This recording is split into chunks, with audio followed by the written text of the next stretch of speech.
Insurance game sucks. They don't make sense.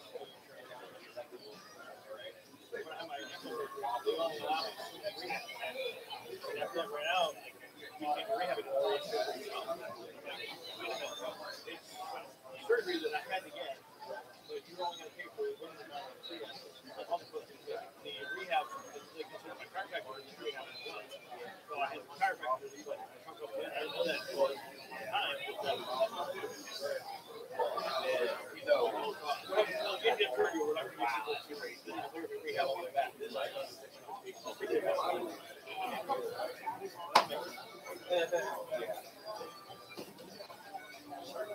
Good luck, guys.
Especially when it works.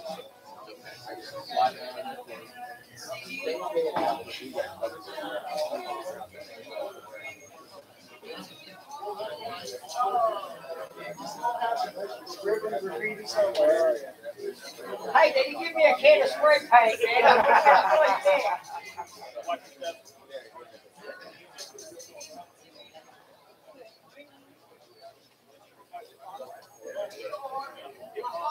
Good morning, tournament bowlers. Let's go ahead and do our announcements. We can get you guys started. Welcome professional bowlers and bowler fans to the 2022 Lehigh Lanes Open, presented by DV8 Bowling. Let's give a hand to our hosts, Chris King, Dennis Bush, Susie Smith, Mike Hastings, and the employees of Lehigh Lanes for the support of the PBA at this event. Just go back and review some things from yesterday. Other than that, we're doing pretty decent. Don't forget about the cigarettes and the product registration and also the score sheets. I've got some new things to tell you about today as well. Don't forget about all surface changes or any cleaning of equipment with solvents. And of course, you know, the paddock is your official area to put your equipment. If you don't need the equipment, put it back there instead of having to carry it with you. But also today with the score sheets, please make sure that you continue your plus and minus totals from your qualifying round from yesterday. The block total line is your totals from today, and the grand total is your total cumulative total score for the event. And if you continue your plus and minuses at the top, they will automatically line up correctly at the bottom, so you don't have to fill out the last time in that. And please do not write same on your score sheets for balls. You need to fill it out. Everything like you did yesterday has to be all the same. You know, you have to. No, you can't put same. You have to list it out like you did yesterday. Fully, with names, with numbers, with everything. You can't put the word same there. You can't do it.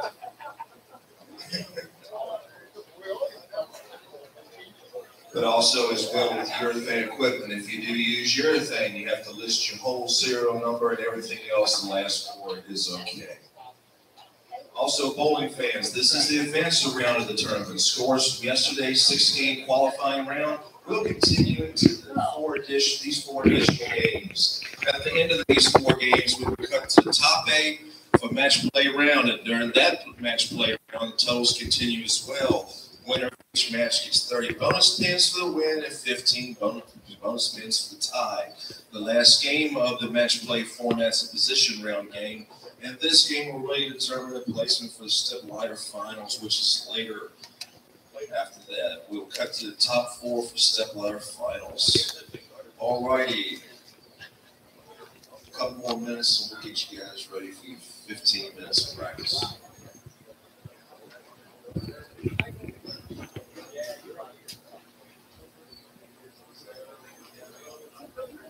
All right, folks, welcome. That was Mr. Stephen Taylor. He runs the South region of the PBA Regional Tour.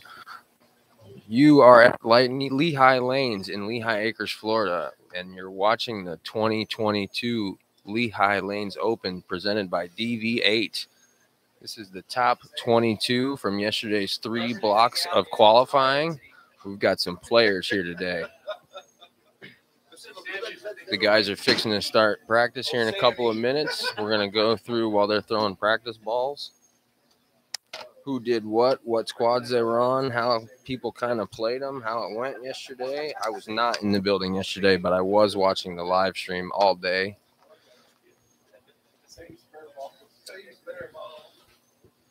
All right. While we're here waiting for them to start, we're going to go through the top 22 and what they scored and how they did yesterday. And we're going to start at the top. We got Chris Warren, bowled really well. Started off a little slow, but really got things going. We'll go through what he did yesterday. Second place, Paul Lamont. By the way, Chris Warren averaged 248 yesterday. It was 290 over. Paul Lamont, second place, 237 average, 223 over. Gary Faulkner, third place, 235 average, 212 over. Fourth place, Paul Fleming coming in 1 pin behind him, 242 average, 212 over. Fifth place, Glenn Smith, 227 average, 165 over. Local guy, sixth place, Dave Covington, 229 average, 149 over. Seventh place, Richard Cheney, 223 average, 143 over. Eighth place, Amaletto Monticelli, 221 average, 128 over. Ninth place, Michael Hogan, 221 average, 126 over. the center. Christopher Keene, 217 average, 106 over. 11th place, Tom Carter, 217 average, 104 over. 12th place, Dan Schmerbach, 217 average, 102 over. 13th place, former MLB pitcher John Burkett, 219 average, 96 over. Believe that is the wrong average. Yeah, they only had him in there after. I better check that because that's only showing 5 games.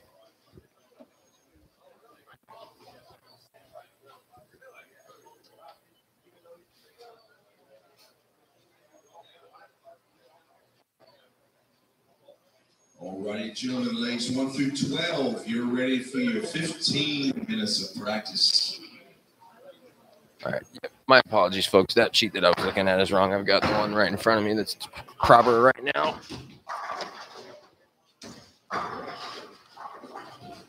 Chris Warren, first place, 248 average, 291 over. Second place, Paul Fleming, 240 average, 245 over. Third place, Paul Lamont, 237 average, 223 over. Fourth place, Gary Faulkner, 235 average, 212 over. Fifth place, Glenn Smith, 227 average, 165 over. Sixth place, Richard Cheney, 223 average, 143 over. Seventh place, local guy, David Covington, 222 average, 134 over. Eighth place, Emilio Monticelli, 221 average, 128 over. Ninth place, Michael Hogan, 221 average, 126 over. 10th place, proprietor here, Christopher Keene, 217 average, 106 over. 11th place, Tom Carter, 217 average, 104 over. 12th place, Dan Schmerbach, 217 average, 102 over. 13th place, Bob Caruso, 216 average, 101 over. 14th, Jeff Johnson, 215 average, 92 over. John Delaney, 15th place, 215 average, 91 over. 16th place, former MLB pitcher John Burkett. Yep, that John Burkett, 214 average, 89 over. 17th place, Gary Ray, 214 average, 88 over. 18th place, Richard Strath, 213 average, 81 over. 19th place, Jerry Johnson, 212 average, 74 over. 20th place, Ricky Schisler, 211 average, 70 over. 21st, Charlie Tony, 211 average, 67 over. And coming in 22nd, Todd Gell, 210 average, 65 over. We had 3 squads yesterday of 6 games per squad. Very first squad, we had a 300 game out of your top qualifier, Chris Warren. The only 300 game of the day. Really the only guy to really get close to shooting 300. I don't know that anybody had more than like the front 8 or 9 for the rest of the day yesterday. I did miss a little bit here and there. The stream went down for a little bit in the beginning of the third block, the C squad. And yeah, we know it's a little bit blurry. It depends on your quality and your connection to it.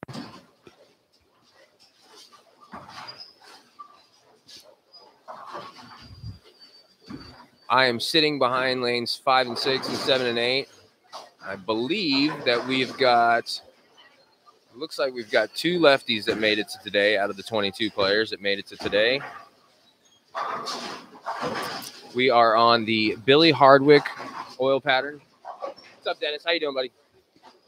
Billy Hardwick oil pattern is 44 feet. It's a 2.3 to 1 ratio, and I believe, I don't have it up in front of me, and that's my fault. I believe that it's 29 mils of oil.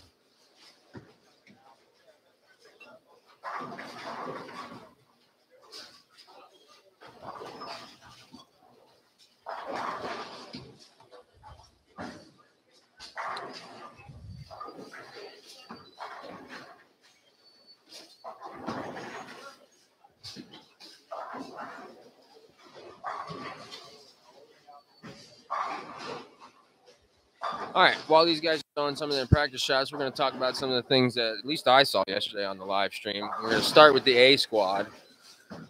A squad is where your top qualifier came from, and boy, did he have himself a day yesterday. Started off with a gem on the high end of the house and was kind of plugging along. Shot, I think, 214 and 200 even for the first 2 games. And at the end of the second game, he pulled out a proton physics. I don't remember exactly which frame it was. I believe it was in the 10th frame, and must have liked what he saw out of it because he took it over to the next pair for the third game, and he shot a 300. And grabbed that thing and went to the next pair and threw the front 5 on that pair and route to a 278. So he threw 17 strikes in a row with that proton physics once he pulled it out, started a full game with it. And then at the end of that 278 game, he grabbed the Helios out of that bag and threw it in the fill ball, left a 4-pin, but he liked what he saw out of that because he took it down to 1 and 2, and he had a chance to shoot 800 for games 3, 4, and 5. All he needed was 222, and honestly, it looked like he was en route to shoot 835 because he went to that's a tricky pair. That's a really tricky pair, and he started it off on the trickier lane of the 2 for that pair, and I believe he went 4-9.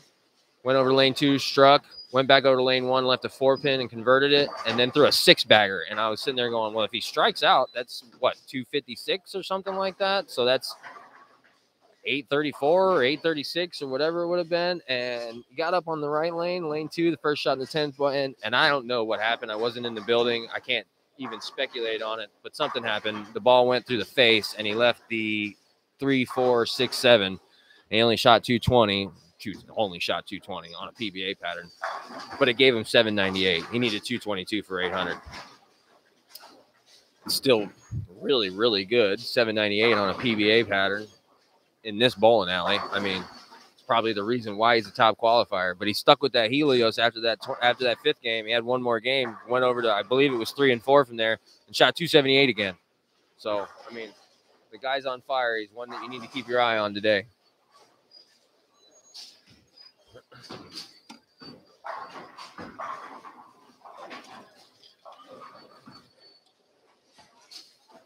Your second place qualifier, Paul Lamont, honestly,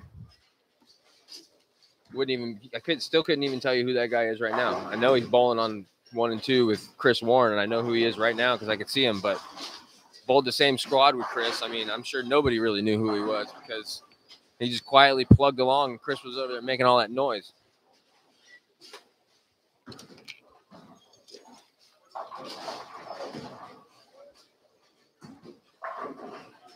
Jason Couch bowled your first squad, and he struggled quite a bit. It was actually a little bit surprising to see how much he struggled. He just couldn't really get anything going. I saw him in 3 or 4 different balls. Anytime he got to the pocket, I mean, he threw some strikes, but 8 pins, 4 pins, 6 pins, all kinds of stuff. Locally in the first squad, Wayne Topolin, they're actually our audio video guy here that set everything up here in this center. Bowled very well. Started off the first game. He shot 278 the very first game. And then he followed it up with, I believe, a 217.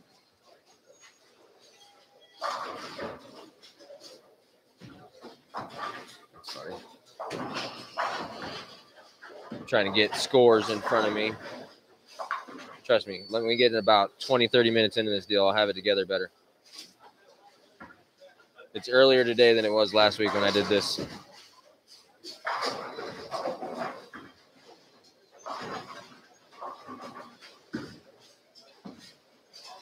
Okay.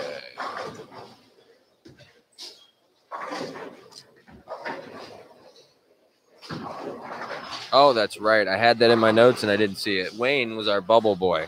Wayne was the first guy out. He was 59 over. He averaged 209 for the day. Shot 278 the first game, followed it up with a 217, and then came back with a 204 after that. Had a rough 4th game, though. I've been there. I've done that. He shot 150 the 4th game, and it basically took him out of it. I think he had a post on Facebook last night about making makeable spares and how he missed a couple, and that pretty much cost him. And I've been there, and I've had all those feels before.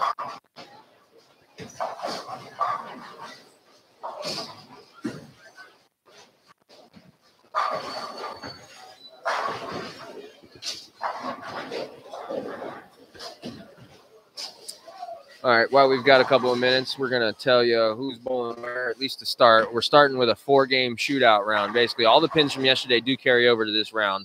4 games, and then we're going to cut to the top 8. And we're going to have a round-robin step ladder block after that. Starting on lanes 1 and 2, we've got your top qualifiers: Chris Warren, Paul Fleming, Paul Lamont, and Gary Faulkner. Lanes 3 and 4, we've got Glenn Smith, Richard Cheney, Dave Covington, and Emiletto Monticelli. Lanes 5 and 6, we've got Michael Hogan, Chris Keene, Tom Carter, and Dan Schmerbach. Lanes 7 and 8, we've got Bob Caruso, Jeff Johnson, John Delaney, and John Burkett. Sorry. Lanes 9 and 10, we've got Gary Ray, Richard Strath, Jerry Johnson. And on 11 and 12, we've got Ricky Schisler, Charlie Tony, and Todd Gell. I believe I don't have a lane assignment sheet in front of me, and I'm not going to speculate on how they're going to do this. The PBA generally does not just have players move a pair to the right after every game. They might do it for a game, and then you're going to skip a pair or something like that. We'll see how this shakes out.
So A squad yesterday morning started them off. For the most part, everybody's playing them pretty straight and pretty direct up the right side for the righties. Obviously, lefties up the left. Actually, Jason Couch started in pretty far, and that could have potentially been his undoing. I haven't seen how either of these two lefties that made it to today played the lanes. I don't even know what squad they were on, honestly. I could look through my notes and find out, but right off the top of my head, I'm not even sure which squad they were on. But for the first squad, I was pretty surprised at how far in Jason Couch started. And I'm going to be really interested to see how these guys start playing them this morning. I have a feeling it's going to look a lot more like what it looked like yesterday morning, just because time of day and temperature. You know, the lane beds aren't warm yet. Nobody's bowled this morning. I don't even know that anybody came in here last night after they got done.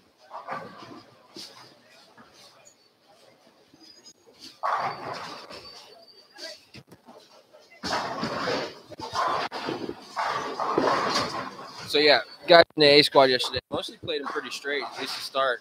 I did see a couple of guys that were fairly far left towards the end. There was one two-handed bowler, I believe, for the entire tournament that bowled the A squad. He was pretty far left, obviously. All two-handers get pretty far left. B squad, they started out a little bit further in, more in the middle of the lane, kind of like what Tom Carter's doing right now on lane 6. The ball hooked up on him a lot. I believe Emiletto was in that squad. Yeah.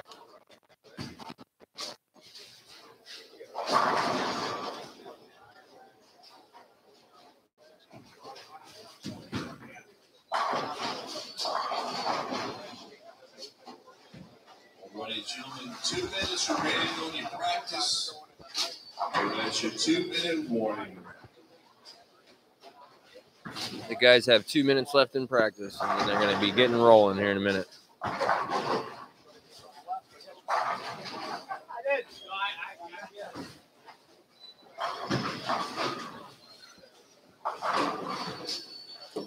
Gary Faulkner's walking around lanes 1 and 2 like he's going to make it into that 8-game match play block.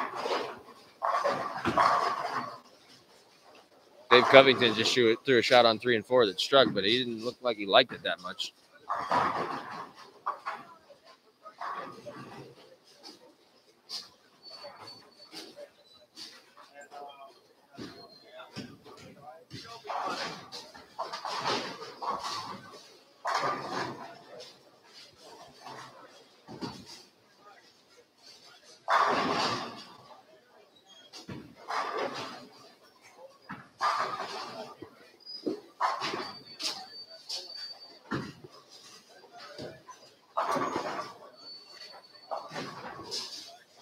lot of big bowling balls going down the lane right now.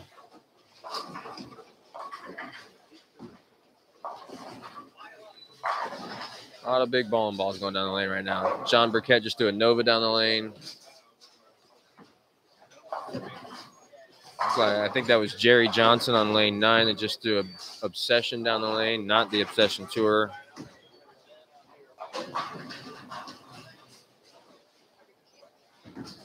Michael Hogan right in front of me. Don't know what ball that is. He may be under contract with Big now. He wasn't under contract with anybody before.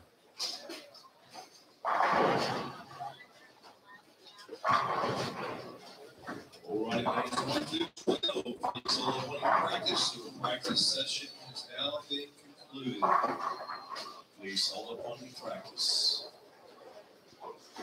Bowling fans, I do have the QR codes posted out here on each of the tables, so if you want to get your scores in that fashion, you may. I also have the actual paper tournament results been posted behind lanes 9 and 10. Professional bowlers on behalf of Lehigh Lanes and Professional Bowlers Association. Good luck and good scoring.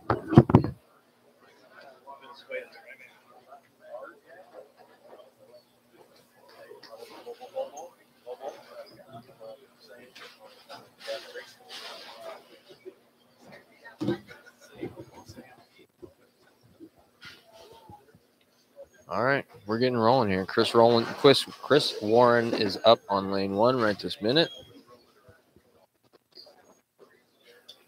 Looks like he's starting with that same gem that he started with yesterday, and he's striking. Watch out for that guy. Operates quickly and gets it done.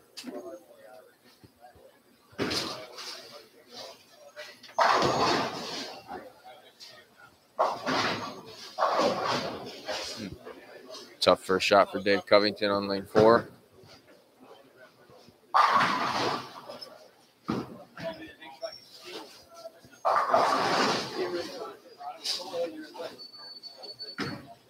Paul Lamont struck on lane 2.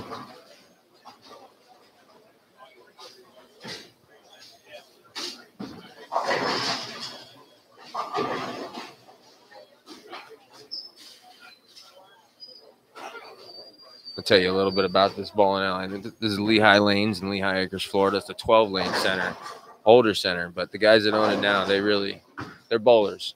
One of them's in this tournament, in this squad, because he bowls PBA50 events, and the other one just loves bowling about as much as any of us do. I've bowled a decent amount of games in this bowling alley, mostly on patterns. They love putting patterns out in here. We do a scratch match play tournament in the summer that's on patterns. Once a month, they do a pattern tournament. They do what they call a tat league on Monday nights in the fall, which is the 2 tat patterns and the house pattern, and they kind of go back and forth between the 3 patterns.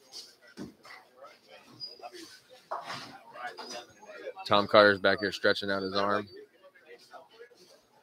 Emiletto Monticelli about to step up in the approach on lane 4. Emiletto had a little bit of a roller coaster day yesterday.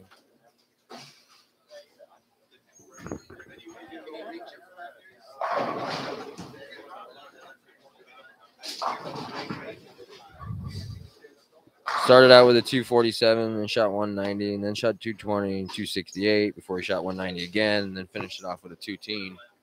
It was good enough to get him into 8th place, but I'm sure he would have liked to have had some shots back on those 190s. Well, he left an 8-10 on the first shot. That's not exactly how you want to start. Looks like he's throwing a power torque.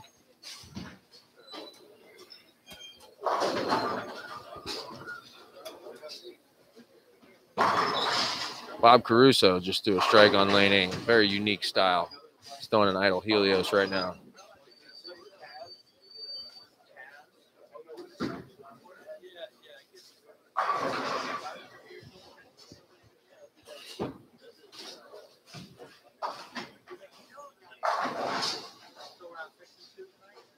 Our proprietor here, Christopher Keene, fixing to get up on lane 5.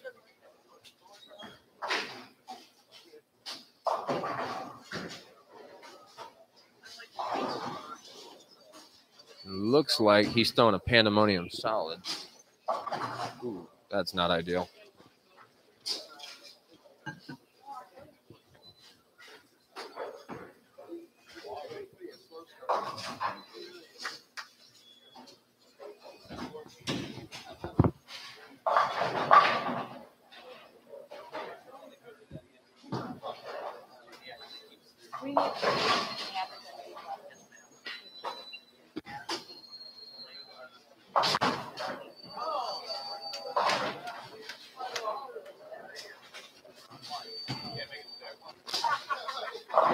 Fair game, got all the help.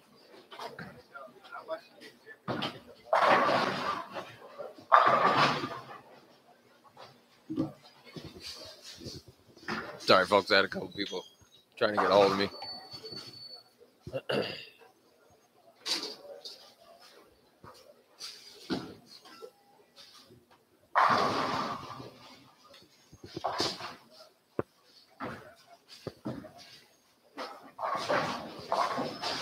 All right, John Burkett fixing to step up with the approach on lane 7.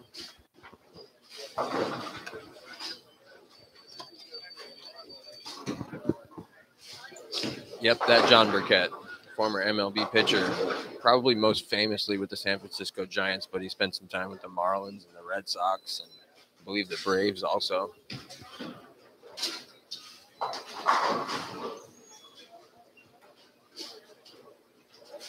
Starting off with that Nova, kind of in the middle of the lane. He's bowled C squad last night. He was very far left to start and even further. He's probably the furthest left out of anybody in the entire tournament that puts a thumb in the ball by the time we got done. And I believe Chris Keene just went to an Ebonite Arrow.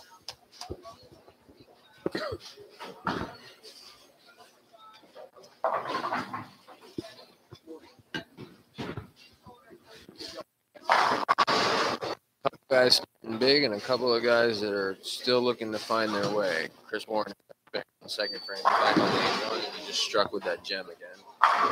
And Chris hit the pocket, but he left a ring 10. Lefty Rich Strath is starting off pretty good on lane 9.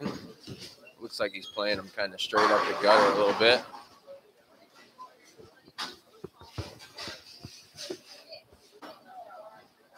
Gary Faulkner getting up on lane 2. This guy can bowl. I believe that's that track kinetic black ice, and he's got the front 3 over there.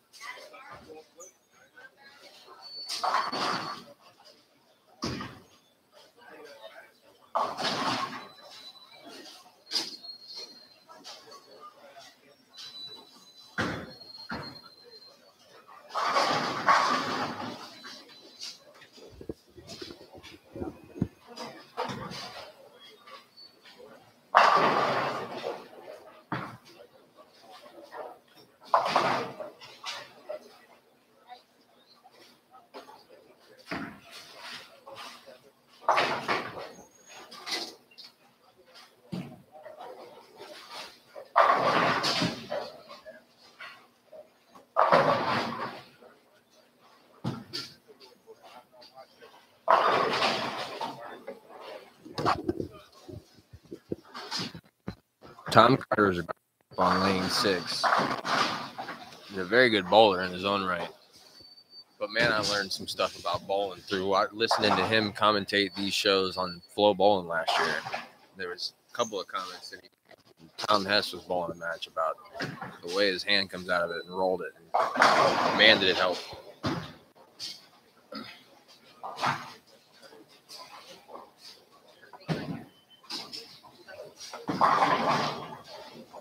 Still throwing that obsession, and you might want to get into something that's a little weaker. Either that or throw it out a little further to the right.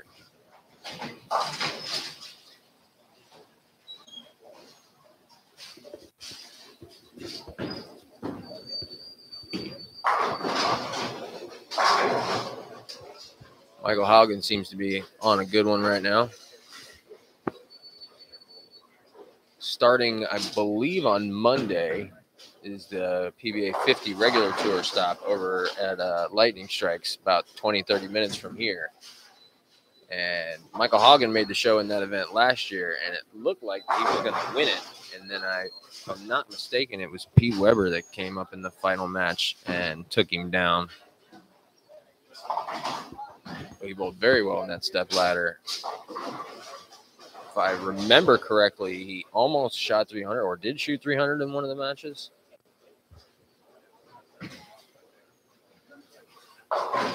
Gary Faulkner up on lane 1 right now, looking for the front 4.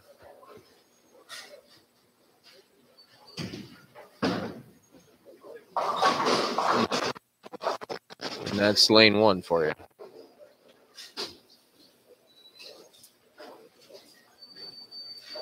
I don't know because I'm not right behind that pair, but I wouldn't be surprised if he hit that bounce spot that shoots the ball to the left a little bit.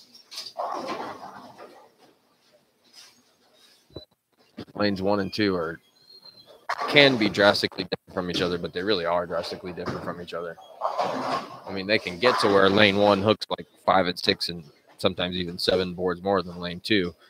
But lane 1 also has this spot in the middle of the head where if you set the ball down, or not set the ball down, if you throw the ball down on it, the ball is going to jump to the left a little bit. So you get into a situation where you either got to get a little further left and like slow roll it, hope it hooks back enough and carries, or throw it over that spot if you're like right there, you know.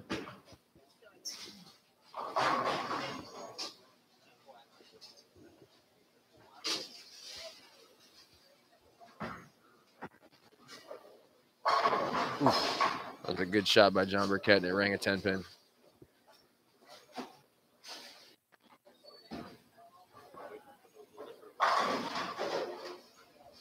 Goes Chris lane 1. Big time action bowler. Oof, a little bit high on that one too. He had a double going into that shot. Not too pleased about it.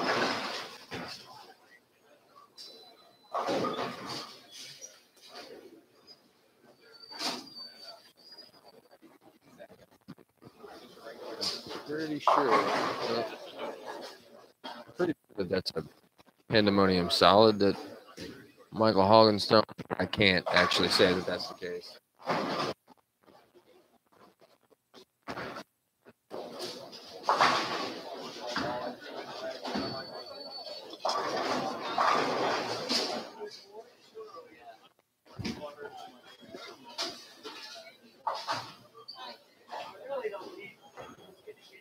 Oh, they put the two lefties together on the same pair. Well, they didn't put them anywhere.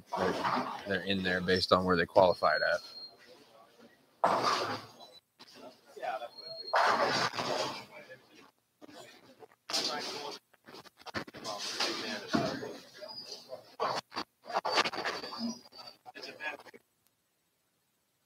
Like, that one can be sneaky. You can easily take the front 3 off and leave the 9-pin sitting there.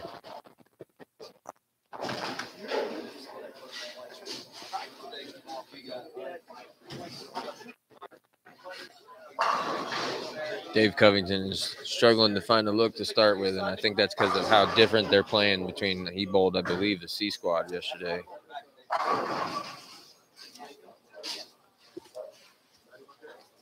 Yeah, he did. And that was the squad where they started, everybody started further left, and they were kind of hooking more just because that's how this deal goes a lot of the times.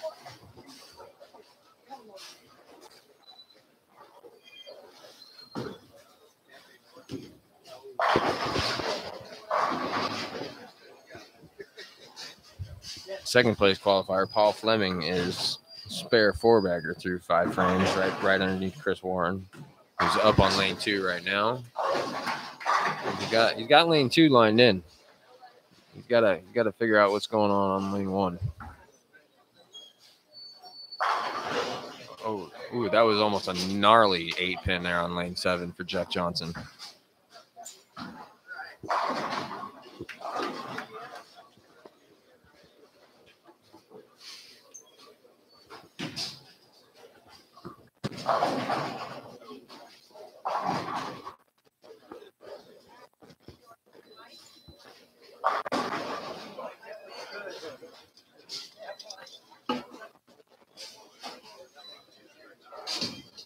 Jerry Johnson about to step up on lane 10, front 3, and before he had it open, then he had a double after that, so he's looking pretty good.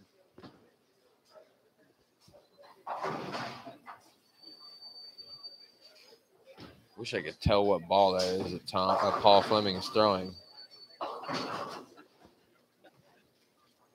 But he's now got a 5-bagger.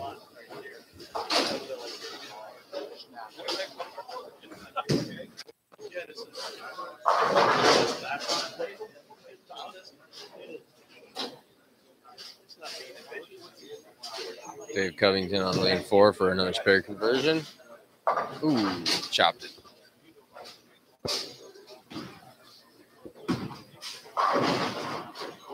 A little high for Jerry Johnson. He leaves a 9-pin.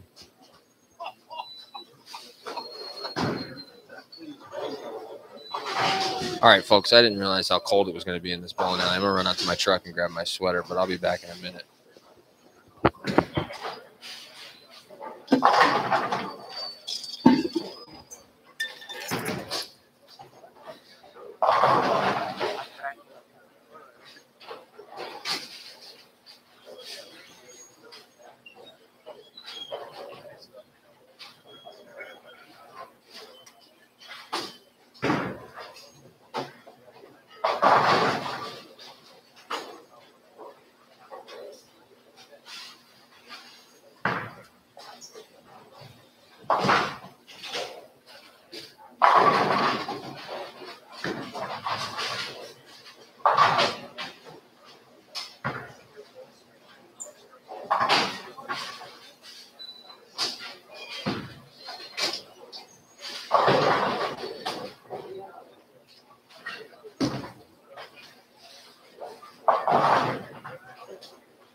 All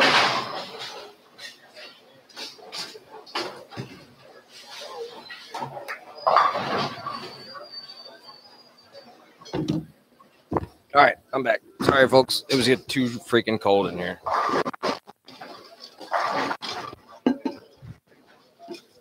right. Podcast. No, they've cameras all over, so they're live streaming. I'm just kind of talking to everybody because it's kind of boring. Sit there watching, nobody's talking. I did it last week. I live up in the corner. I watch down here every now and then. Right. I did it last week for the invitational finals for the last probably about 2 hours. It's kind of more entertaining than just standing here watching bowling. You know what I mean?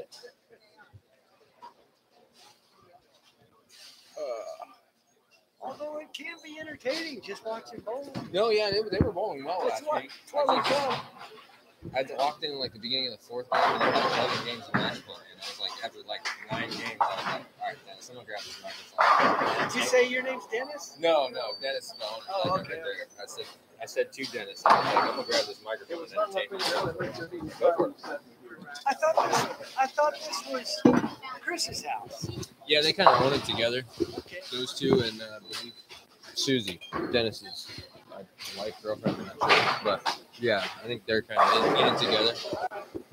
But yeah, Chris is, I told the people, Chris is basically the proprietor here. Yeah. You know what I mean?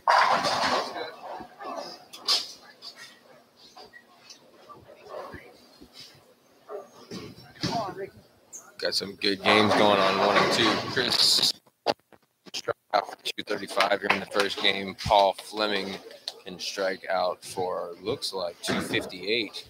And then Gary Faulkner strikes out. Looks like we got 256 on that pair. So that's for what I believe is probably the toughest pair in the house. Those are some three big games going on that pair. Paul Lamont's not bowling bad either. He just left a 7-pin. If he converts and strikes out, he's looking at 207. I mean, John Burkett has gotten out of that Nova. It looks, I believe that was a dark code that just went down the lane, but I don't know. Michael Hogan has just opened up the front part of the lane, and it looks to be working pretty well for him. Tom Carter probably needs to figure out some way to do the same thing.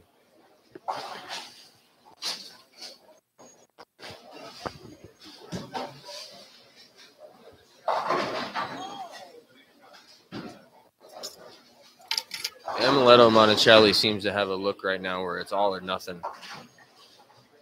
He left an 8-10 in the first frame, and then he threw a 3-bagger before he split again in the 5th frame and converted it. I didn't see what the split was. I think it was while I was outside. And then he struck, but now he's just left a 7 count at the 3-6-10. Looks like his look might be a little speed sensitive or something like that. Tom Carter's finally just thrown himself a strike. Dave Covington has gotten himself, he's hopped on the strike train. He's got 1 in the 7th, but he's struggling this game. He needs to find a look.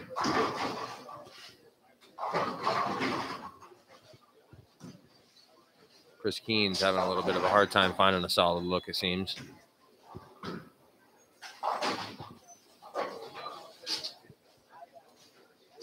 Gary Faulkner has left what looks like a 2-pin from this angle. Paul Fleming just does not have the same ball reaction. Sorry, Paul Lamont does not have the same ball reaction that he had yesterday. He's throwing the same ball. He was throwing that Evo solid yesterday, and he's throwing it right now. But he's not got the same look that he had yesterday morning. Something's a little bit different.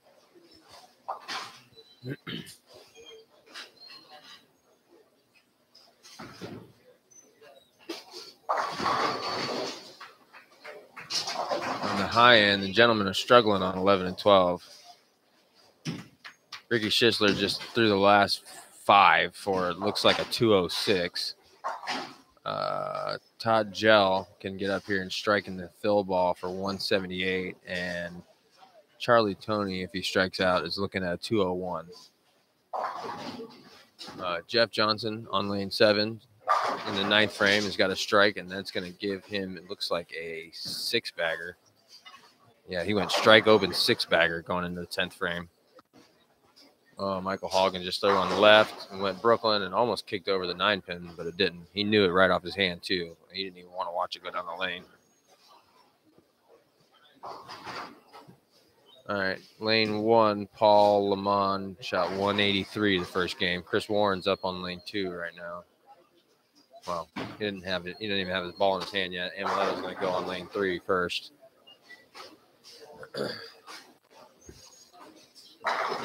Bob Caruso just started the 10th frame on lane 8. If he strikes out, he's got a 182. Jerry, excuse me, 1 second.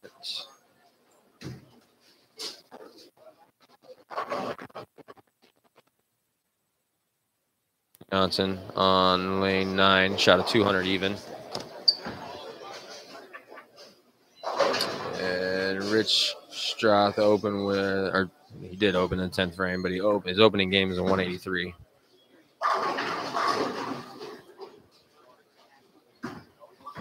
John Delaney just started his 10th frame on lane 7. He can punch out for 227. Chris Warren got the first one in the 10th on a 235 pace. Gary Faulkner about to step up on lane 1 as soon as Richard Cheney goes on lane 4. Amuletto left himself a 10-pin on lane 3 in the 8th frame.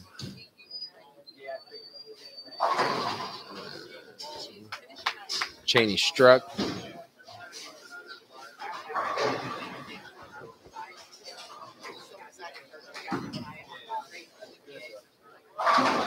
Gary Faulkner struck on the 10th on 245 pace. Amuletto converts lefty John Delaney on lane 7 for the second one in the 10th. It's going to be a 247.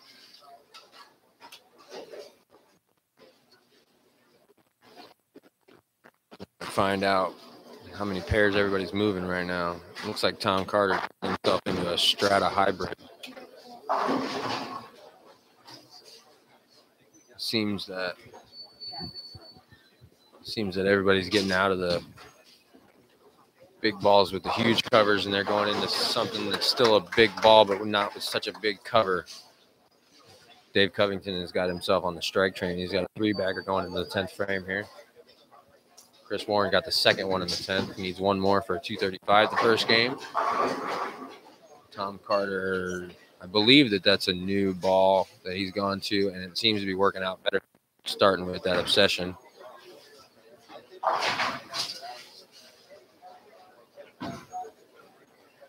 Chris Warren getting up on the approach on lane 2 to complete the first game.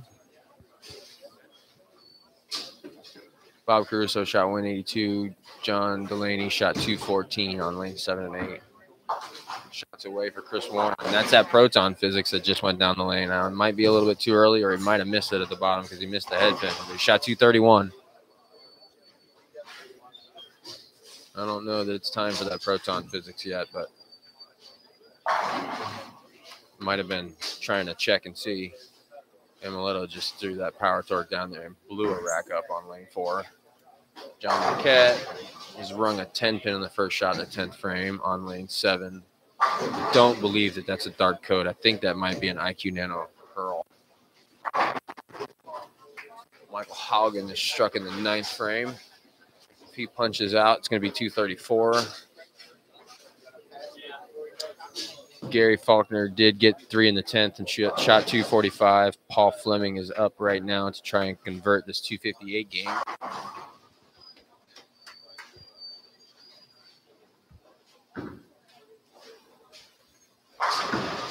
That might be a UFO alert. It looks like one from here, but it looks a little too furry. Like he's got a lot of surface on it.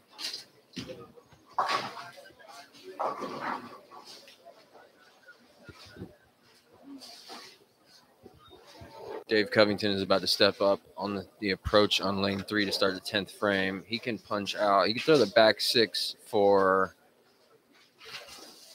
203 would be huge after the start that he had. Started out open, spare, and then had 2 opens in the 5th and 6th frame before he got on the strike train. Jeff Johnson just shot 268 on lane 8.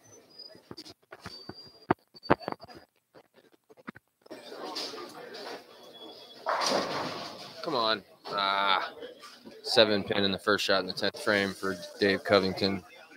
So if he picks that up and spares, or in strikes, it's going to be 182. Which still is not terrible for the start that he had. Could have been way worse. John Burkett just threw what looks like an idle synergy down in the fill ball for a 212. Paul Fleming went strike 8 count, and I believe that he just chopped it. He did for 245. So you got 245 and a 231 on what I call is probably the toughest pair in rounds. I guess it's not really that. It's not that it's not really that tough. It's just if you pay attention to it, you can figure it out and you can score. But if you ain't paying attention, you can have a tough time on that pair. Tom Carter just threw a bird dog across the lane, but didn't need it.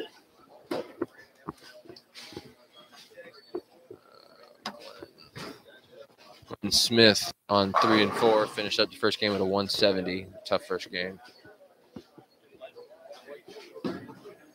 Michael Hogan, that one's in, and that's a split, and that's not good on the first shot in the 10th frame. Yeah, he's mad at himself because he knows.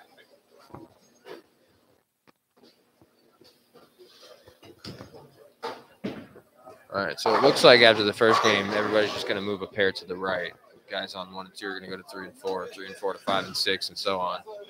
And I say that because the people on 11 and 12 have already started the second game, and I know for a fact that they were on 9 and 10 before they started this game.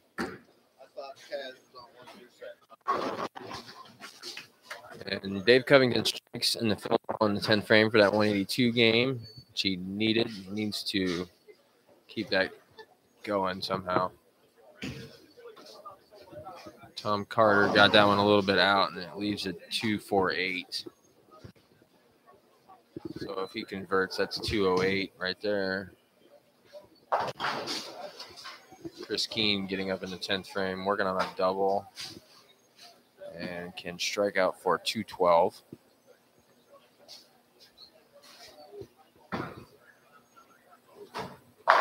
Bob Caruso just threw the first shot in the second game on lane 10. That was a good shot for Chris Keene right there. He's pretty far left. He's pretty far left. Did not expect to see anybody that far left this early. But that's his deal there. Tom Carter getting up to try and convert the spare to shoot that 208 game. Richard Cheney just went spare strike in the 10th to shoot a 203 on lane 4.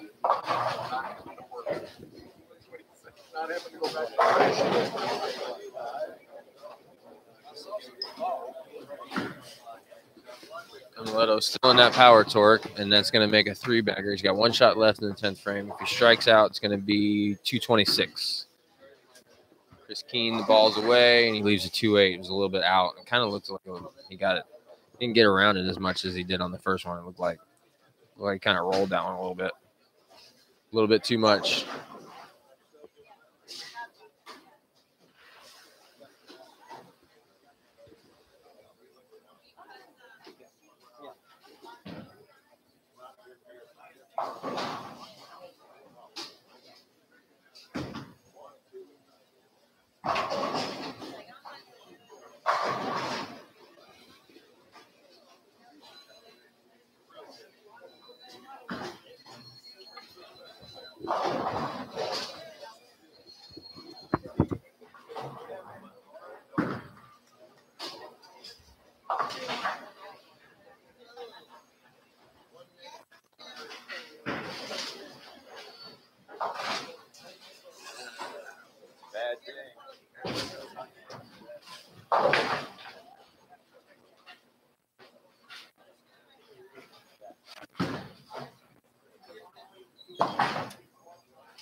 All right, that's going to finish up the first game. We got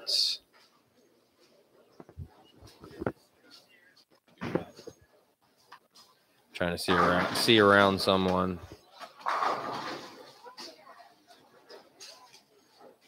Oh, all right. Second game starting up on lane 3 and 4. Those are your top 4. Everybody else is kind of moving around. 9 and 10's gotten started for a minute.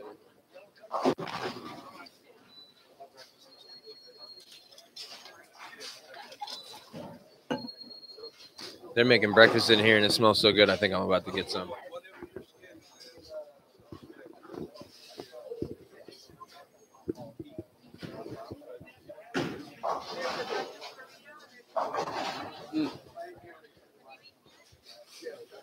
And Paul Lamont's struggles may continue here.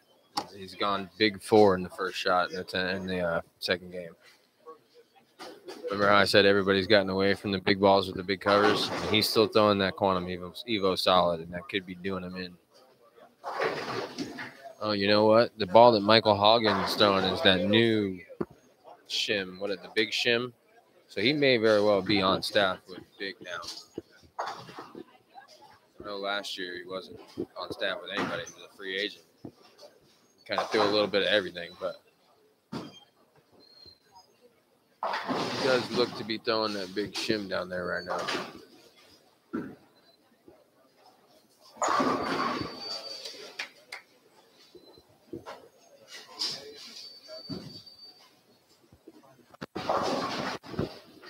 All right, so I'm going to give you a rundown of where everybody's at right now. Lanes 1 and 2, we've got one of the threesomes down there. It's the Todd Gell, Charlie, Tony, Ricky Schisler threesome.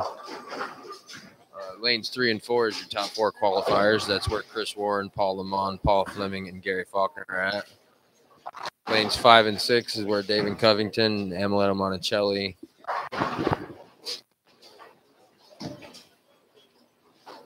Glenn Smith, and Richard Cheney are. 7 and 8 is where Tom Carter, Dan Schmerbach, Chris Keene, and Michael Hogan are. 9 and 10 right this minute. You got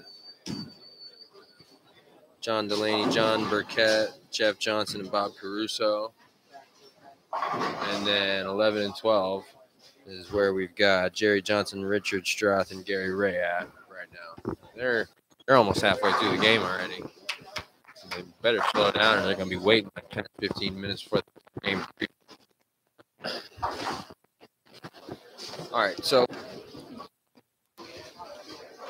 yesterday we already kind of talked about kind of some of the things that happened in the A squad, but B squad was where Gary Faulkner was, and he lit him up to start a little bit. I don't know what ball he started with, but he was in a 3D by game 3 and shot 245 for a 780 for the first 3 games.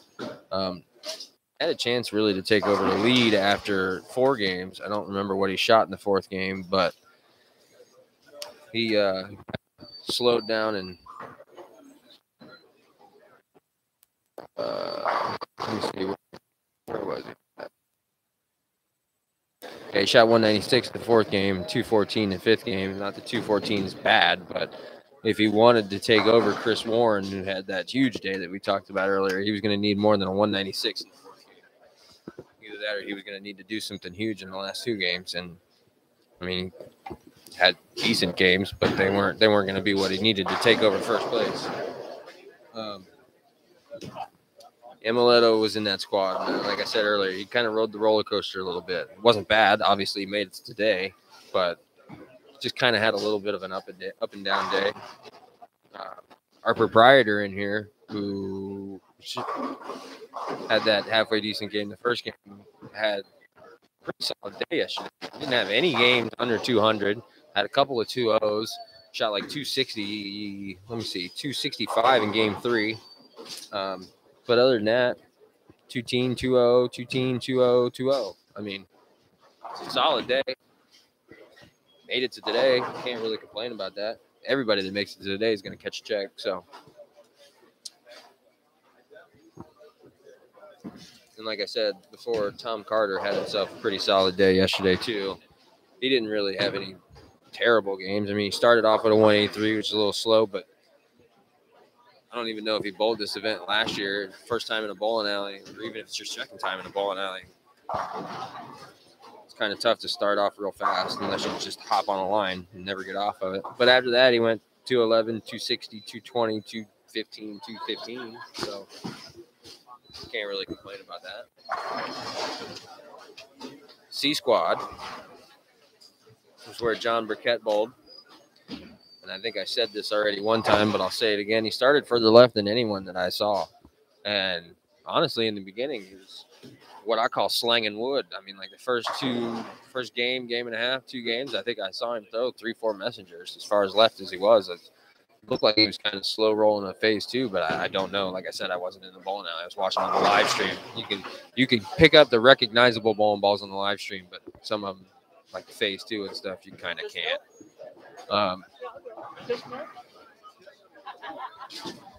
Really, the entire squad, the entire C squad. Amuletto chopping out that 10-pin, making a little hand motion about it. I did. Looks like he's really trying to get on something good here. Chris Warren staying with that gem in the second game. And he just sent a bird dog over the 9-pin on that deal. It was on that pair, right? Yeah, that was the pair he shot that 300 game in game 3 yesterday.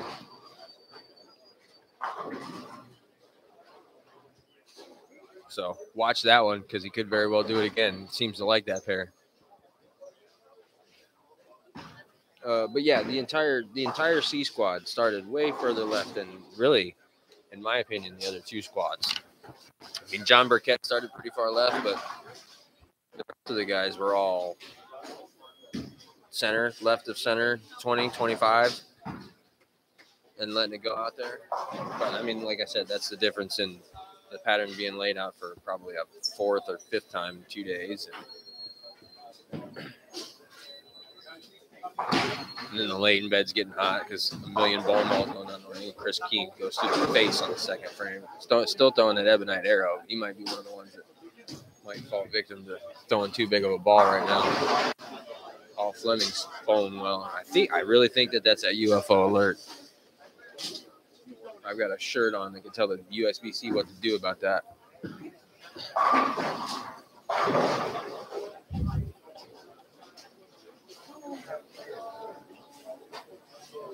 All right, back to talking about the C squad a little bit. Paul Fleming, who just threw that strike on lane 4, bowled the C squad, and he's a guy that had a chance to take over Chris Warren. It was your second place qualifier, and really didn't do anything wrong or bad. I mean, his lowest game for the day was 233, 234, 233.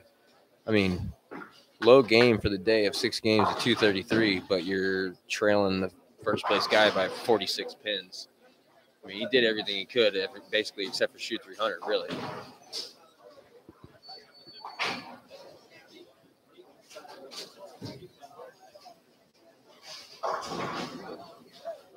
The C squad is where we got our highest local qualifier, Dave Covington, from. Dave had a pretty good day. Went 218, 249, 211, 246, 225. The last game, he fell victim a little bit. A lot of the guys from the C squad didn't have the greatest 6th game, and that easily could be because of how far left it really everybody started, honestly.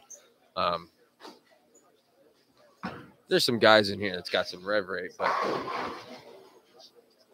not going to mince words or sugarcoat it. I mean, these guys are a little bit older. Some of them don't have the rev rate that they had before or that some of the younger guys have. Dave's got a decent amount of rev rate. I'm sure he had a lot more back in the day. As I was watching, it seemed to me like they just were too burned up in the middle for him to be able to get the ball to go through the pins the right way, basically.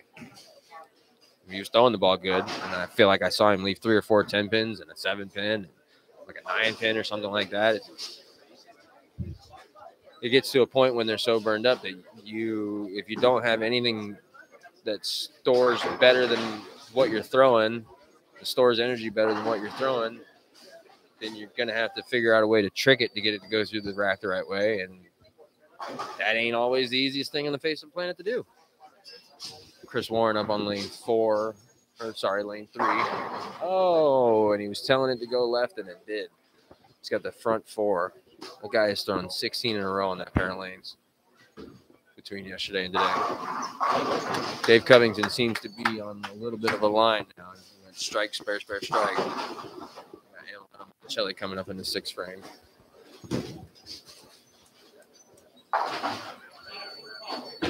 Mr. Taylor. Yes, sir. How you doing, man? I don't know if you remember me. I bowled that one at Lightning Strikes like a month ago. Yeah, I thought I knew your face. Yes, 5 days later, I broke my foot. Oh, I haven't picked up a bowling ball brother. since that tournament. Oh, man.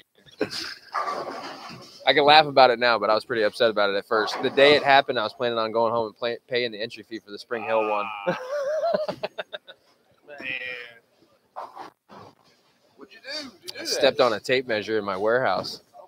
One of them Fat Maxes. I didn't know it was on the floor, and I was going fast. And you could basically say that I jumped on it, but I didn't jump on it. Oh, man. Yeah. So we're gonna be out for a little bit. Yeah, he's throwing well right now in this pair. Squeaks over here. Squeaks. Warren Is that what you called him? Squeaks? Squeaks. That's hilarious. Squeaks. Well, Sammy texted me. He goes, I'm watching y'all on live stream. He goes, tell Squeaks, Warren, I said, hey. That's hilarious. I've been calling that ever since. He's got 16 in a row on that pair of lanes between yesterday and today. Yeah, he likes that pair. He shot 300. He's on that pair. Yeah, it was 300. Yeah, Right, yeah. Right. He had 79 or 78 right behind us. Yeah. Yeah, he was a monster yesterday. He didn't really miss too much of a beat. That pair over there is real Warren pretty. is He shot 800 in those 3 games on that pair. I think lane 1 got him. I talked to Chris. I said, what pair of lanes would you rather me take out? He goes, 1 2. Like, all right. I see why. Right. So with the round of 8, I've got everything 3 through 12. So. Okay, yeah. Oh, for the match play? Yeah, the match plays 3 through 6 and 9 through 12. So, Okay, cool.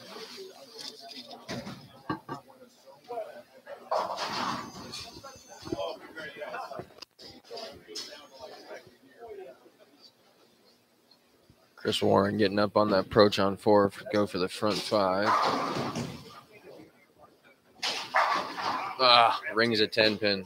That was a good-looking ball, but he just wrapped a 10-pin. Got the guys on 11 and 12 are going to finish up game 2 here in a minute. They're all going into finishing up the 9th frame and going into the 10th frame.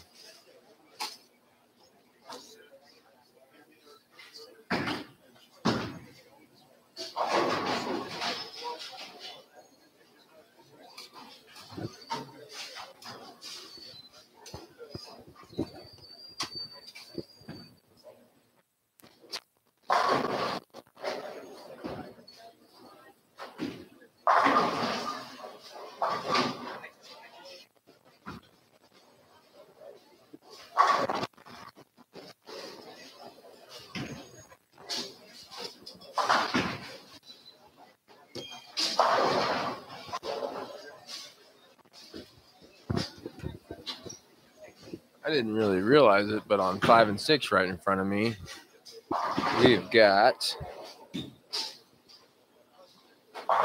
Glenn Smith, the front 5.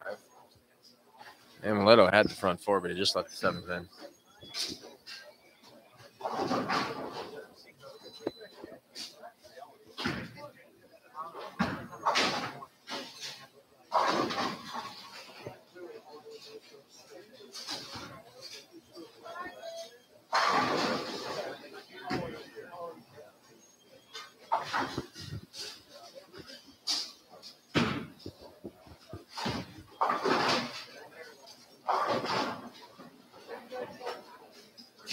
John Burkett is struggling on 9 and 10. He has not yet thrown a strike in this game.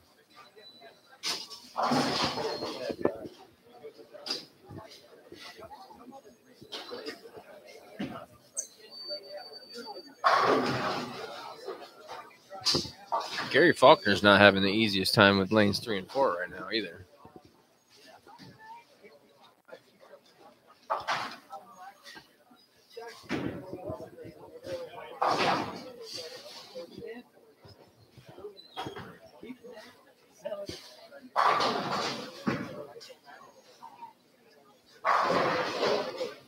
Good shot. Tom Carter's on a 4-bagger after opening up in the first frame on lane 7 and 8 in game 2.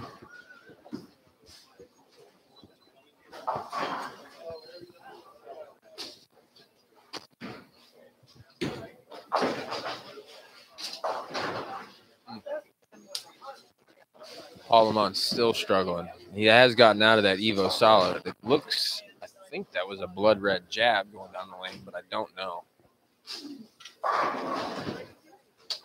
Yep, Glenn Smith on the front 6. He's still throwing a gem. Chris Warren getting up on the approach on lane 3 for the 6th frame.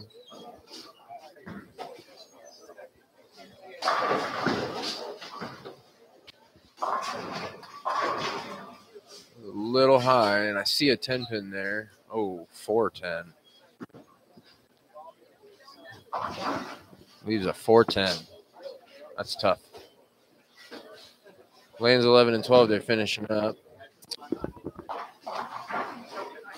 Gary Ray shot 238 to finish that game. Jerry Johnson.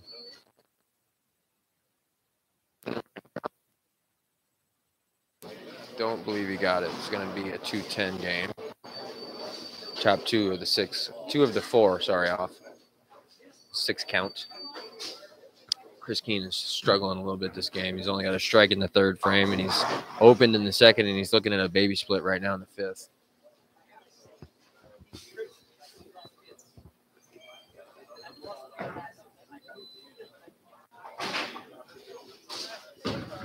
Chris almost converted that 410. Shot the 4 over towards the 10, but it went a little bit behind it.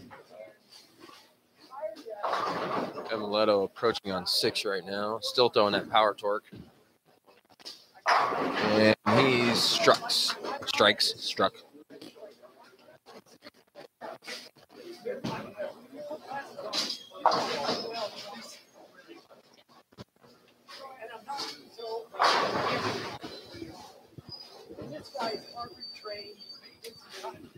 Gary Faulkner strikes on lane 4.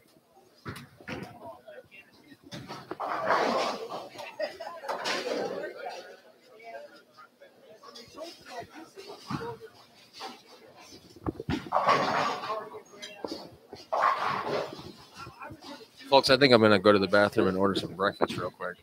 I'll be back.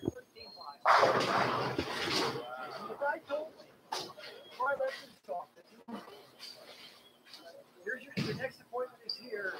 If something comes up, I'll call you before. So one day I'm up in the van handle, this gal identifies herself as being from that doctor. Race myself. Oh boy, here we go. And what they said was that they found them. One of the tests, they found a mass behind my right ear. They wanted to do further testing. They did. Well, the mass is nothing, but the blood test revealed the point. So, and the guy that he referred me to got everything back to him March 1st, I believe, or maybe even before that. Like, and I knew I left that doctor's office, they'd arranged for an appointment or a referral or whatever. And I kept not hearing. Great, bro. Good choice. Down the doctor's office. Well, you didn't get any of our voicemail? I say no, but not only no, but hell no. Yeah. So, I have an appointment Monday morning at 8. I think it's the beginning of the period where the questions that I have. You know, what is it? Is it aggressive? Is it something I don't have to worry about? Yeah. Now, Mark and I had told you a few things about it. Even if it were something for me that most people would worry about, I'm not worried about it. I'm just not. I've already told my wife, I'm aggressive, I'm not treating it. If there's a pill for it, I might take it. and do not resuscitate. I'm going home. Let me go. And if it gets painful, I'll take morphine and stay happy. It's either I'm going to a street corner and finding some girl. One of the two. It's that simple. Yeah.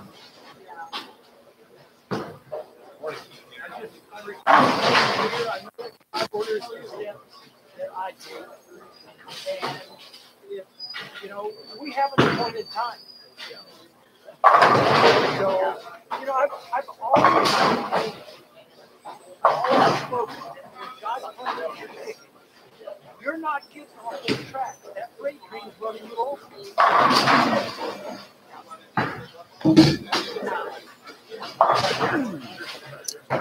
That's tough. Tom Carter just chopped the 2 off of the 6. Sorry, the 3 off of the 6. Oh, Dave Covington just shot it. He threw a really good shot and left a gnarly little 9-pin. Ooh, Chris Warren has found himself some trouble here on 3 and 4. He's gone open in the 6th and 7th frames. The first one was that 410 we talked about. I didn't see the second one. It was probably while I was in the bathroom just a second ago. Meanwhile, Gary Faulkner may have found himself something on that pair. Yeah, 11 and 12 is done, and their next pair, I believe, is going to be 3 and 4, and they're waiting. Glenn Smith had the front 6 before he opened up, and then he just spared in the 7th or in the 8th frame.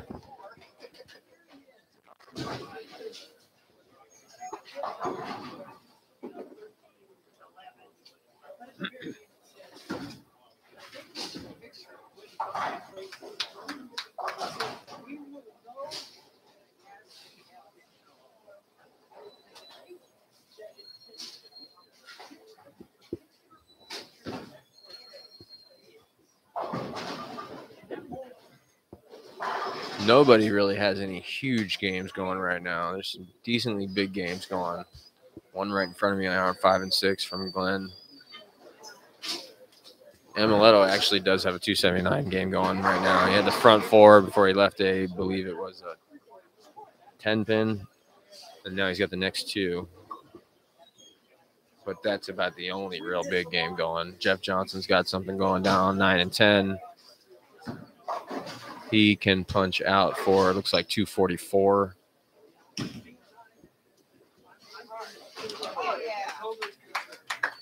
Paul Lamont just picked up a 410. Big shot there on 3 and 4.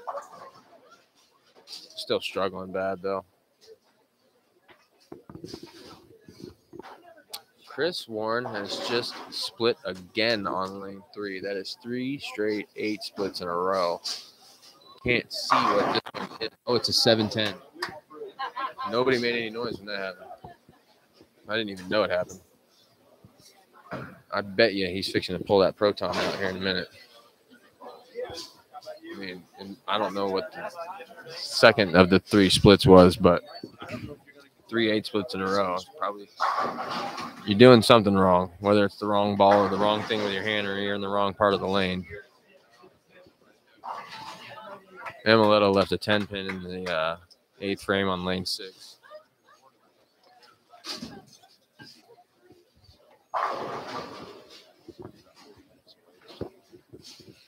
Gary Faulkner trying to make it a 3-bagger in the 8th frame. Oof. 2 8 10. Yeah, it says 27. I did it in 32. I have no problem. Amaletto converts, so if that's if he strikes out, that's 258. Dave Covington getting up in the 9th frame in lane 5. Tom Carter struck after he chopped that 3-6. Lanes 9 and 10. We're fixing to get into the 10th frame right now. Good shot, Dave.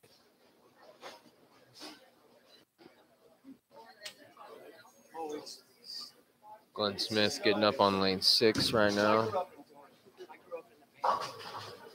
Yeah, of course,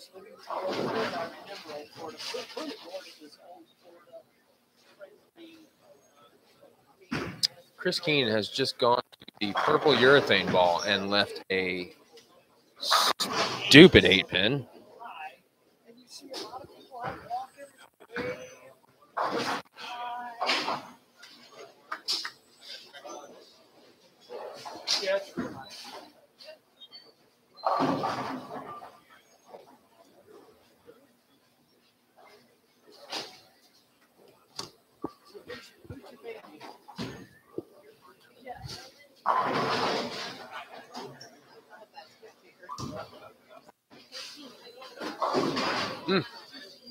Chris Warren just left a 2-4-8-10 in the ninth frame. He's in some trouble here. I don't feel like I would have thrown that ball on that. Nah, I'm holding the microphone. He's holding the ball. Granted, my foot's broke. John Delaney on a 4-bagger going into the 10th frame here on lanes 9 and 10. Bob Caruso shot 166 on that pair. And that looks like it's a 5-bagger. Nope, 7-pin standing there. So if he picks this up and strikes, he's 204.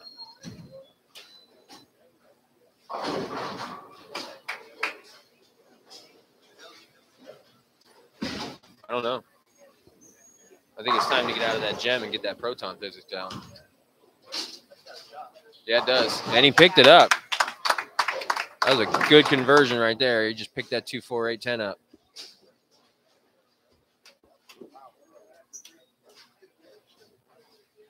Emiletto left a 4-7 in the ninth frame on lane 5.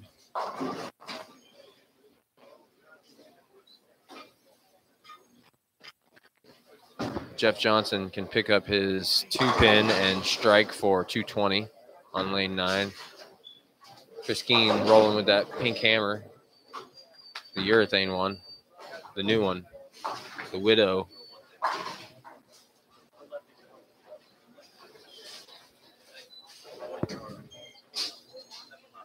All right, so if Amiletto strikes out now, it's 246. Dave Covington can strike out for 216.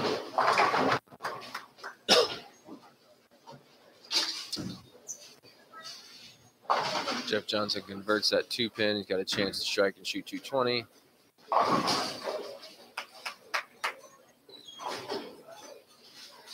Tom Carter getting up in the 10th frame on lane 8. He's got a chance for a big one here. It's 245 if he strikes out. He went open, 5-bagger, open, double. First shot's away, and it's a good one. Michael Hogan is up on a 4-bagger going into the 10th frame. If he strikes out, he's looking at 233. It'll be the back 7 for 233. Chris Keene can strike out for a 200 even.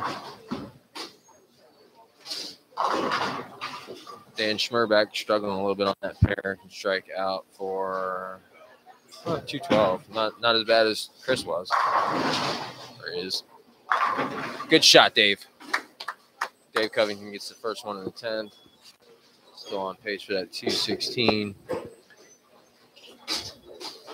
Got Ricky Schisler just finished the second game on lane 1 and 2, and he shot 185. Chris Warren got the first one in the 10th, just threw the second one and crumbled the 2.8. Keeps him on pace for a 204. Ooh, Glenn Smith just chopped 4 or the 6 off of the 10 for a 222. That could have been a much bigger game. That was a gentleman that started with the front 6 this game. All right, Dave Covington getting up for the second one in the 10th. Trying to put something together here and shoot 216, get him back to just about even for the day. Chris Warren. No, I don't even see Chris Warren. Yeah, he's in his bag, probably going for that proton. What's he got? What's that in his hand? I can't see it. Oh, it's a blue ball. What do you got there, Chris Warren? I'll be back.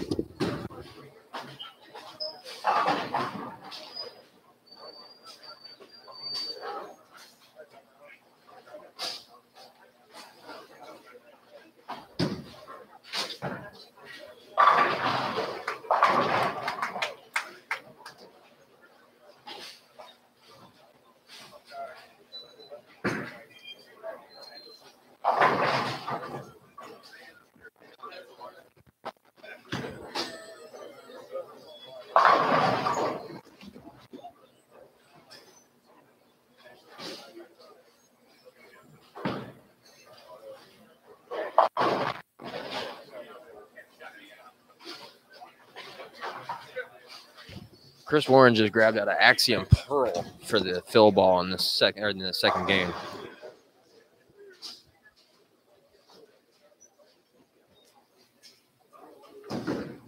Paul Lamont shot 189 the second game. And Dave Covington punched out for that 216. That's going to put him, he's going to be 2 under for the day.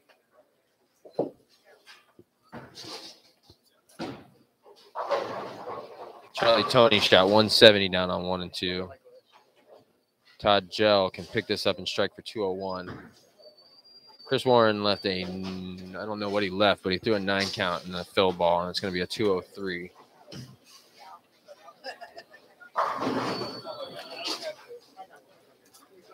Tom Carter got the first 2 and then a 9 count in the 10th for a 204. Michael Hogan went 8 spare 8 for a 209. Amuletto's getting up right now in the first shot in the 10th frame. He's got a chance to shoot 246. Richard Cheney got the first 2 in the 10th. He's fixing to get up there and throw the last one. If he strikes, it's 198. Good shot, Amuletto.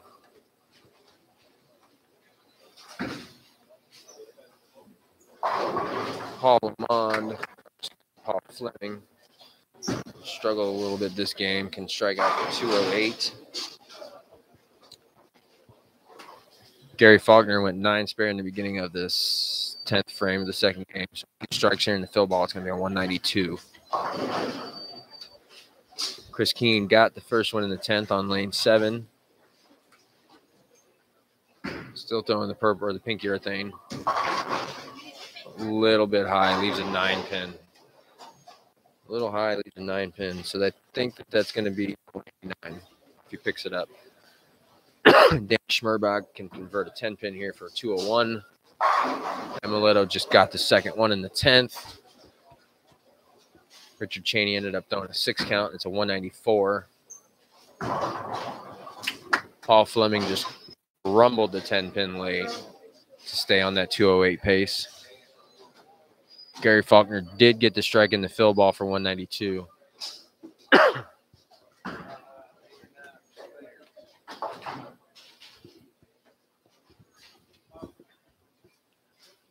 This is where they're going to probably skip a pair or two. Yeah, I think it's going to be 2 because I think Jerry Johnson just came off of lane 11 and 12, and he's setting his stuff up behind. It looks like 5 and 6.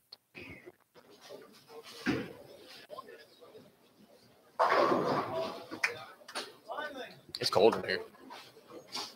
All right. Yep. Yeah, guys are skipping 2 pairs for this game. So your top 4 guys are going to be going to, I believe, 9 and 10. No, sorry. Skipping 1 pair because Amuletto just took his stuff to 9 and 10, and he just came off of 5 and 6. So your top 4 guys are going to be on 5 and 6. Your next 4 are going to be on 7 and 8. 4 are going to be on 9 and 10.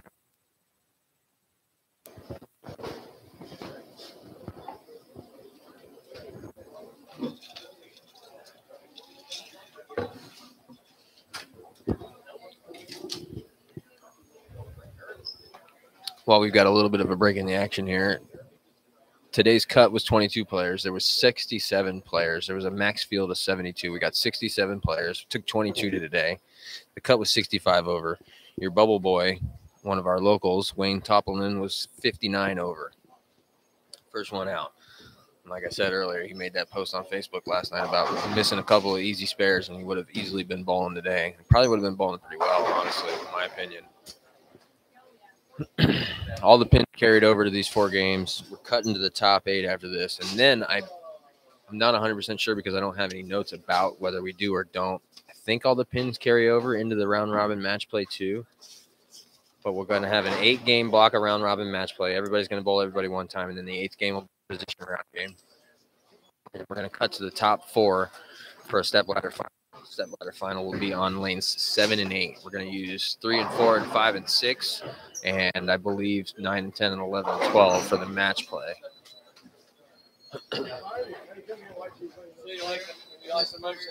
We are way and rolling for game 3. Steven Taylor just went to enter the game 2 scores, and as soon as he's already got them in there. I'm going to give you a rundown. This is halfway through this block. This is like a 4-game shootout block. It's going to determine the top 8. I'm going to give you, after 2 games, who's where. Chris Warren still in first place. He's 34 pins over for today. Paul Fleming is still in second place. He is 53 pins over for the day. Gary Faulkner still in third place. So the top 3 is no change through 2 games. Gary Faulkner is 37 pins over for today. Change starts number 4. Emiletto Monticelli's moved himself into 4th place. He is 70 over on the day. Paul Lamont was your 3rd place qualifier. He's dropped down to 5th so far. He is 28 pins under on the day. Jeff Johnson, I can't even remember where he actually qualified at, but he's making a huge move. He is 88 pins over on the day, 180 over for the tournament. So he was 92 over. I think that was somewhere right around 17th or 18th place. But after 2 games, he's gotten himself up into 6th. 7th place, Glenn Smith is 8 under on the day. And then 8th place, that's your cut line, Tom Carter is 52 pins over on the day. 9th place, Richard Cheney is 16 pins behind Tom Carter. 10th place, Michael Hogan is 19 pins behind Tom Carter. Dave Covington, 11th place, is 24 pins behind. Gary Ray is in 12th place. John Delaney's in 13th. Dan Schmerbach, 14th. Chris Keen's in 15th. John Burkett's in 16th. Jerry Johnson, 17th. Ricky Schisler, 18th. Bob Caruso, 19th. Richard Strath, 20th. Charlie Tony, that one keeps throwing me off a little bit, is in 21st. And Todd Gell is in 22nd. Yes, sir. Thank you very much. All right, you guys might have to excuse me a little bit here because my breakfast just showed up. I'll keep talking a little bit.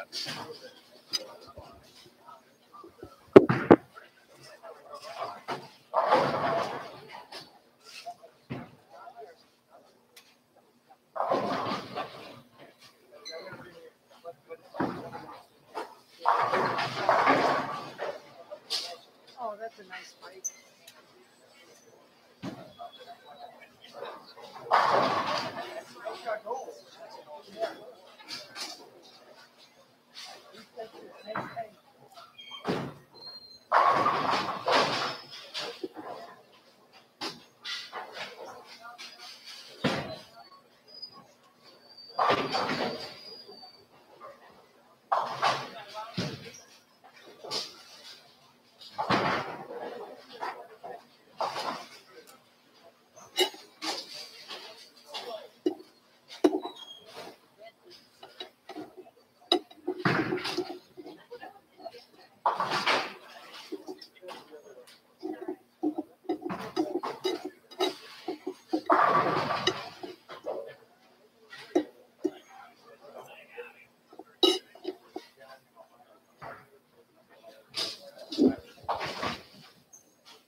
Gary Ray's trying to put something together here on 3 and 4 with the front 2.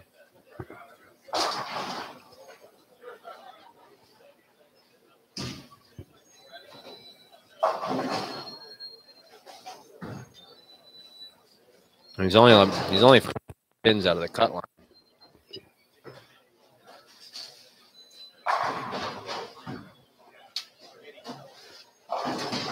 Glenn Smith is starting off this game well again, like he did last game. He got the front 2. Chris Warren is not liking what he's seeing out of anything right now. Struck in the first frame, and now he's looking at a 2-8-10. He's stuck with that Axiom Pearl. Emiletto's still throwing that power torque, and that's the front 2. Chris Keen got the first one on lane 12, and he's getting up on the approach. Or I'm sorry, he got the first one on lane 11. He's getting up on the approach on lane 12. He's already back out of that pink hammer urethane ball. It looks like a conspiracy scheme in his hand, but he's kind of far away from me.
Oh yeah, absolutely.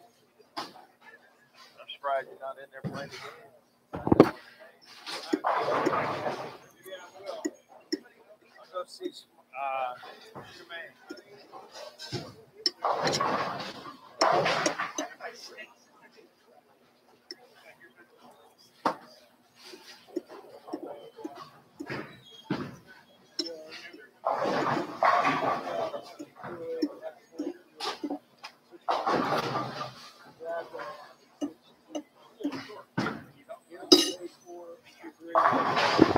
This breakfast is not disappointing, boys and girls. Boys can cook in here.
Folks, I'm not really sure that I realized that Ricky Schisler was the two-handed guy that was in here bowling in the A squad yesterday. Nor did I really realize that he started going two-handed.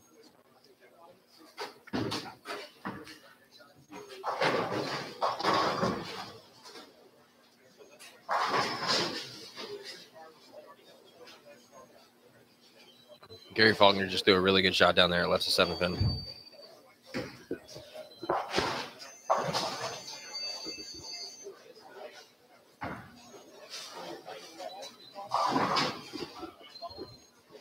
John Burkett on lanes 1 and 2 has gotten himself into an RSTX2, but I don't know that he's in the right part of the lane right now.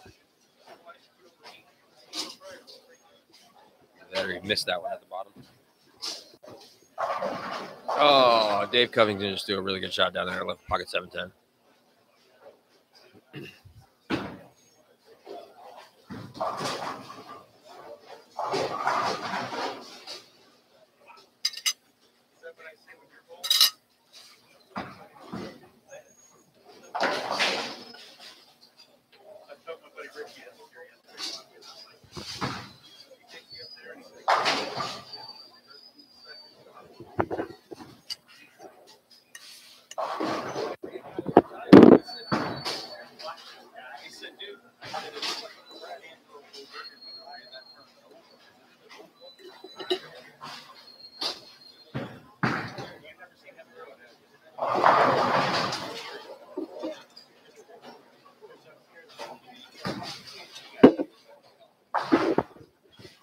Paul Fleming is trying to do what he can to overtake Chris Warren right now. He's got the front 3.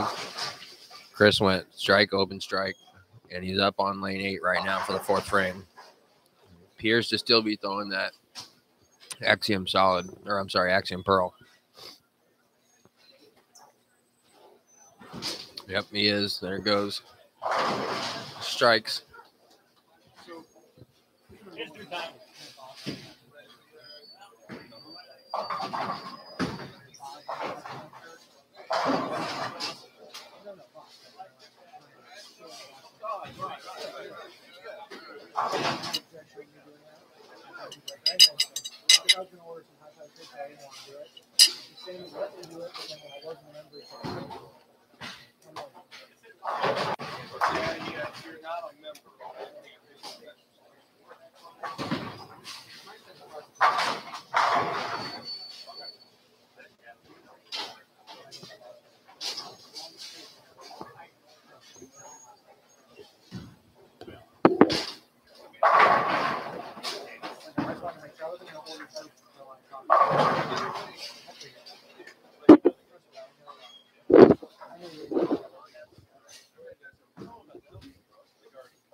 Jeff Johnson on lane 1's on a 280 pace.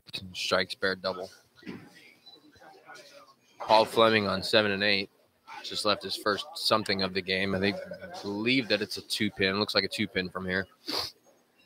He had the front 3 before he left that 2-pin. Chris Warren has just gotten himself a 3-bagger.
Get all the members in it, and then at the last minute. I just don't like pulling people out. Well, the game also makes some think about doing even just the standard. Like, when it breaks down, you go one event. It pays for Gary Ray, one of the, I believe, 2 lefties that made it to today. He's trying to make himself a charge of the leaderboard. He started the day, I don't exactly remember where, I think somewhere right around 20th. And he's gotten himself, after 2 games, up to 12th. And he started this game with the front 3 before he opened. And he just threw a strike after the open. And he just left a 3-pin. He seems to be playing him pretty straight up the left-hand gutter. Gary Faulkner just threw the 3-day down there and it flat 10'd on him.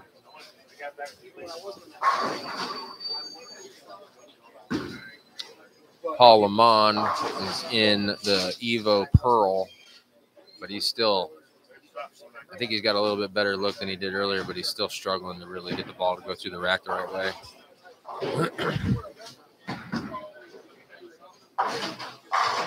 That was a good one, though. That was a good one, though. That may be an adjustment. He could be onto something there. Who knows?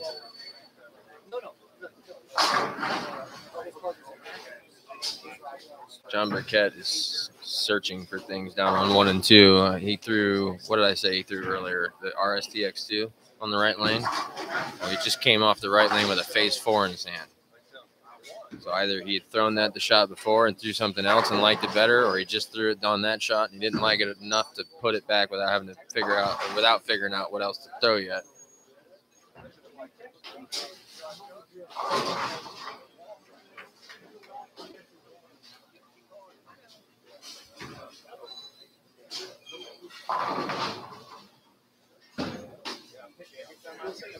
Nope.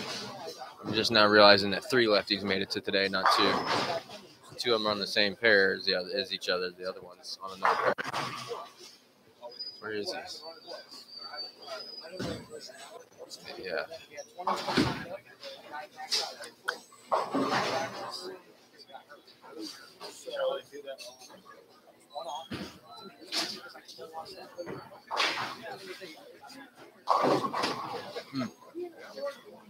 Gary Ray either keeps missing a little bit out or his look is starting to change because that's the second 3-pin in a row. Gary Faulkner, on the other hand, seems to be striking. Oh, he's on a Dutch 200 pace.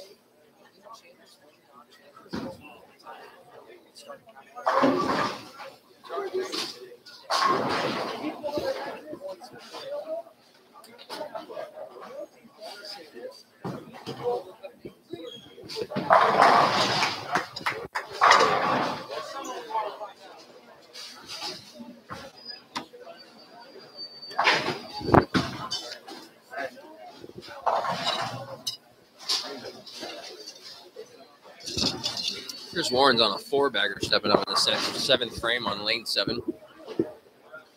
With strike open 4-bagger. If he punches out, I believe that's 268.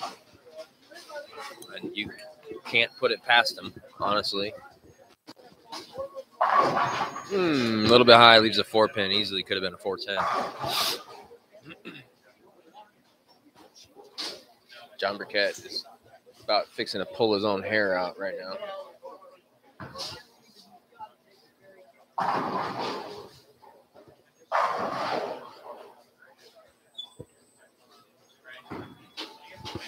Glenn Smith over there striking again.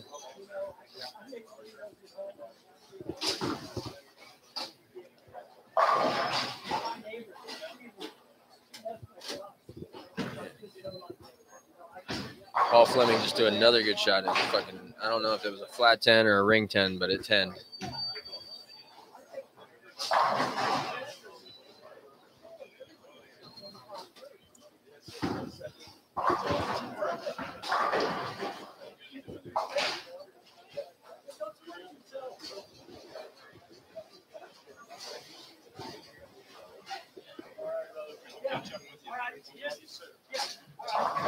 Wait till Rick was done before I head off. All right.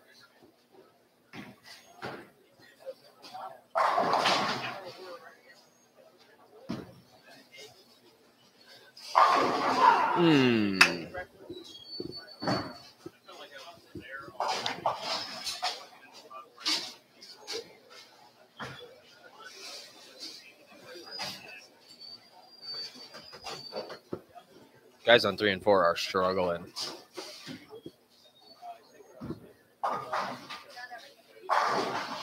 Jerry Johnson can strike out for 194. Gary Ray can pick this up and strike out for 220, which isn't terrible. That's the guy I was talking about a couple minutes ago that's trying to make himself a run up the leaderboard. And then Richard Strath can strike out for 182. Gary picked that up.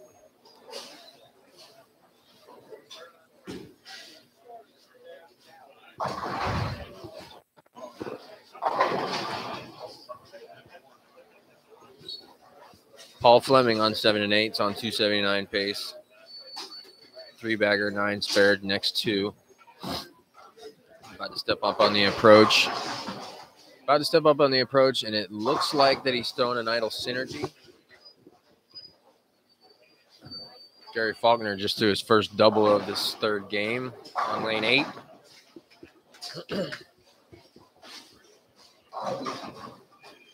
Chris Keene, our proprietor's on lane 11, about halfway through the 3rd game. Strike, spare, strike, and then 3 spares in a row. That was the longest standing tipped over 10-pin I've ever seen in my life. That thing stood there half on its side for, it felt like 3 seconds before it finally fell over.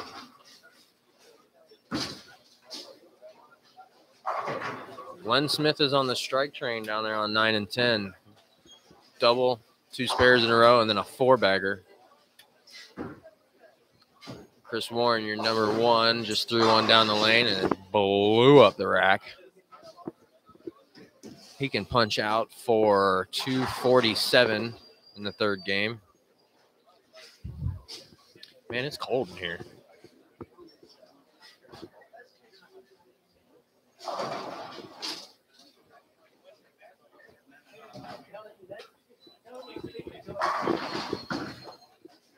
Paul Lamont just let that Quantum Pearl go, and it carried this time. If he manages to put another 4 together after that one, he's going to shoot 228, which he needs. He's still in the cut line, but he needs something like a 228 to keep him in there for one more game. Amaletto is doing what he can to try and take everybody over. Double, 8 spare, 5-bagger, 278 pace on lane 9, 9 and 10.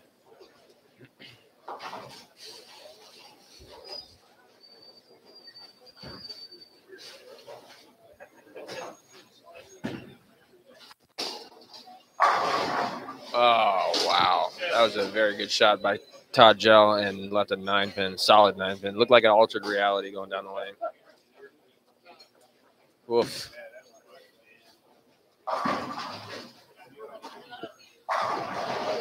Jerry Johnson is really having the struggles over there on lanes 3 and 4.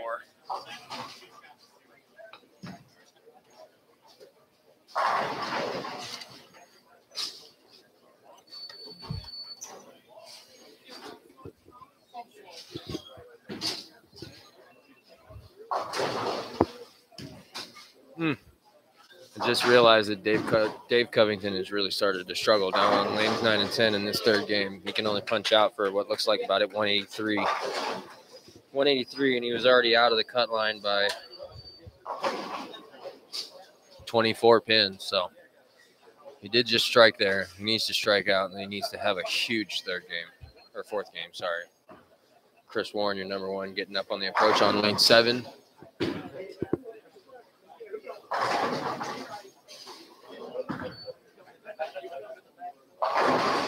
Oh, that one went high, and he somehow managed to topple over the 9-pin. I don't even know how that fell. It fell forward. Something hit it from the back or something. He's over there trying to figure out what the adjustment is.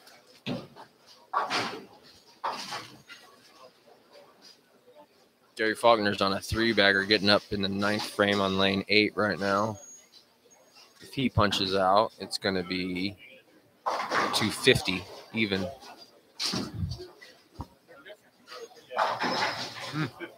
Flat 10.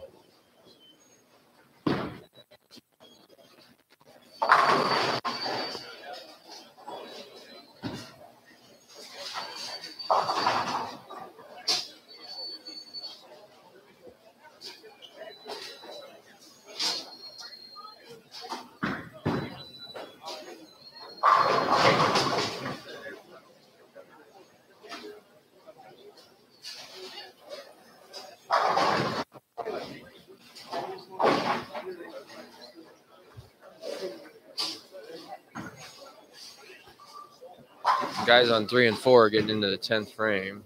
Some guys move quick. Jerry Johnson can strike here in the fill for 149. Gary Ray can out for, I believe, 220. He's got the first one in the 10th. Emiletto just converted something, and I didn't see what it was. It was a 5 count. He left a 5 count, and he converted it. Paul Fleming maybe getting something together here to keep himself in the show. He's got 3 in a row. He's in the 10th frame. He needs the last 2 for, I think I said, 228?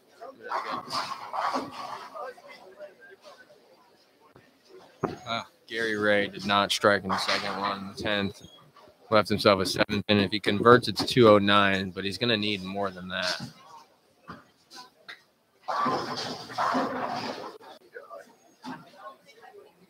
Glenn Smith is on a 5-bagger going into the 10th frame on lane 10. Dave Covington got the first one in the 10th on lane 9. Chris Warren left a 4-pin on the first shot in the 10th frame. So the best he can do is pick this up and strike for 226. Paul Lamont threw that one way out there. Didn't come back to the head pin. Glenn got the first one in the 10th on lane 10. Tom Carter's struggling on lane 12. Just left another 10-pin. That was a big shot by Dave Covington. He's got a lot of work to do in his last 13 shots here. Chris Warren picked up that 4-pin. He's going to try and make some kind of an adjustment, see what he can do here in the fill ball and what he can carry over into the next pair. Gary Ray did pick that up for 209. Richard Strath is on a 3-bagger. He's got 2 shots left in the 10th frame. If he strikes out, looks like 182. Bob Caruso can convert what looks like a 2-pin from here for a 182 on lane 2. John Delaney got the first one in the 10th and can get the last two for a 206. Burkett still having struggles down there on 1 and 2. He's got a strike in the 9th. If he strikes out, he's looking at, looks like 188.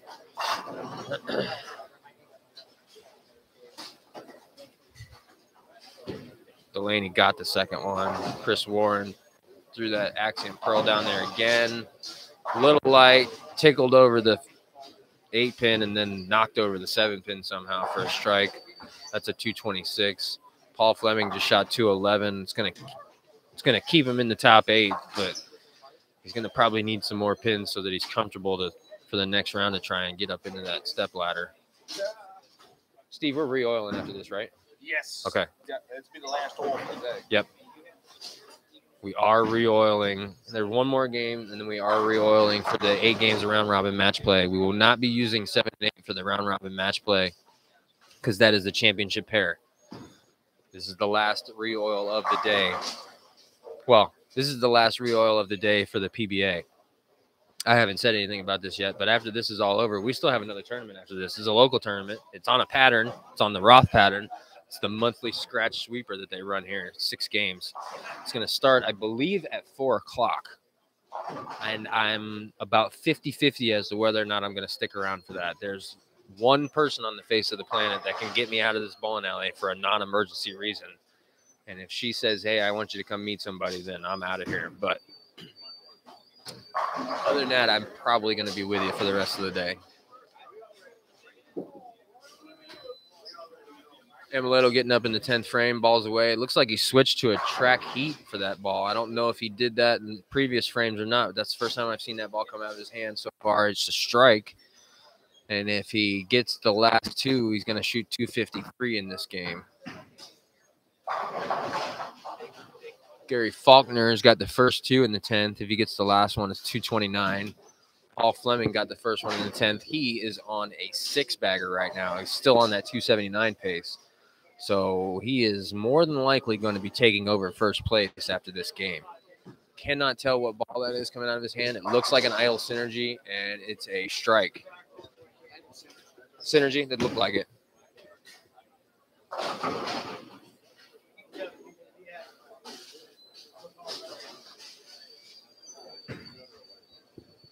Tom Carter got the first one in the 10th on lane 11, and it looks like he got the second one. If he punches out, that's 191.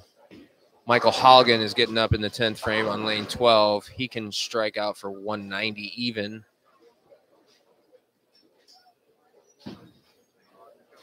I missed the end of the game on lane 1 and 2 because I was watching the action on the other end of the bowling alley. Sorry about that, folks. Gary Faulkner got all 3 in the 10th and shot 229. It's going to keep him in 3rd place. He's far enough ahead of Amaletto that Amaletto's not going to jump him. Amaletto went 9 spare to finish off that game and shot 243. So Amaletto's going to gain about 20 some odd pins on Gary Faulkner, but the top 4, there's going to be a change in 1 and 2. It's going to be Paul Fleming and Chris Warren, and then Gary Faulkner and Amaletto. But right in front of me on 5 and 6, we've got Todd Gell just threw the first shot in the 10th frame, and it's a strike. He can strike out for 193. Ricky Schisler got the first one in the 10th frame. He can punch for 173. Charlie Tony can punch for, I believe, 212, if I'm seeing that properly. How you doing today? Dan Schmerbach. Okay, so Tom Carter ended up throwing a 9 count in the fill ball for 190 even. Michael Hogan went 8 spare and can now strike in the fill for 178 on lane 12, and he did so. Dan Schmerbach got the first one in the 10th. If he gets the next 2, it's 192. Chris Keene, our proprietor here, can strike out for, looks like 217. No, I'm sorry, 207. Todd Gell, it's a 6 count in the second ball in the 10th. He can convert for 183. Ricky Schisler got the second one. I believe after this game, everybody just moves 1 pair to the right. No. Everybody's skipping a pair. Because Amuleto just came off 9 and 10, and he's setting his stuff up on 1 and 2. That's a tough pair to finish on. Man, that's a tough pair to finish on.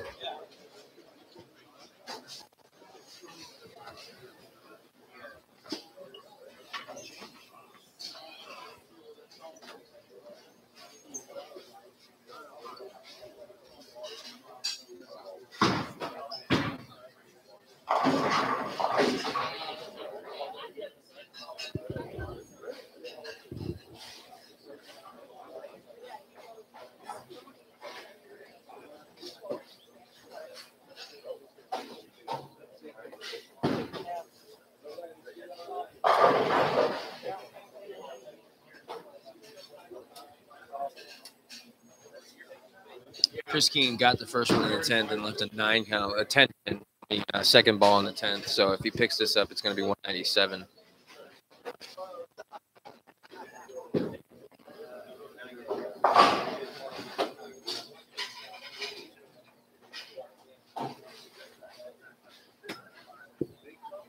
And he did convert. That is a 197. There's one player left to throw one shot for the third game. Appears that the guys that are set on the next pair and ready to go are going to wait. Charlie Tony was the one that threw that shot. It was a strike, and it was a 2-0-1 game for him. And we're going to get rolling in the fourth game. Dave Covington's grabbing a ball right now in lane 1. And Gary Ray is up on the approach right now in lane 8. The shot's away. A little high, and it's a 2-4-7-10.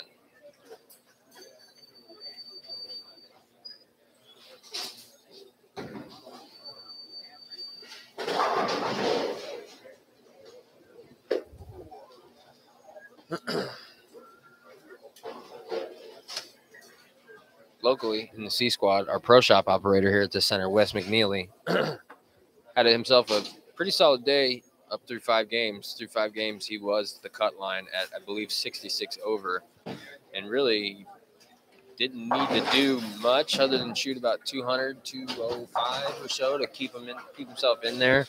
But I think he kind of fell victim to some of the same stuff that I was talking about earlier with Dave Covington in the third game on the C squad. That was the squad that everybody started further left.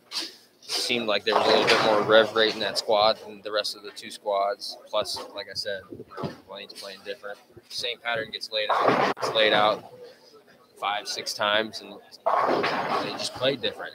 The different for that squad was that they hooked a little bit more. That the lane beds get more. You know what I mean? You got 22 players in the first squad. You got 22 players in the second squad that bowled 6 games apiece with only really enough time to re-oil the lanes between them. You know what I mean? So that's kind of how this deal works a lot of the times.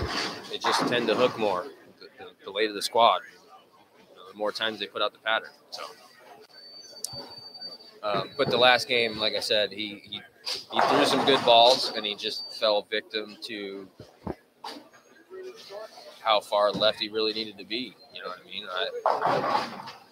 When I was watching it and saying, I think if I remember correctly, he was throwing the 3D offset, and I was thinking to myself, we really should probably be in something just a tad bit weaker that stores a little bit longer. And Mileto's still sticking with that heat on 1 and 2, and he just blew the rack up on lane 1. So, but he ended up having a bad game. He made a couple of mistakes, and he ended up missing the cut. But he had a solid day overall, really. Just that last, if you could take that last game back, he'd take it back for sure.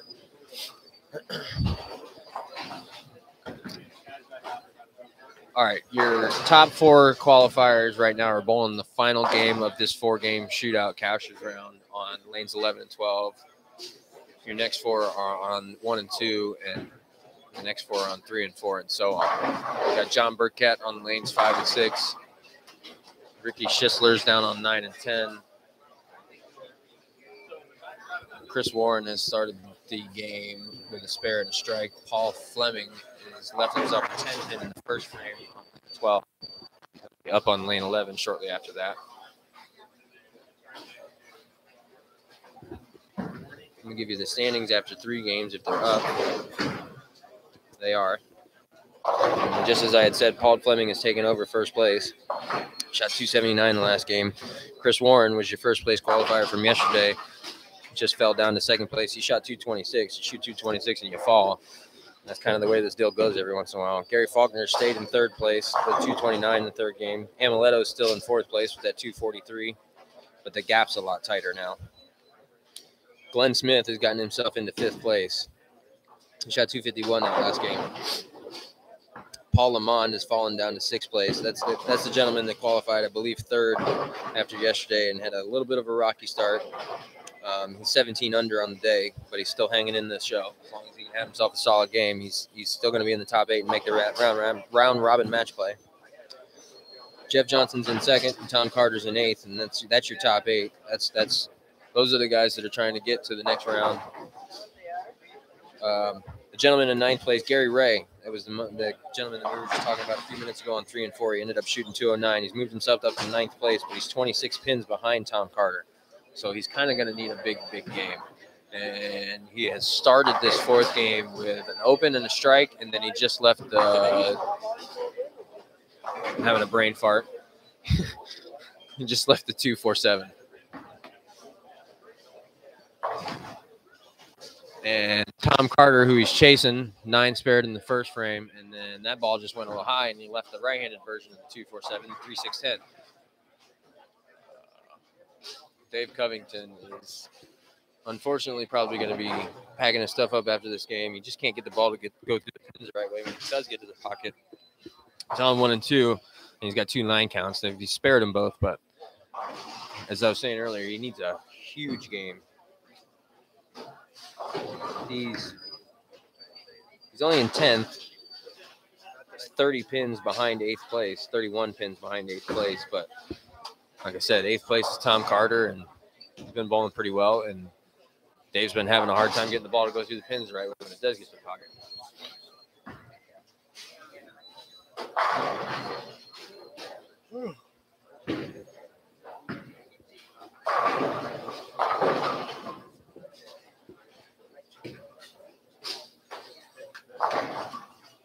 I'm about to go out to my truck and get a pair of freaking sleeping pants and put them on because it's so cold in here. Amaletto just 7 pin in the second frame.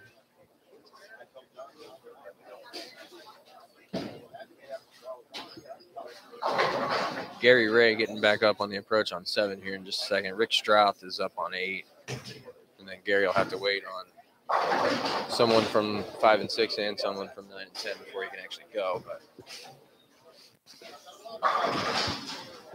Paul Lamont, the gentleman that's in 6th place right now that I was saying needs a big game, is got the front 3 so far in this last game. So he's doing what he can to solidify himself into the round robin match play.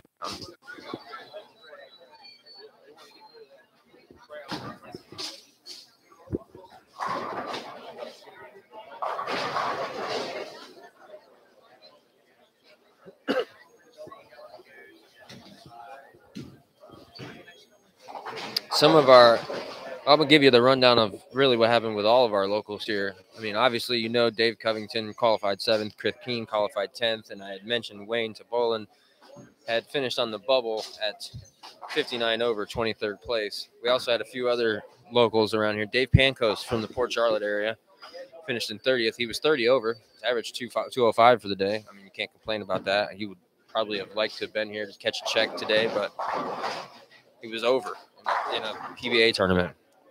Wes Mcneely, our pro shop operator, ended up finishing in 38th at 16 over. But like I said, he was 66 over going into the last game and on the cut line and just didn't have that great of a game.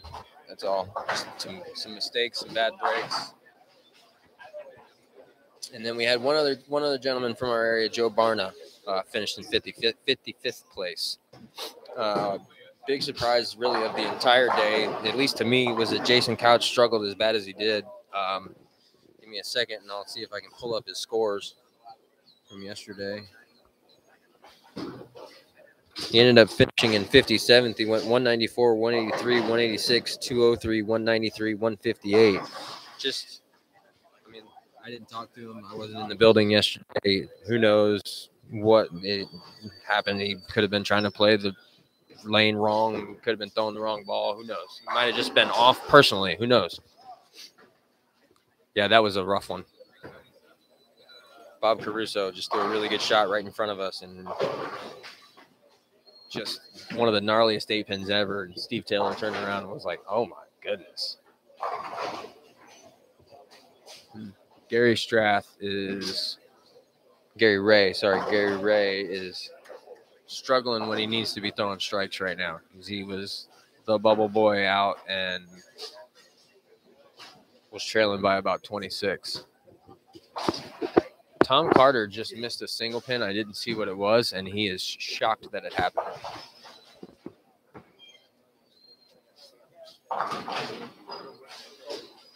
I'm not sure if he's shocked that it happened or beside himself that he missed it. Glenn Smith got the front three down on 1 and 2. Sitting in 5th place going into this game comfortably. Well, I shouldn't say that he's in 5th comfortably. He's comfortably into the match play.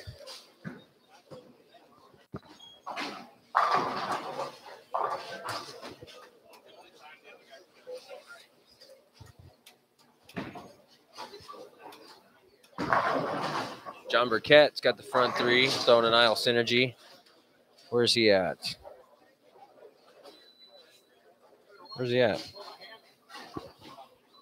He's in 16th going. I have a feeling that unless he shoots 300 and some weird things happen in front of him, he's not going to make it into the show. Or excuse me, into the match play.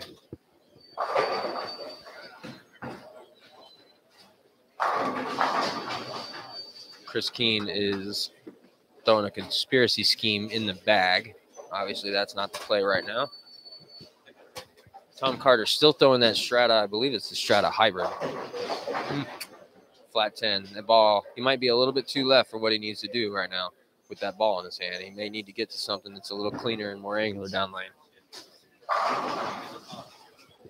Not that that ball's not angular down lane. Emiletto struck in the first frame with that heat, but then went 9 spare, 7 spare. But remember, he's on that tricky pair, 1 and 2.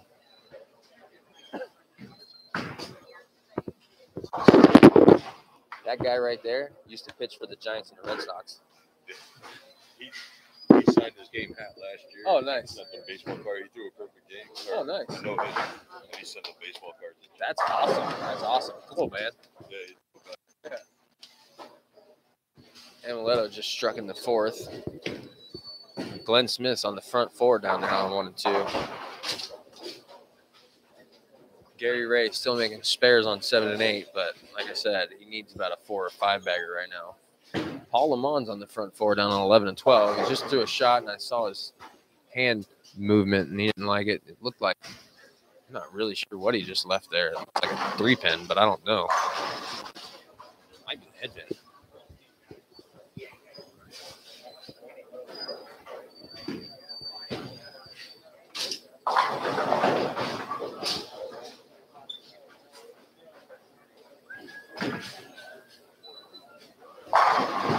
Michael Hogan was struggling to get anything going until right now on lanes 3 and 4. He just threw a strike on lane 4.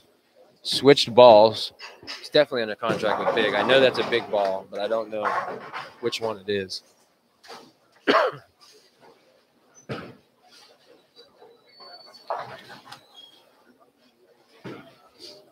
Tom Carter is really talking to himself right now.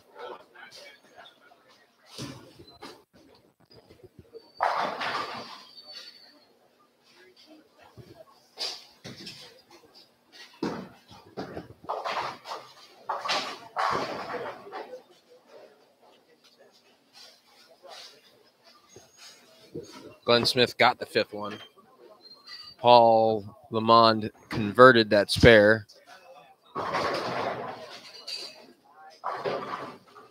Ooh. Some kind of bird dog just went down there and took down the 10-pin for Chris Warren. That gives him a double in the 4th and the 5th. Started out the game spare, strike, spare, and now he's got a double.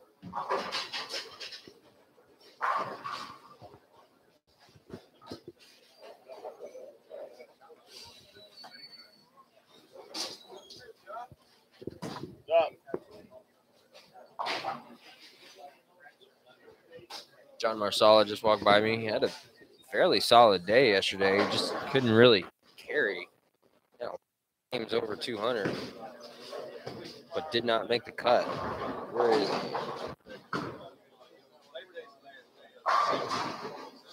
Yeah, 211, 167, 202, 215, 207, 200. So he only had one game under 200, but his one game under 200 was not a low game, but it wasn't a great game, but he didn't have any big 200s to like balance it out. Bunch of 2-0s and 2 teens.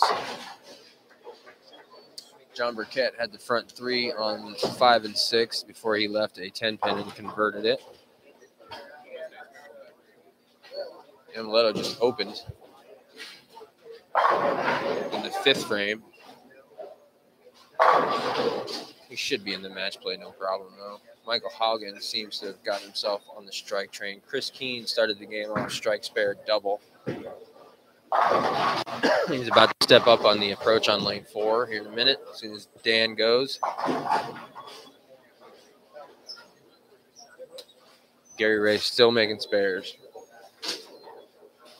Spares are key, but this is a situation where he needs like a 5 or a 6 pack. Tom Carter did strike in the 5th, but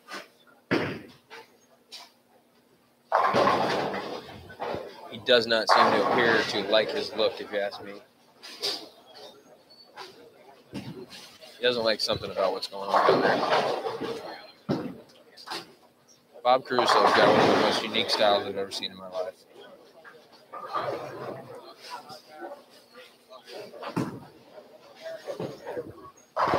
Let's see how Bob Caruso bowled yesterday. 211, 223, 231, 178, 212, 246. So he had himself a look. He was in C squad. Tom Carter still throwing that Strata hybrid. Michael Hogan up right now on the left lane. Manages to kick over that 7-pin late. A lot of these guys are pretty deep right now. Glenn Smith got the 6 one. He's got the front 6 down there. Chris Warren is on a 3-bagger now. And Paul Fleming is keeping direct pace with him. So the likelihood of the order change in there is pretty low, in my opinion.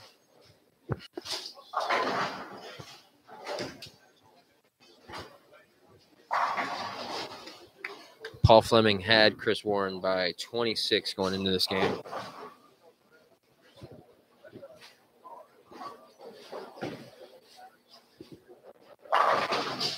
Amaletto strikes on lane 2 after that open. John Burkett gets back on the strike train in the 5th frame after converting the 10-pin.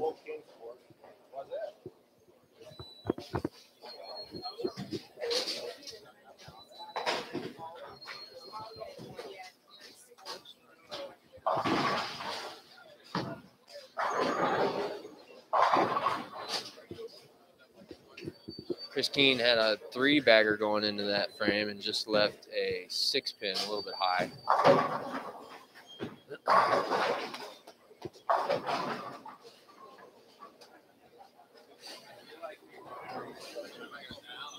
Glenn Smith got the 7th one. He's on the front 7 now. Oh, my goodness. Oh, my goodness. That's going to be an out-of-spot pin.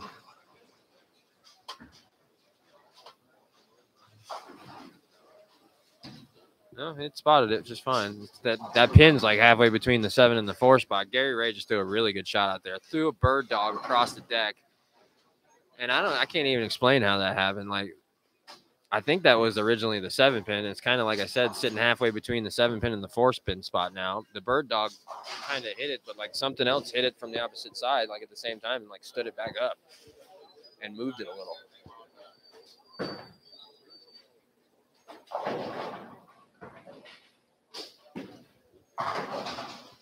Chris Warren's up in the 7th frame on lane 12 right this minute, working on a 3-bagger. Paul Fleming went 9 spare again in the 6th and then struck in the 7th. Chris got that strike in the 8th, so that's going to be a 4-bagger.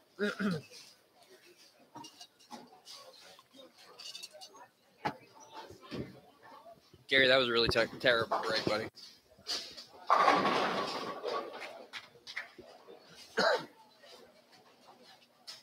All right, Glenn Smith is coming up on lane 1. I'm going to go down there and see if I can figure out what ball he's throwing.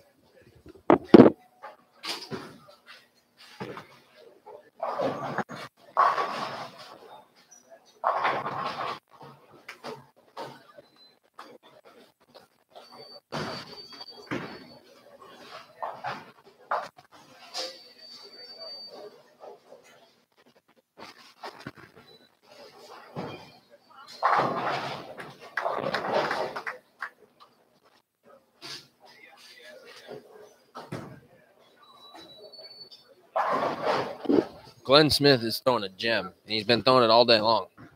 Started with it in the first game. He's still throwing it. He's the only guy that I've seen that is not ball changed. I mean, and he got the 8th one. I wouldn't be surprised if he's thrown a different ball here or two, and here, so you know, in the fill ball every once in a while. But I know for a fact that he started with that gem, and he's still throwing it.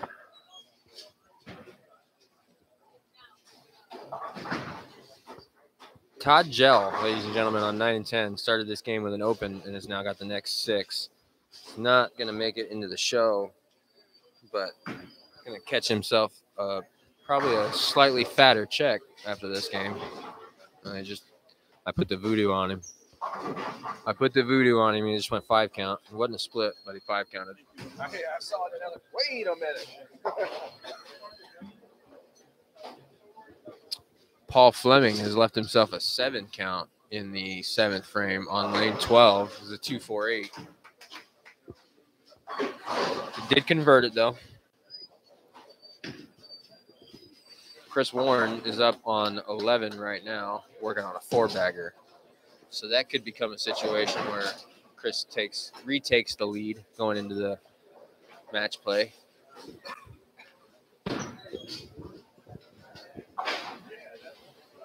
Emiletto had thrown a double on 1 and 2, but has just left looks like a 2-pin on lane 2.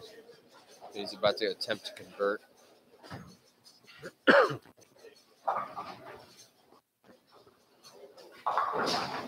And he did convert. Glenn Smith's going to get back up in the 9th frame on lane 2. Working on the front 8. Dave Covington on the opposite lane, lane 1, getting up there, working on the double, getting up there in the 9th frame right now. Can punch out for 236, but I do not believe that that's going to be enough to get him where he wants to be. Tom Carter has found something on 3 and 4. It is on a 4-bagger. Michael Hogan is also on a 4-bagger.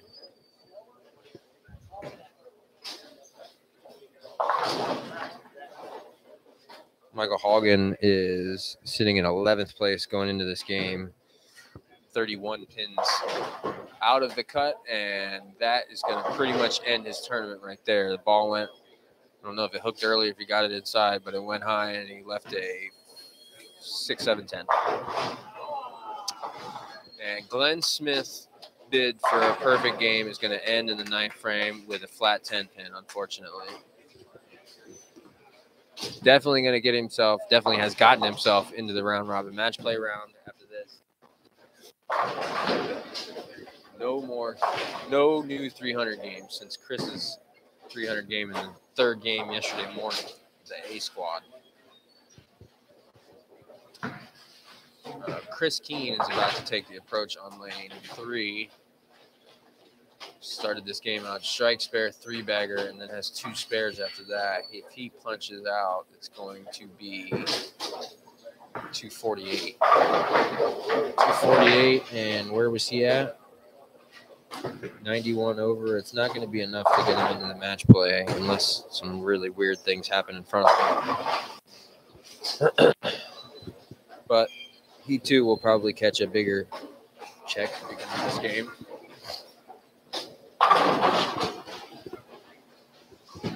Chris Warren left I don't know what he left, but he 9 counted and spared in the 8th frame, down 11 and 12. Paul Fleming ended up striking. Paul Lamont is getting up on the approach on lane 9 right now in the 9th frame, lane 11 in the 9th frame. And he can shoot 248, which will definitely put him into the match play round. He got that one in the ninth. The guys on 7 and 8 are starting to finish this game up. Gary Ray just shot in 193. Fortunately, will not be enough to get him into the match play round. John Burkett. John Burkett just left the 10th and he sent a bird dog, but the bird dog was a little thirsty and had to stop for water on the way.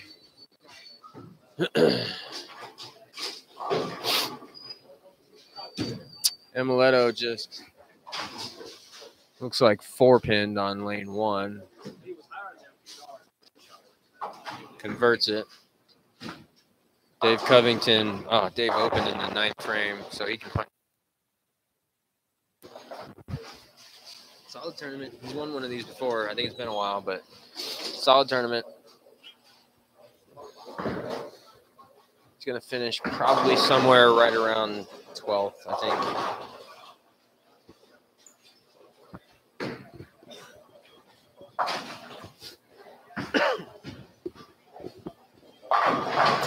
There's a strike there. Glenn Smith getting up on lane 1 to try and close out this 279 game that he potentially has. It's not going to make really any difference. It might change the seating a little bit or something, but oh, 4-7-10. 4-7-10. 9 and 10 is starting to finish up. Ricky Schisler just left a gnarly little 9-pin on the second shot in the 10th frame. If he picks that up, it's 167. Charlie Tony can strike out for 224. Todd Gell just left a 10-pin on the first shot in the 10th. If he picks up, the strikes, it's 229.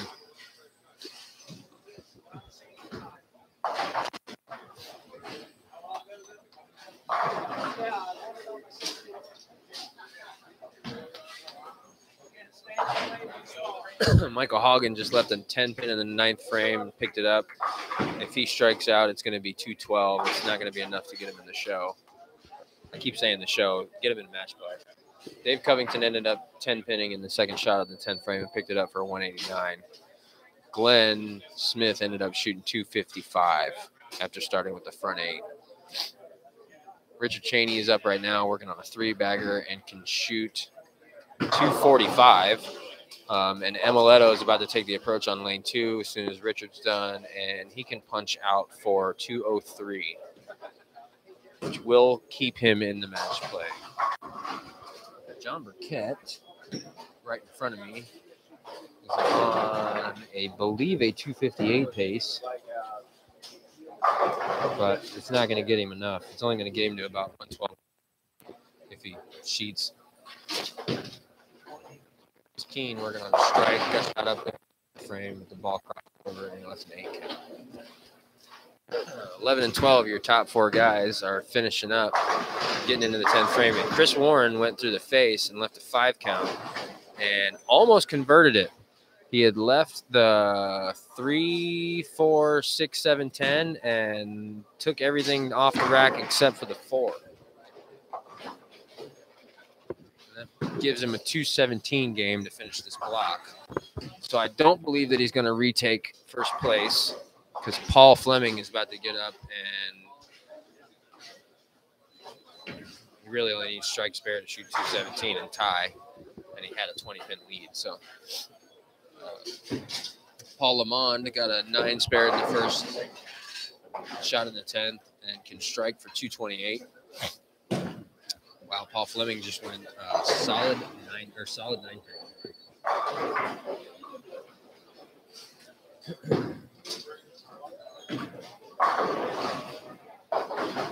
Richard Cheney 9 spared in the beginning of the 10th frame on lane 1.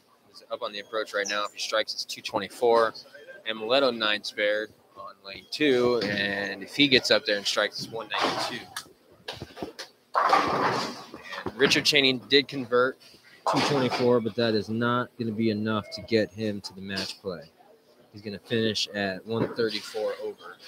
Tom Carter, who was your cut for the match play, had a 4-bagger going into the 9th frame, went 7 spare, and is get on the approach right now for the first shot in the 10th frame. and if he strikes, it's 222. So if he strikes out, it's 222. Michael Hogan ended up opening in the 10th frame and shot 188. And Tom got the first one. So even if he spares right here, it's 212. Amaletto, I do believe did strike there. Lanes 11 and 12. Paul Lamont did end up shooting 228, got that strike. Paul Fleming did end up striking. Phil ball in the 10th and shot 216. So Chris Warren gained a pin on him, but he was down by 26. So he's down by 25 going into the first game of the match play round. There will be a re-oil once all these players are done. It's the last re-oil of the day. They will re-oil all 12 lanes, but we're only going to be using 3, 4, 5, and 6, and 9, 10, 11, and 12 for the match play. Lanes 7 and 8 is going to be your championship stepladder pair, and lanes 1 and 2, I believe, is going to be the breakdown pair. John Burkett just threw a shot in the 9th frame, still throwing that idle synergy, and it struck. Tom Carter up for the second shot in the 10th frame on lane 4. Ball is away, and it's a strike, and he's happy about that one. Big old fist pump.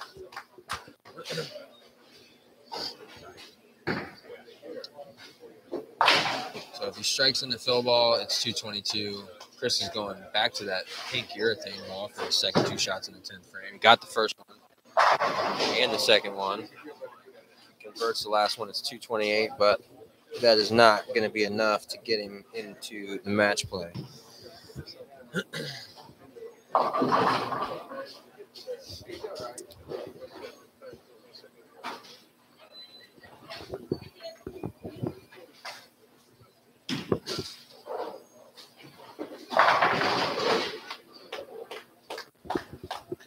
And Tom Carter did get the third one in the 10th frame. He struck out for a 222 game.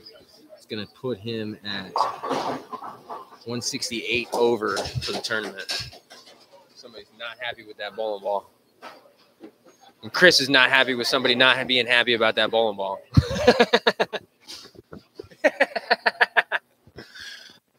Chris jokingly said, I think you just cost me the cut.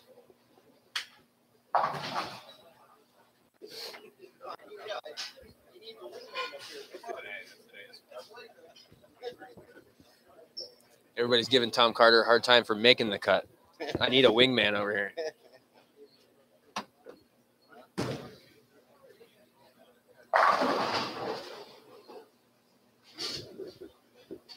Dan Schmerbach just got the first one in the 10th. If he strikes out, it's 210. Also will not put him into the match play, but it's a respectable finish to this tournament. And Chris is approaching for the third one in the 10th. And he struck. It's 228.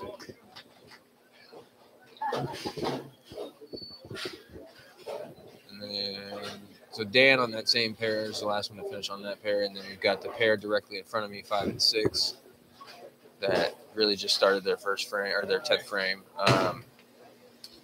This gentleman, John Delaney, shot a 150 the last game. John Burkett is about to get up on the approach on lane 6. He's got a double going into the 10th frame. If he strikes out, he's looking at 258, but it's not. It's just not going to be enough. He's only at 54 over. It's going to put him at 112.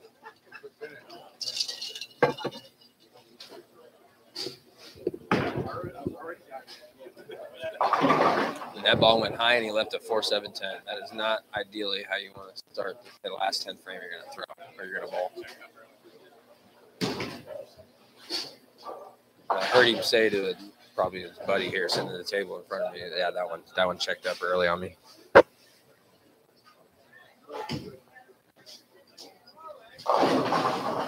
Jeff Johnson, the DV8 staffer, just threw a power torque down there and got the first one in the 10th frame. If he strikes out, it's 218. Jeff Johnson, where's he at? Oh, he's in the cut line.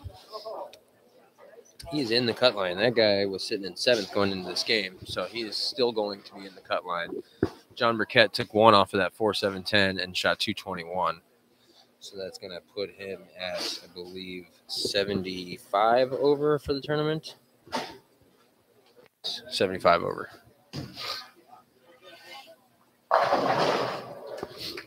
Johnson got the second one in the 10th.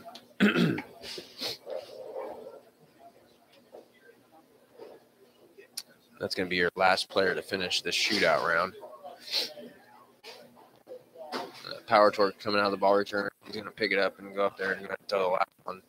It's kind of inconsequential as to what happens. He can pretty much throw it in the gutter and still make the match play round.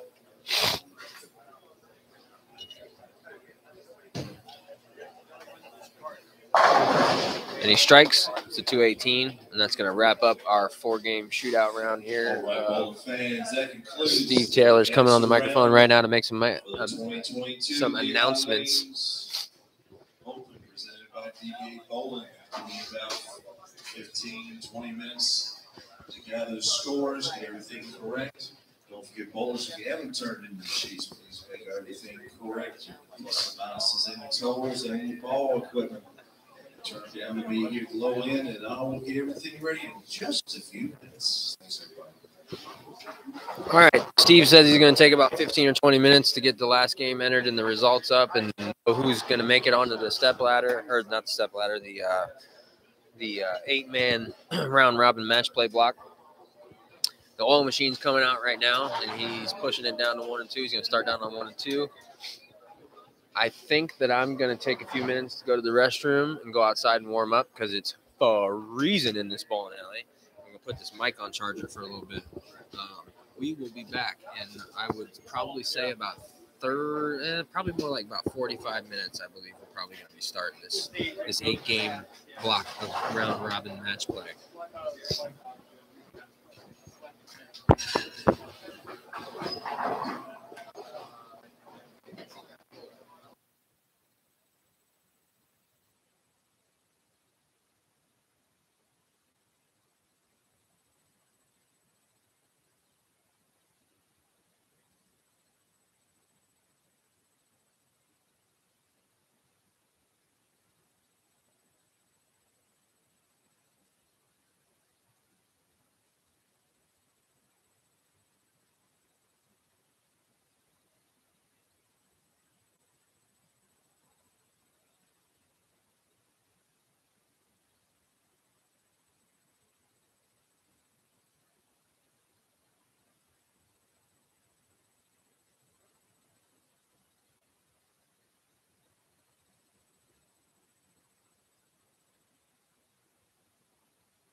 I got all my discounts. I got more than that. I got all my extended warranty and I got almost all of that back. So I got 10 to 12 grand from the dealer. But I see it all on the net. I just think all right. So yeah, I was happy.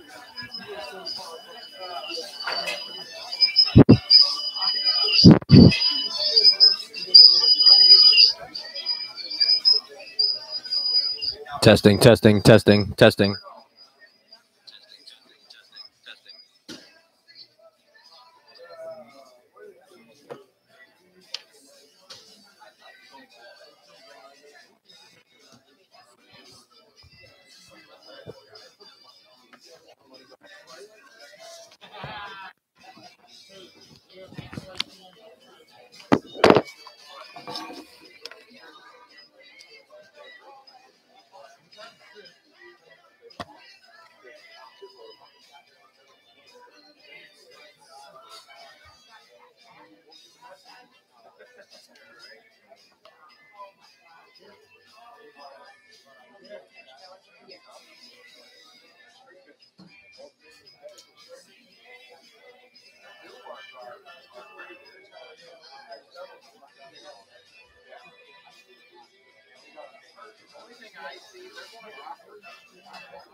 What's that? Yeah. Yeah. Well, I think.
Well, the house then, babe, right?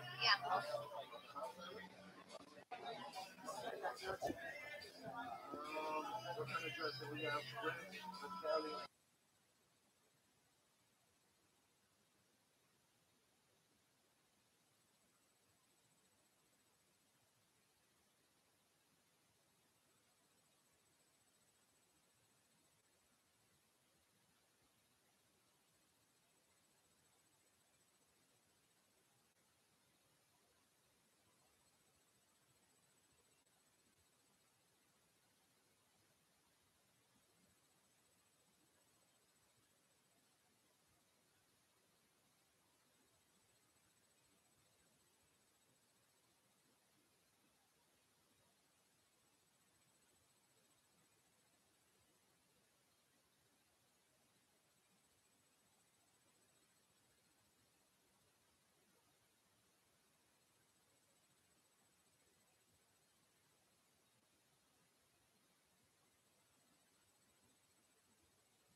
10. Jeff Johnson on 11. And Tom Carter, lane 12.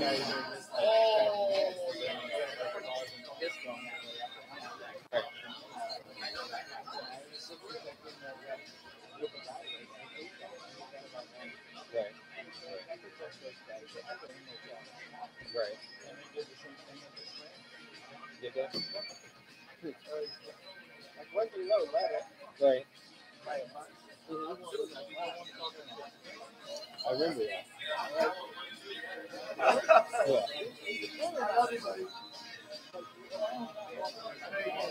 Right.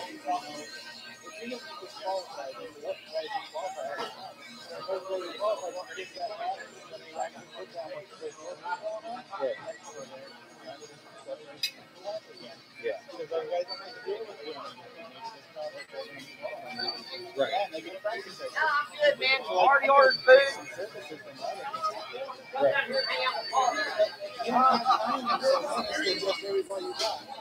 This is the main.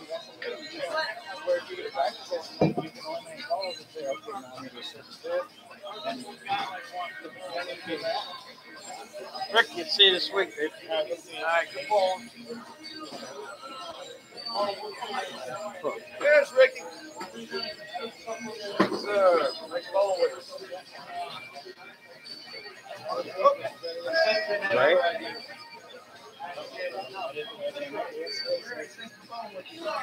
Money in the bank. Good luck on the other side too. Yeah, are you bowling the other one? yeah,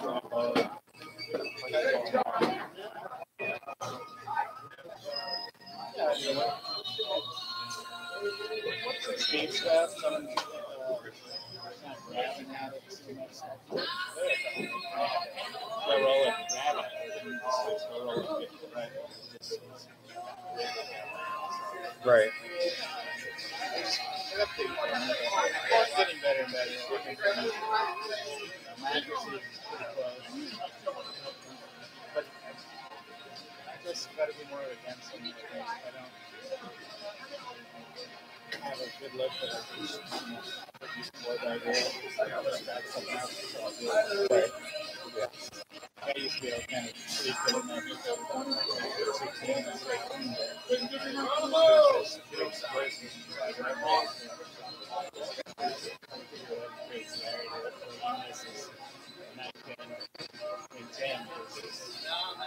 Two 810 or something like that. Yeah, I'm with. That's cool, man.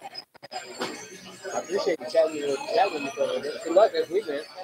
I'll probably see you over there, but I won't have a microphone. Right.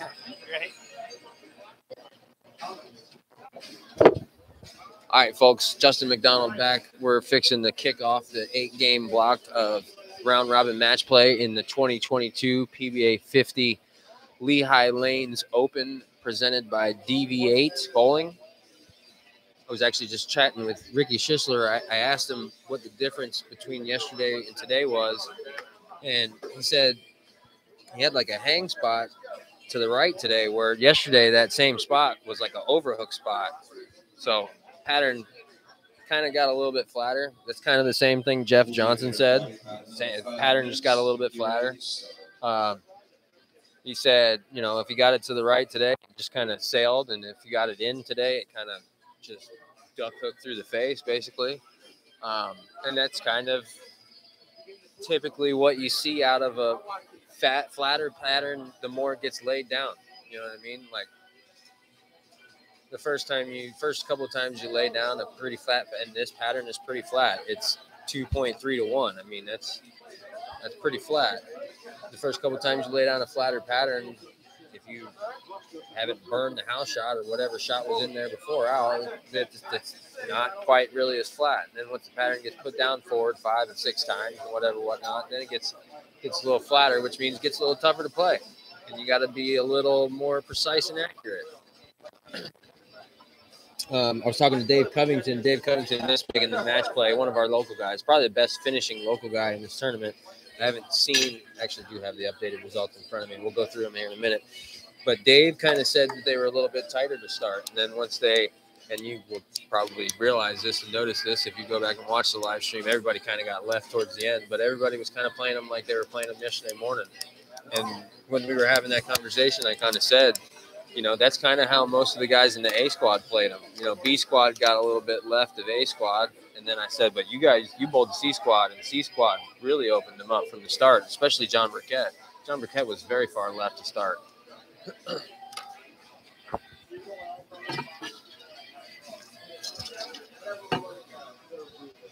Some guys are making some surface adjustments. I think we're going to get started with some practice balls here in looks like probably about 5 or 10 minutes, I think. Oil machine's done, been gone, and put away. Got Glenn Smith in front of me making some surface adjustments to reality. Gary Faulkner was up there messing around with a payback a few minutes ago. I just saw Amaletto looking or adjusting the surface on.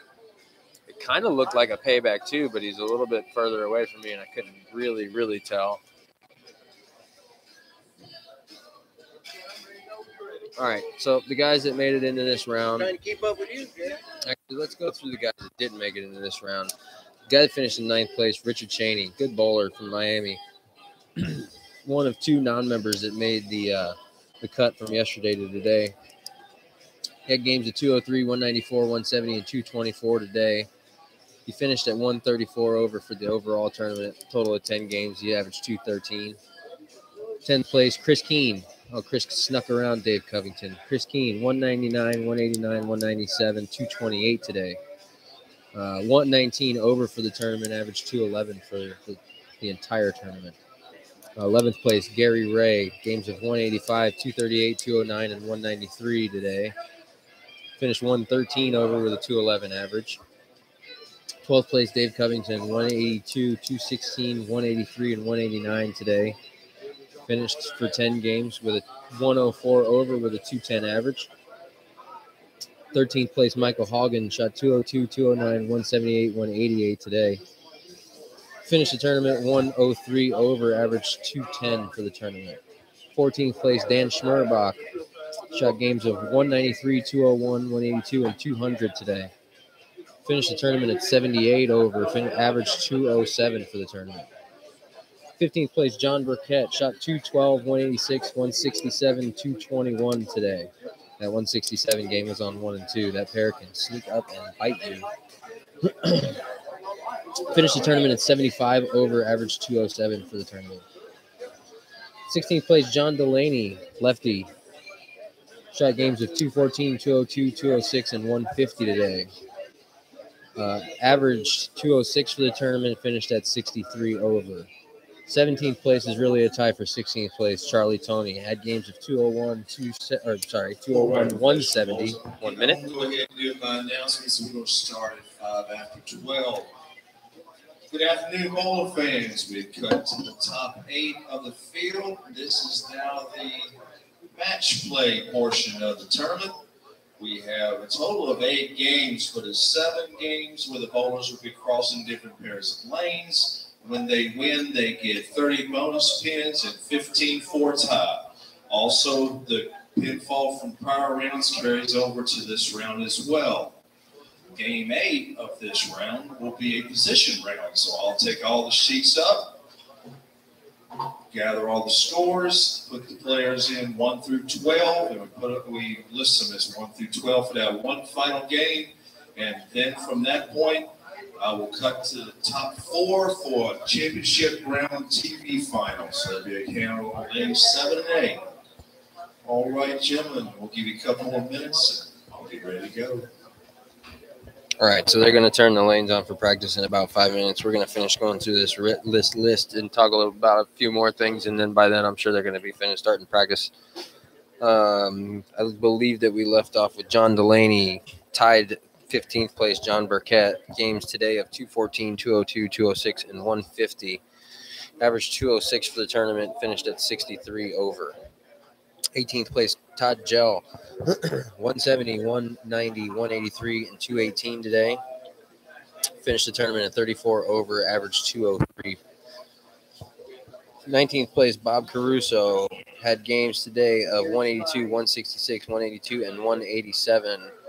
finished the tournament at 8 over and averaged just over 200 even. 20th place, Jerry Johnson had games today of 200, 210, 149, and 170. Finished the tournament at 3 over and averaged just barely over 200. 21st place, Ricky Schisler, who I was just having a conversation with a minute ago, had games today of 206, 185, 173, and 167. Finished at 1 over and barely over 200 average for the tournament. And You're going to put you on for 10 minutes of practice on our lanes, so 3 through 6 and 9 through 12. 22nd place, Richard Strath, 183, 175, 171, 177, averaged 198 for the entire tournament. I actually asked him really quick in the parking lot while he was out there. I'm good. I'm probably going to get lunch in a little bit. I appreciate it. Thank you. Yeah, no problem. I was talking to him really quick in the parking lot. We were both headed out at the same time when I was trying to warm up a little bit because it's freezing in here. And I really just asked him really quick what the difference between like yesterday and today. And he said he really didn't think there was any kind of a difference. He just didn't execute well at all. So as you can see by the 4 people that I've talked to so far of varying opinions of the differences between yesterday and today, some saying there's really no difference and some saying there's quite a bit of difference. Like I said, what Ricky Schisler was telling me, he had a hang spot right and a hook spot in the same spot yesterday. I mean, that's like almost night and day. But that's kind of the difference when the pattern gets flatter. All right, so the guys just started throwing practice balls, as I'm sure you guys can hear. I'm going to go run down the top 8 because we started and went through 9 through 22 there just a minute ago. Your top player going into match play was Paul Fleming. Shot games in the shootout round of 245, 208, 279, and 216. Overtaking yesterday's top qualifier, Chris Warren, who had a massive day, was 291 over for 6 games yesterday. Came out this morning and shot 231, 203, 226, and 217. He really didn't do anything wrong to lose his lead. I mean, the 203 in the second game wasn't the most helpful thing, but I mean, really, Paul Fleming shooting 279 when Chris shot 226 is really what kind of did him in for that. But I mean, we've got 8 games of match play. We still got a long way to go here. It's not like Chris is it's not like Chris is gonna lose the tournament all of a sudden because of that. Those two are going to be bowling their first match on 3 and 4. On 5 and 6, we've got Gary Faulkner, who shot games of 245, 192, 229, and 196 in the shootout round. Bowling against Glenn Smith, who really finished the shootout round with a massive 2 games compared to everybody else. He shot 170, 222 in the first 2 games, and then went 250, 251, 255 the last 2 games to get all the way up into 4th place. I don't recall off the top of my head where he finished the 6-game block yesterday at, but that was a mover. I don't believe that he was in the top 8 when we started this morning. 5th place, Paul Lamont finished yesterday in 3rd place. Shot games of 183, 189, 211, and 228 to finish up the shootout round and stay in the top 8. He is bowling on 9 and 10, bowling against Amuleto Monticelli, who had games of 224, 246, 243, and 192 this morning to get to where he is now. Do not believe that he started the round inside the top 8 either. I can't remember off the top of my head, but I don't believe that he did. And then on 11 and 12, we've got Jeff Johnson, who shot 268, 220, 224, and 218 this morning. He was the gentleman that said that the pattern played a lot flatter today than it did yesterday. It looks like maybe I didn't see that properly because I'm sitting behind lane 6 and they're on 11 and 12, but it looks like he just threw a purple hammer down there. And that's just practice. And I'm sure they're probably throwing a little everything out there to see what's going on, but I would be a little bit surprised if he started with that purple hammer because I don't believe that he did this morning, and I don't believe that he threw it at all yesterday either. And he's bowling against Tom Carter, who had games of 208, 244, 190, and 222 to make it to where he is now.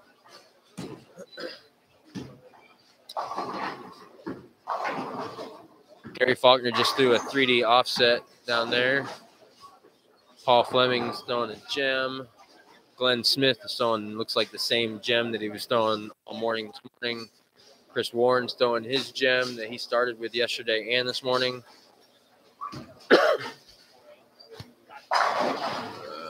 Paul Lamont has got that Quantum Evo Solid back in his hand.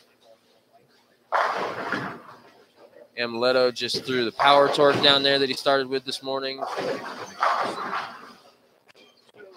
I'm going to walk down behind lanes 11 and 12 and see if I can see what those guys are throwing down there. Jeff Johnson just threw a Power Torque.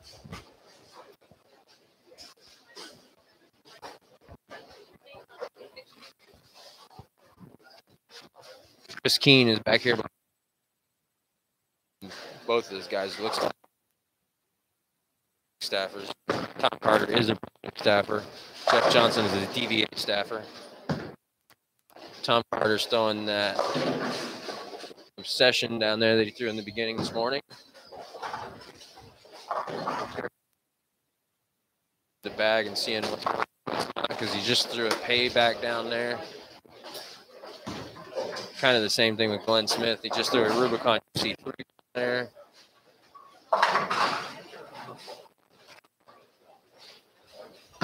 Paul Lamont just threw a Defender. That was a big ball. You might want to think about that one a little bit harder. I think I like that ball better than that Quantum.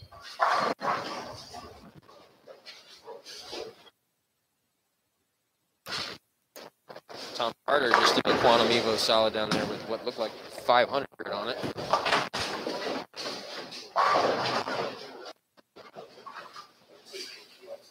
Jeff Johnson just went and retrieved it out of the pattern.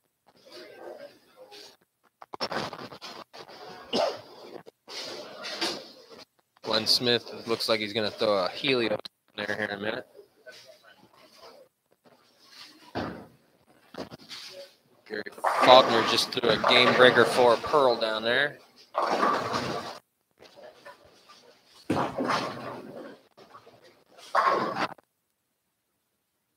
Looked like he might like it. It's 210, but it was the first shot he'd thrown with it.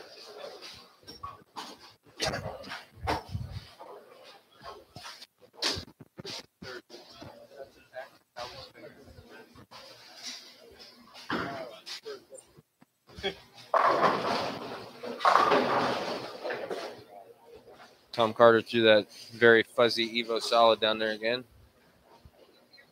What's up, Jerry? Hi, sir. How are you? Pretty good. How you doing? I see you're getting around now. You don't have your scooter. I didn't bring the scooter in because this place is so small. Especially earlier. There's a lot of people in here earlier. Yeah, I bet.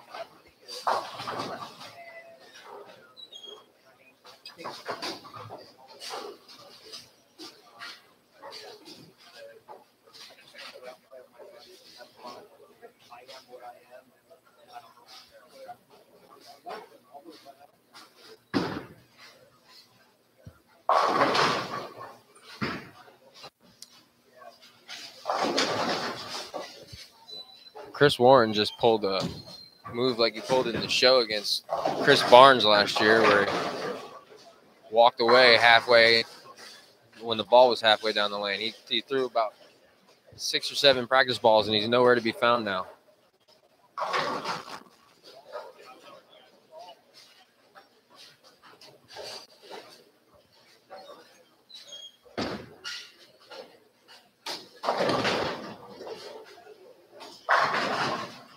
Gary Faulkner, I feel like, is going to probably start this match with that 3D offset.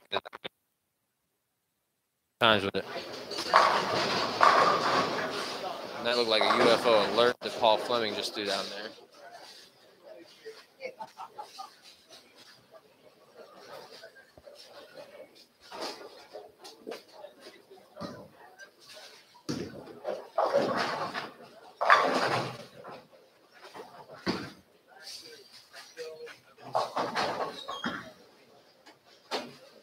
I don't know if that's an alert or not. It's green. It's dark green like the alert is. Trying to get behind him and see if I can see it. Here comes Chris.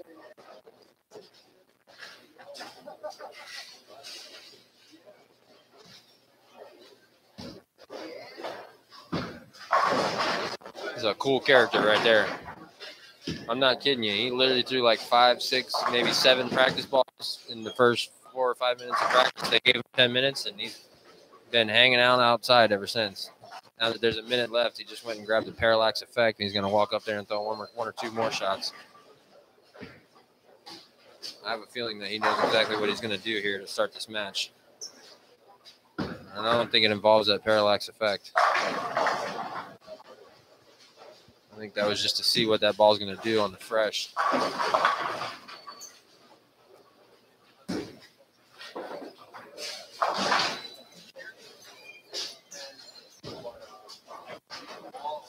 Got about 30 seconds left in practice time. I think everybody's going to get 1 or 2 more shots in, and then we're going to get rolling here.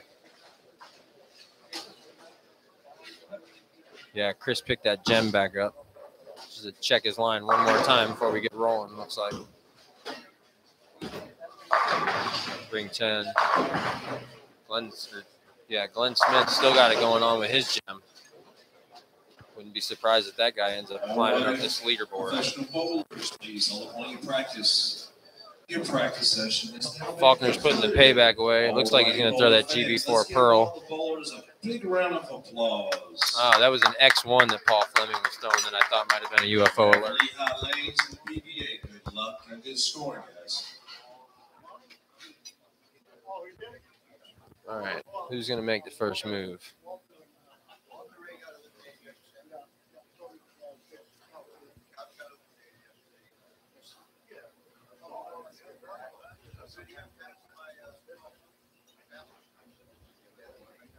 Looks like Jeff Johnson's going to get up there first, and it looks like he's going to go with that Bigfoot I was talking about.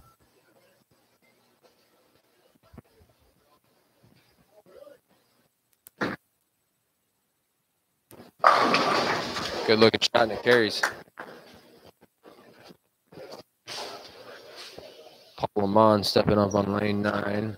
I believe he's throwing that Evo solid. Yep.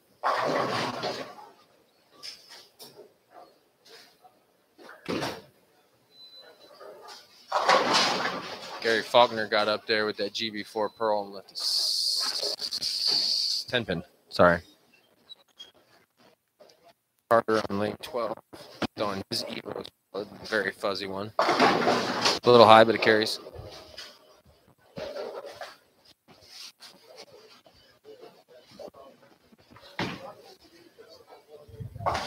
Paul Fleming is going to start with that STX1. He throws a strike. And power torque that he started with this morning. He's going to strike.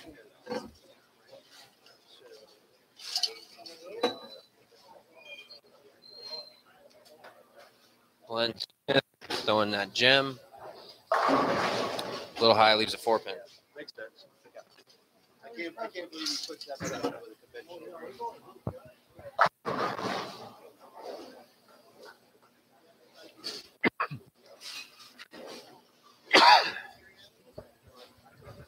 Chris Warren's going to start his match with his gem, and he's going to be the last one to start a match. And he 8-10s, and it easily could have been a 2-8-10. Tom Carter started with a double.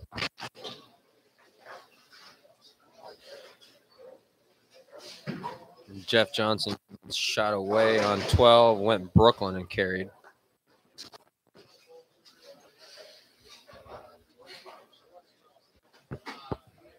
Chris looks like he's going to attempt to pick a 10 off and hopefully get lucky and slide across the deck or something. Nope. Caught too much of the pin. That's an open frame to start. Amaletto left, I believe it was a 7-pin and converted it.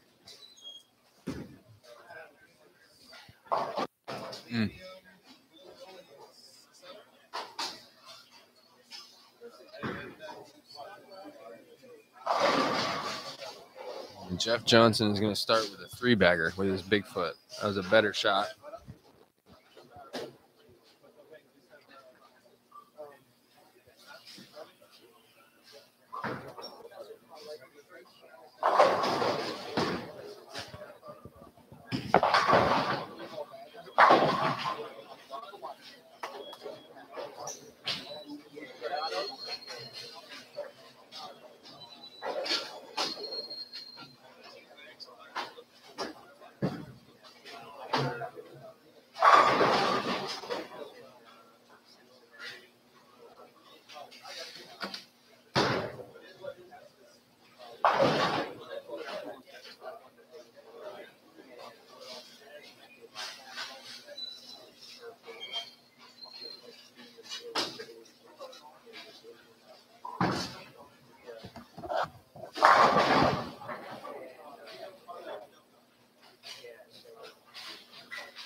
I know today, but when do they come in? Question mark. All right, Chris Warren left in the second frame, picked it up. And Smith opened up in the second frame. The head left a 1, 2, 4, 10. Left a 10 up there. 11 and 12's match is shaping up to potentially be a barn burner. Tom Carter's got the front 4. Jeff Johnson's got the front 3. About to get up in the 4th frame right now.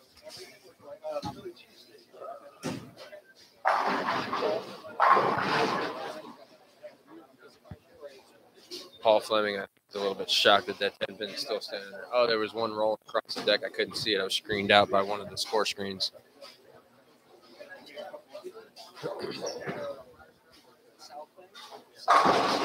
He was waiting on it to roll it over.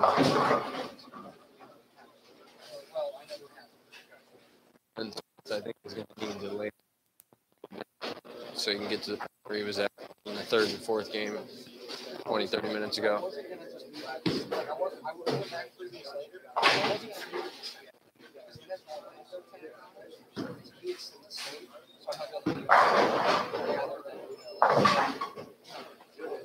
Let's see, what do we got? Jeff Johnson got the 4th one. He's going for 5 right now on lane 11.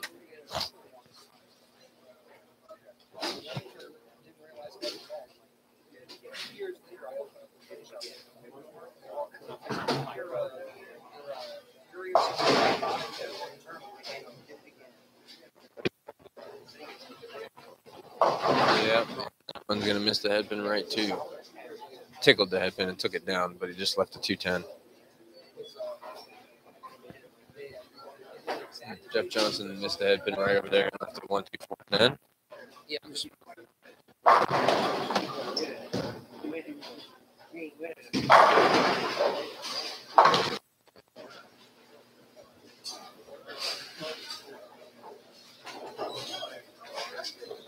All right, you're still on the same oil pattern, the Billy Hardwick oil pattern. It's 44 feet long, 2.3 to 1.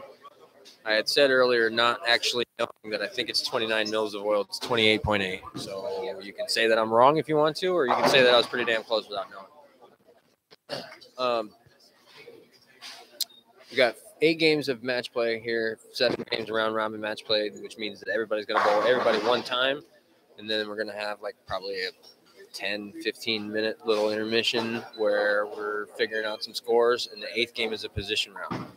After the 8th game, the top 4, you move on to a Stepladder Final. Most of us know what that is, but if you don't, number 4 is going to bowl number 3, and the winner is going to move on to bowl number 2. And the winner of that match is going to move on to bowl the number 1 qualifier for the chance to win the tournament.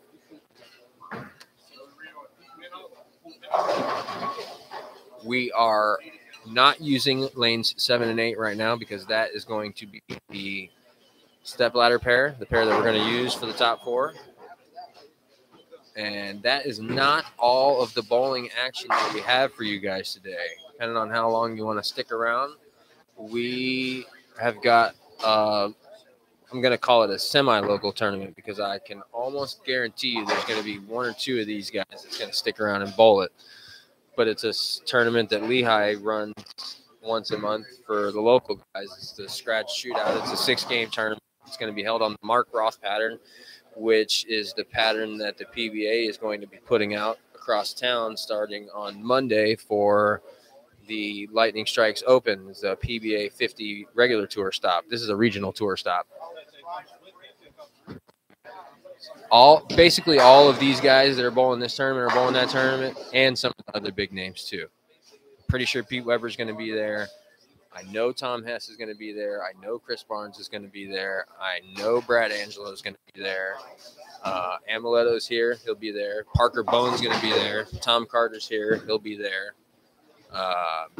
John Marsala bowled this. Didn't make the cut from yesterday, but he's going to be over there. Same thing with Jason Couch. Didn't make it to today, but he's going to be over there. I believe the practice session is on Monday. I don't have the schedule for that in front of me. All right. Lanes 9 and 10 got a pretty big match going on there. It's really a tie ball game. Both guys can max out at 280 on 9 and 10. Amuletto Monticelli and Paul Lamont. And then on 11 and 12, that match is shaping up to be a pretty good one, too. We got Jeff Johnson is up right now on the approach on lane 12 for the 6th frame. Started the match out with the front 4 before he opened. He missed the head pin right.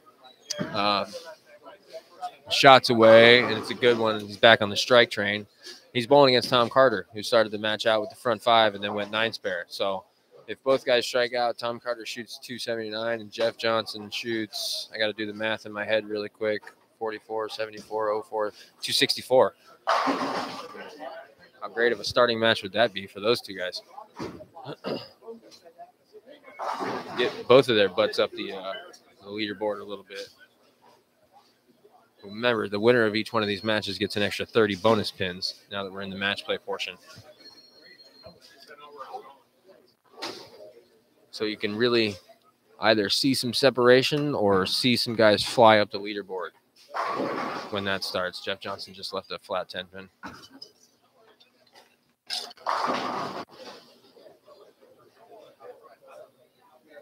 Paul Lamont also just left a 10 pin. Don't know if that's the ball he started the last block with. I gotta imagine that it probably is. I mean, it's the same pattern. Granted, like I said, plays slightly different every time you lay it down. Usually a little bit flatter every time you lay it down.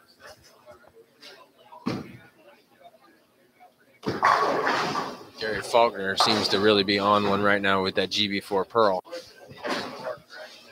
He started spare, double, spare, double. Chris Warren opened up in the 4th frame. He had to open in the 1st frame, and then he went spare strike, and then he opened in the 4th frame. I did not see the shot, but he's gotten that parallax effect out. He's the one up there throwing the ball. I think I would have stayed with something that's a little rounder and flatter than that this early, but I don't even have the opportunity to throw a ball and ball. My foot's broke.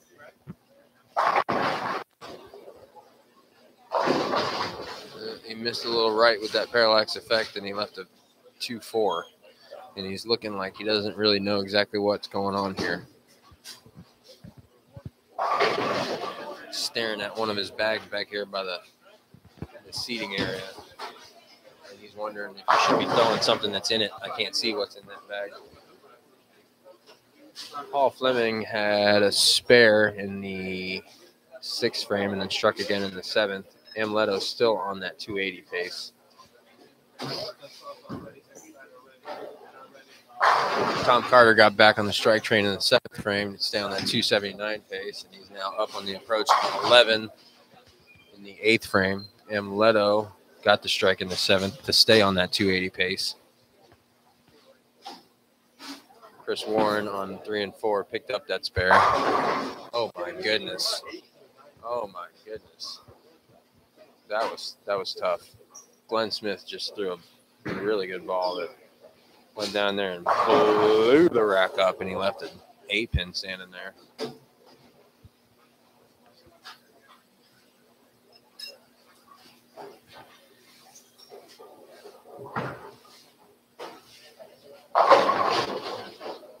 Yeah, I don't know, Chris. I don't know about that parallax effect, man. I know you're older than me and you've been bowling longer than I'm sitting here holding the microphone, but from my point of view, that ball ain't it. Oh no, Tom Carter had an open in the 8th frame. That's going to bring that match Not necessarily to all square because it's not, but going to bring it a lot closer. He can now strike out for 247. Jeff Johnson can strike out for 244. So it's a 3-pin match, but he just left the baby split. No, he didn't. Sorry, that was day 3-6.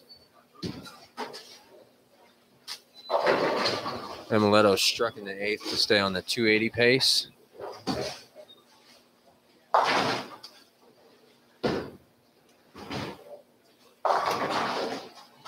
Chris Warren made that 10-pin, and then Paul Fleming got up there almost immediately and struck. Like, not even 100% sure that Chris Warren was completely off the approach when Paul got up there for that ball.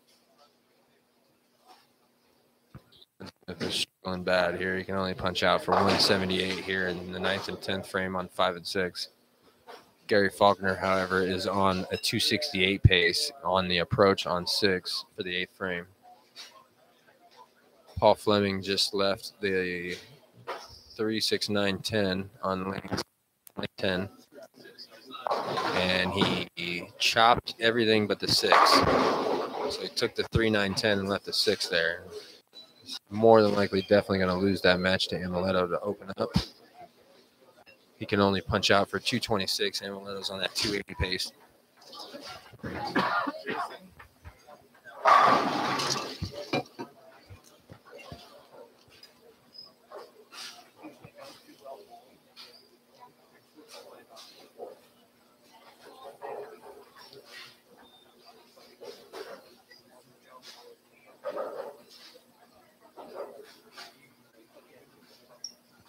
I believe that Chris Keen's about to get up there and clear a deadwood out of the right lane on 3 and 4. Gary Faulkner just do another good shot and left a 10-pin. Slightly flat. I think it's time for Tom Carter to get out of that really fuzzy Evo solid because it just went through the face and he left. I believe that that's a 3-6. Paul Lamont's Evo solid just missed the headpin right, and he left the 1, 2, 4, 6, 10.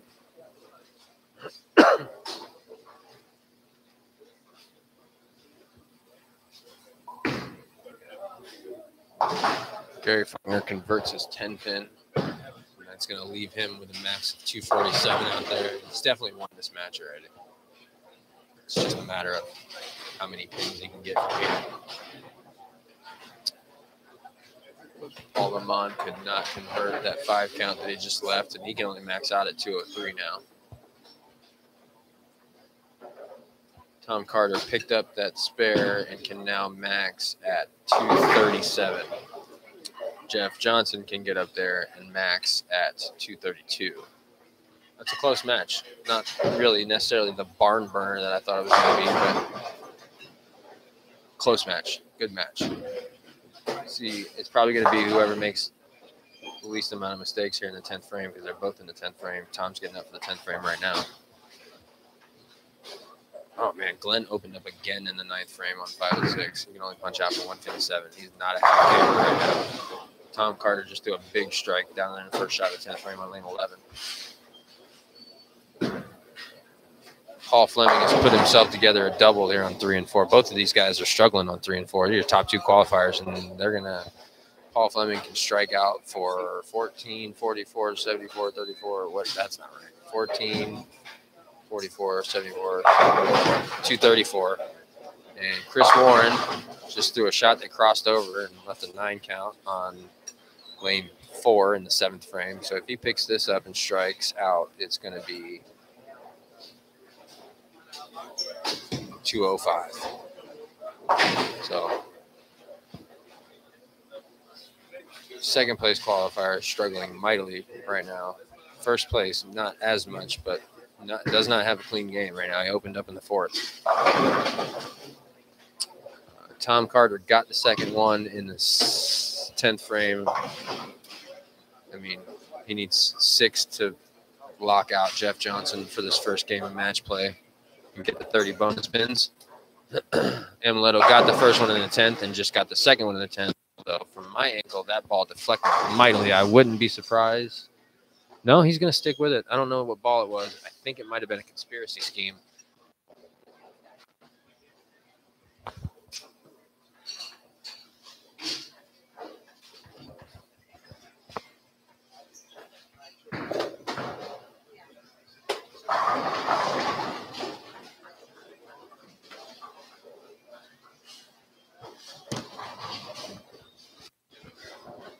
Shot is away for the 280.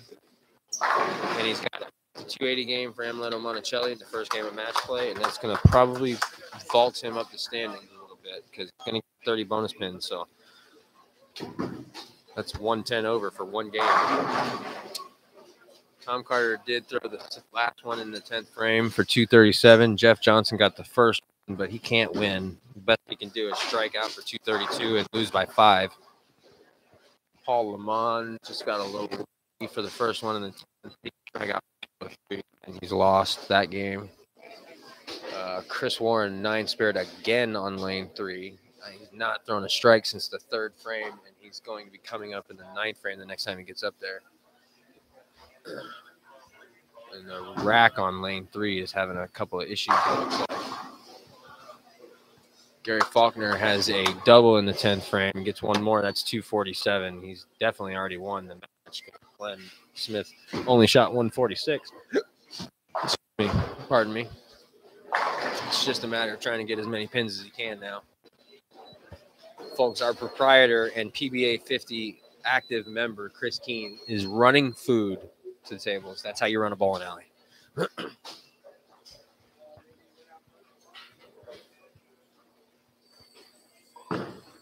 Shots away from Gary Faulkner, and it's a strike. That's 247 in the first game of match play and a win, so it's going to give him an extra 77 pins to the good of the number. Oh, my goodness. Oh, my goodness. Wow. It's probably going to be inconsequential as far as whether he wins or loses the match, but Paul Fleming just threw a very good shot. And ducked its way out early. Jeff Johnson, the one that crossed over on 12, but it carried and he shot 232. Doesn't look super happy right now. Paul Fleming converted that 9-pin. He can now strike out for 213. Chris Warren can strike out for 194.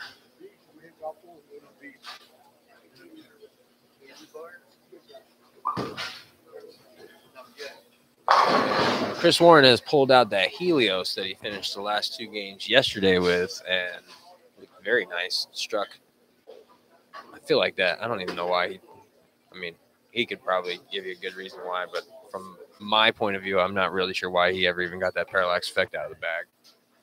The ball's way too angular.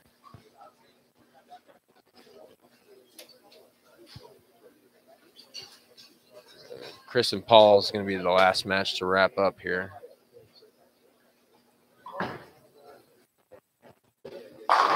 Oh, it was almost a copycat Paul's shot. Really good shot, go down there, blow up the rack, even 9-pin. He didn't send the bird dog at it, but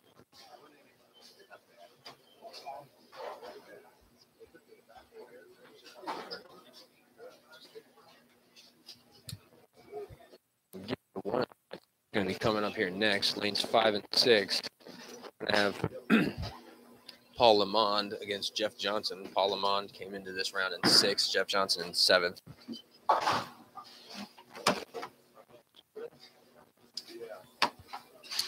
Chris Warren picked up his spare. If he strikes, it's 174. Paul Fleming just threw his first shot in the 10th frame and looked like it was going to be a 10-pin, something top of the 10-pin over late. So he can max out at 213. So the match won.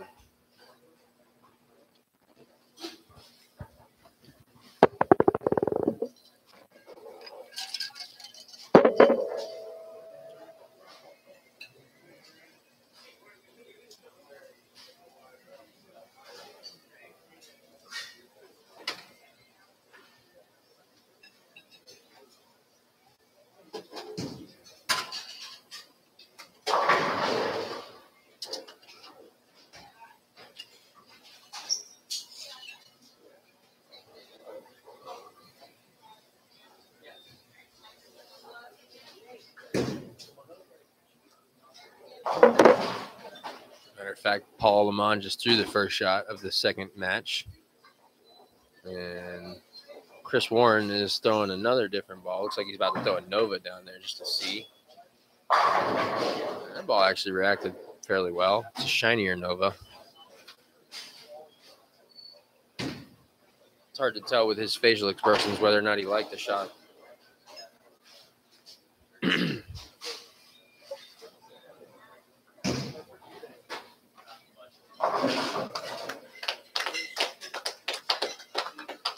Paul Lamont converted that split that he left. And Jeff Johnson is about to get up there and start his side of that match. The only second match that has started so far.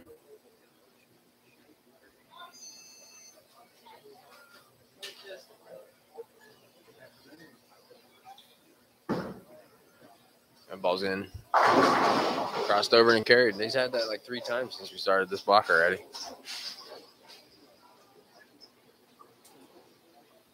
Yeah, Paul Fleming beat Chris Warren 203 to 174. And that was the final of the first game of match play.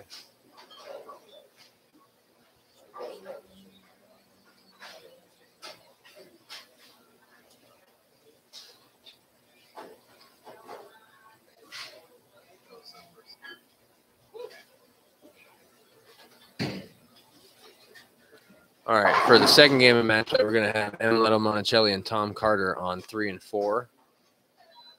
And we're going to have Chris Warren and Glenn Smith on 9 and 10, and Paul Fleming and Gary Faulkner on 11 and 12.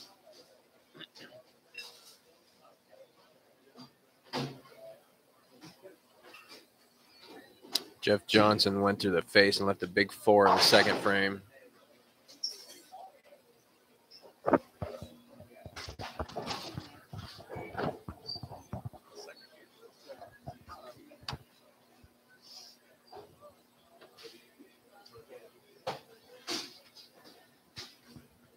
All right, scores are already in there for the first game of match play. Paul Fleming, the leader. He's going to be followed up by Gary Faulkner.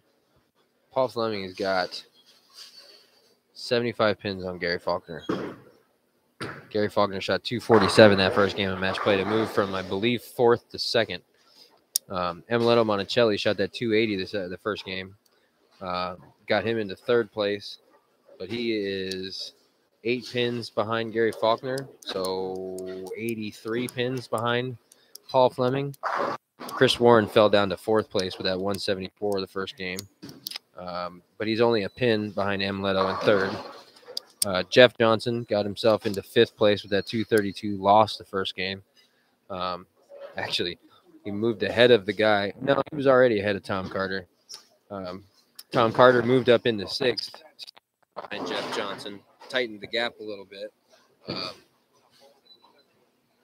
with a 237 win over Jeff Johnson in the first game. Paul dropped down to 193, lost the first game. He was fortunate enough to catch Mcneely's 280 the first game. And then we got Glenn Smith in 8th place with that 146 the first game. He just had a tough time there. Had a tough time getting things going.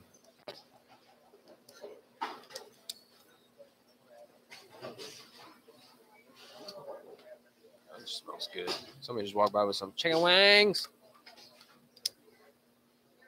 Tom Carter opened up with a spare in the first frame. He's up on lane 3 right now for the second frame. Paul Lamont ended up striking in the second frame on 5 and 6 and then opened on lane 5. I did not see the shot. Tom Carter's shot just crossed over. He went Brooklyn like a 5-pin. Jeff Johnson shot his away. He's ball changed to the power torque from the Bigfoot, but that shot did exactly the same thing as the first shot in that. Crossed over, went Brooklyn and carried. So start this game. And while it looks good on the scoreboard, I know in his head he's going, I don't really like this.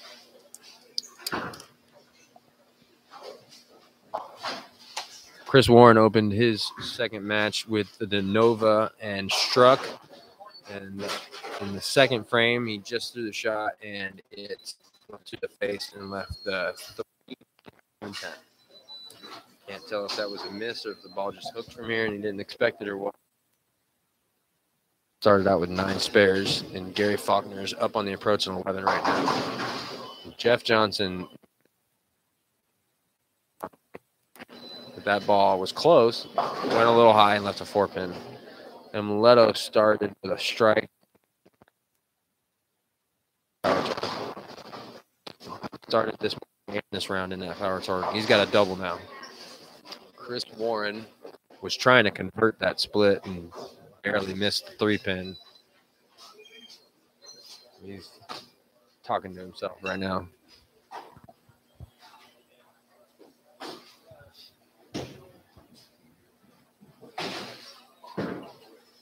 Jeff Johnson missed that 4-pin. He's not a happy camper right now. I think I just saw him say to Tom Carter that's his first miss spare. I don't know if he meant of the day or the tournament.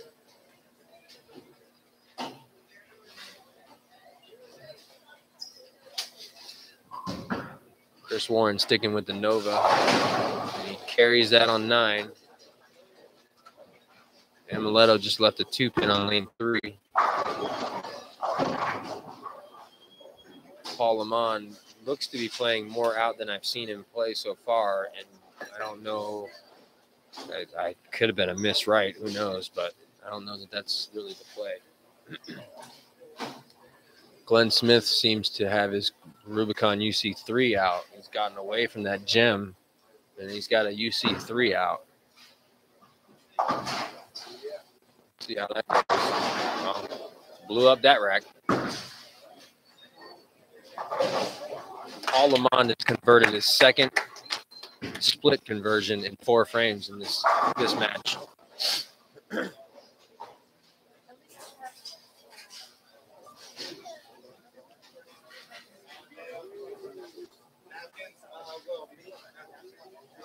Are they? I don't see them there.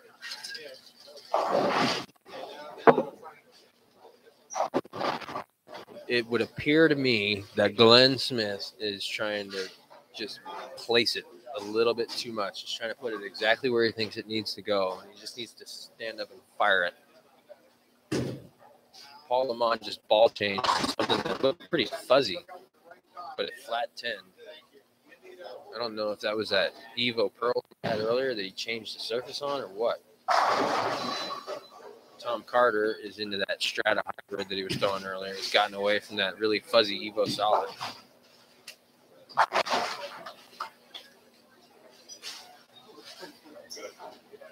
He's started out this entire match 9 spare, 9 spare, 9 spare, and looks like he's going, I really wish I could get this ball to go through the pins the right way.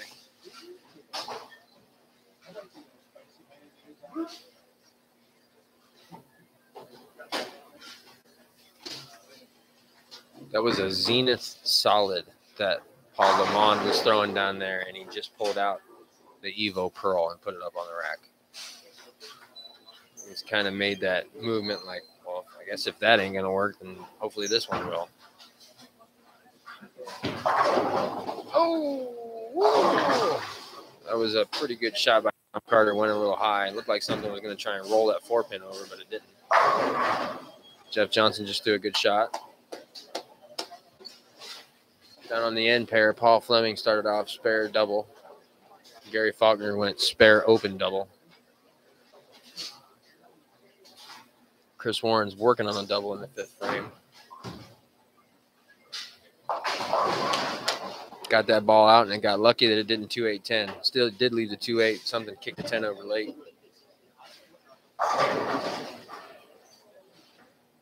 Paul Fleming looks to be in a phase 4 right now and just left a 10-pin, sent the bird dog at it, but it was kind of tired. Didn't get there all the way. Jeff Johnson's got himself a double on lane 5. And Mileto's up on the approach on 4 in the 4th frame.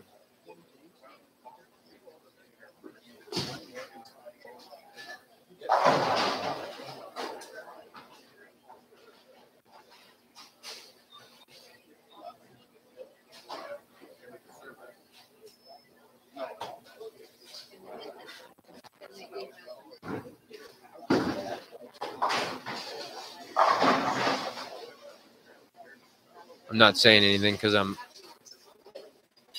listening into a conversation that's happening about 8 feet away from me with Jeff Johnson, and one of his buddies here was asking who was on this pair in the first game. One of the interesting things about our sport is depends on who you follow. and who was there right before you and what they were doing in the lanes.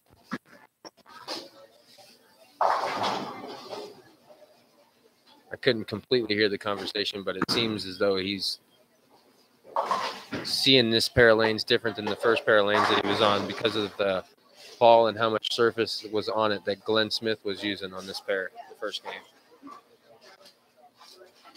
Glenn was using a gem. I wouldn't say that it had a ton of surface on it, but it had some surface on it.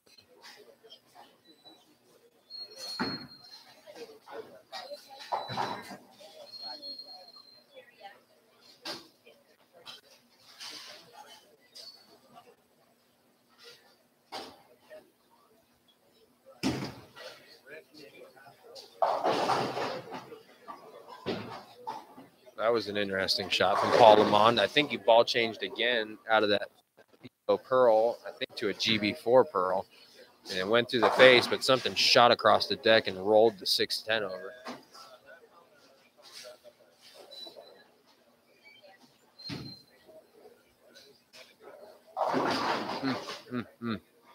Tom Carter is struggling to strike here. I will say that that pair of lanes is much, much different than 11 and 12. To me, it's a lot softer off the back. Jeff Johnson's got himself a 3-pair going here with that power torque. I think that he needs to move his feet forward to the left. And I say that ball looked a little high. It looked really close to being a 4-pin.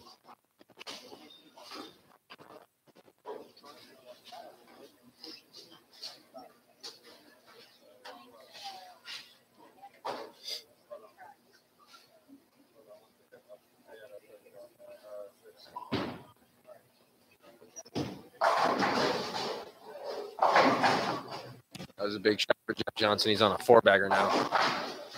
Just like that, you go from not really having a look to being on a 4-bagger and being all right with it. Faulkner has here 6 frame. I left a 9 5th frame too, but I don't know if it was a 10-pin or not. Ooh, Tommy just got lucky. Tommy almost split again, 2 in a row. He's got a, I don't know. He might be standing in the wrong part of the lane. He might be throwing the wrong ball. Whatever he's doing, something about it ain't matching up. At least on that pair of lanes. Paul Lamont may have found something with that GB4 Pearl there.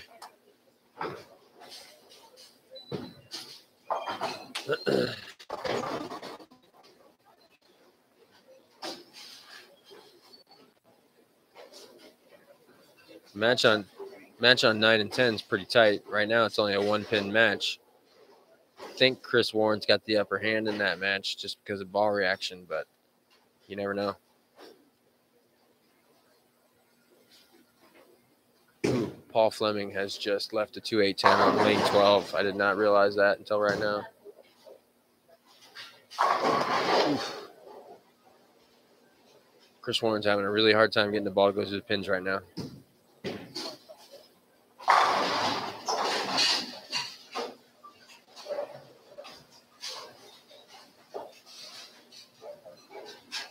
Based off of what I'm seeing, everybody should be in a symmetrical right now. The guys that are throwing symmetricals right now are the guys that seem to be striking. Jeff Johnson's on a 4-bagger. He's throwing a power torque. Emiletto's striking. He's not on a string. Jeff Johnson just turned his 4-bagger into a 5-bagger going into the 10th frame. Emiletto's striking. He's not on a string right now, but he's also throwing a power torque. It's a symmetrical ball. Tom Carter's throwing a strata. It's a asymmetrical. Paul Lamont is throwing a GB4 Pearl. It's an asymmetrical. He does have a 3-bagger right now. And he just got into that ball to start that 3-bagger. So we'll see. But Glenn Smith is not striking right now. He's throwing a Rubicon UC3. It's an asymmetrical urethane ball. Chris Warren kind of got an iffy look. He's got some strikes, but he's not stringing them. He's throwing a Nova. It's an asymmetrical. Paul Fleming just left a 2-pin. I don't know what ball he's in. He was in a phase 4, which is a symmetrical Pearl, but that doesn't mean it's the right ball. And then Gary Faulkner down there. He's got a double in the third and fourth, but then he's got two spares after that. And I believe that he's throwing the 3D offset, which is a very mild asymmetrical, but it's an asymmetrical nonetheless. And Tom Carter just went through the face again, and I don't think he ball changed. So, I mean, that match is more or less over. And he probably should just – he got 6 more games of match play after this. You probably should grab something else and try and find something, Tom. Jeff Johnson just left a 10-pin. Kind of looked like he rolled it a little bit more than he had been.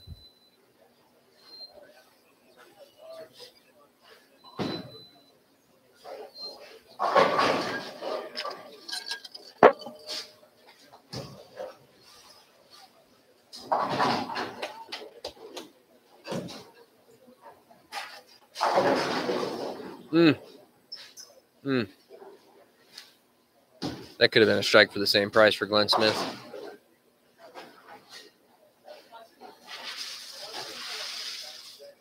Gary Faulkner has gotten out of the 3D, and it's a blue-colored ball in his hand, but I don't believe that it's a power torque.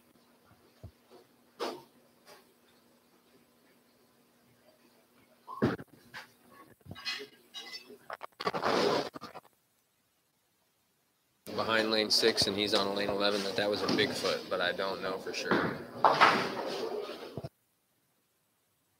throw that Strata out there. Tom, I love you, but you need to change balls.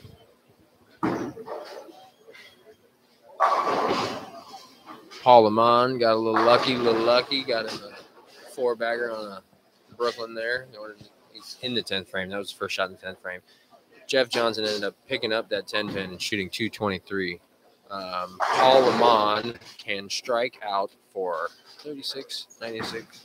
Wait a minute. 36, 66, 96, 226. He can strike out the win by 3. So I'm sure Jeff Johnson's over there going, man, you really just threw a Brooklyn in the first shot in the 10th. You might beat me now. There's the second one. 7 to tie, 8 to win.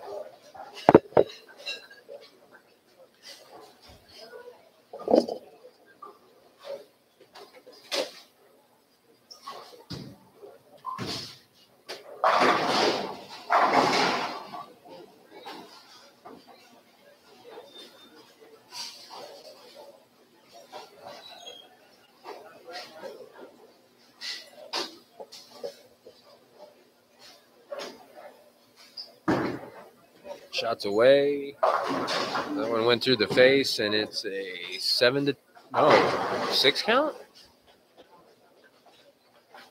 It really just, I couldn't see the shot. I was screened out by what was left on there. I thought it was a 7 count.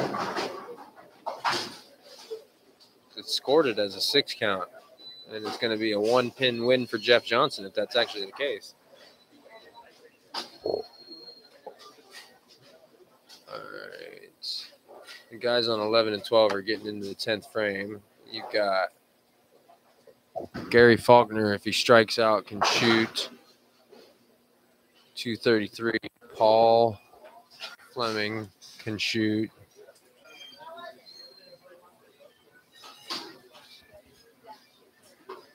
227. Sorry, that took me a minute, but I couldn't see. Ooh, and Gary Faulkner just missed the head pin right in the first shot in the 10th frame. That hand movement tells you everything you need to know. M. Little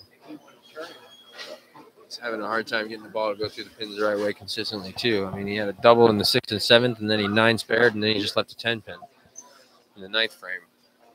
Tom Carter's about to get up there for the 9th and 10th frame. I don't believe that he has a chance to even win the match. Shoot 139, 169, 190. He can shoot 199 if he strikes out, but he hasn't thrown a strike in the entire match yet. He's still going to throw that Strata. I have a hard time believing that that's the weakest ball he's got in his bag.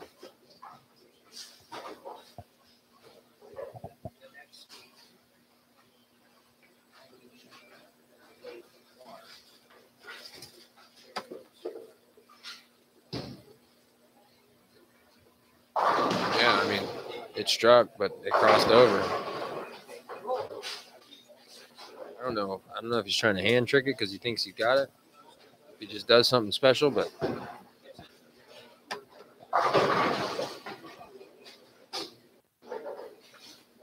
Gary Faulkner ended up chopping that spare and shooting 198. And Paul Fleming just left a 7-pin in the 10th frame, first shot in the 10th frame, and can pick it up and strike for 206 to win. That's a little bit shocking. Gary Faulkner, when you're in the position that Gary's in and you're bowling against where he's qualified at, you've got to take advantage of that. And he's one slip away.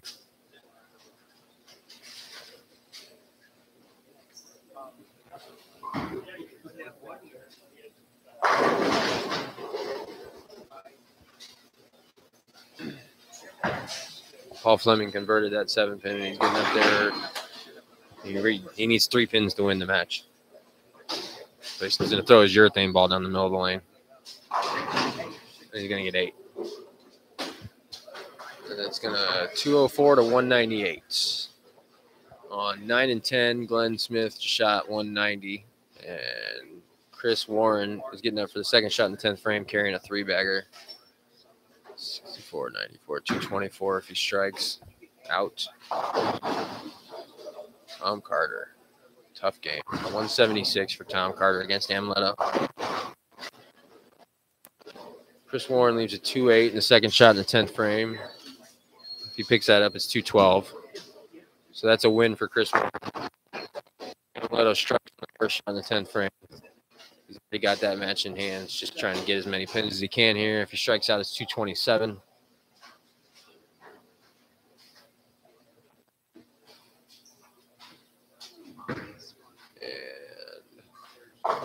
Chris Warren just threw a Zen ball down there to pick that spare up. Did so. 212 to 190.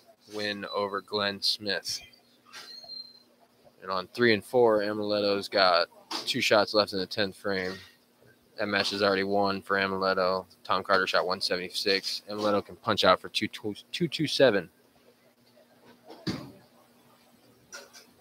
A little bit high, almost left a 9-pin, and something just came flying out of the back and tomahawk chopped it down.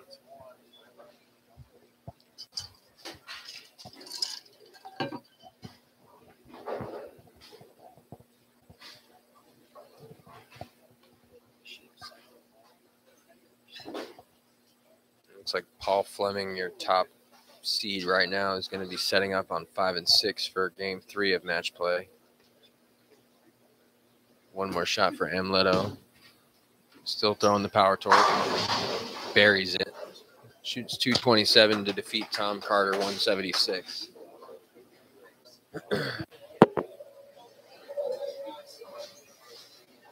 And Burr, it's cold in here.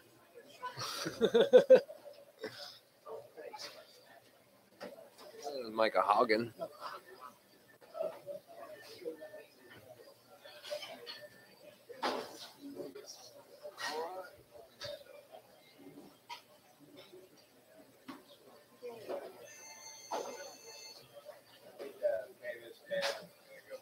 One thing that I did, first shot in the third game, the match play is away from Jeff Johnson, who leaves a 2-pin. But the one thing that I didn't mention yet so far today is squad equity. Everybody likes to talk about squad equity, blah, blah, blah. We took 22 players today. We got 8 players from the A squad, 7 players from the B squad, and 7 players from the C squad. So take your squad equity and stick it where the sun don't shine. Ha, ha, ha.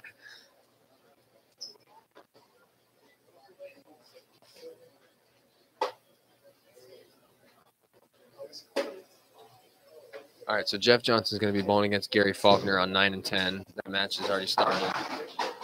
Chris Warren and Mcneely are fixing to battle it out on 11 and 12. Paul Lamont and Clem Smith are fixing to go for it on 3 and 4. And Paul Fleming and Tom Carter are up on 5 and 6. That was a good shot from Paul right there. He buried that one. That ball didn't seem to really even deflect at all.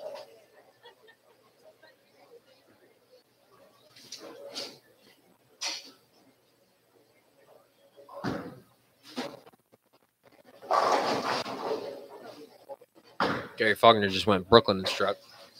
Giving Jeff Johnson a little taste of his own medicine.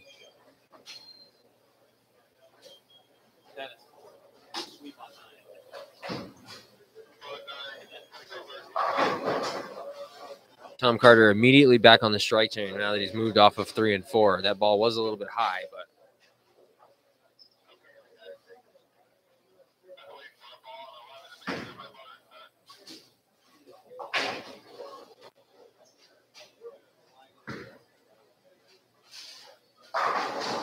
it looks like Chris Warren has decided to stick with the Zen ball, and it immediately solid 9s for him.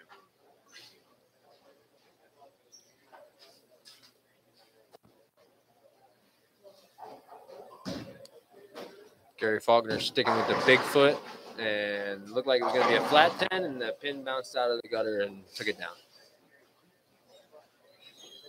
Tom Carter's 7 pins on 5.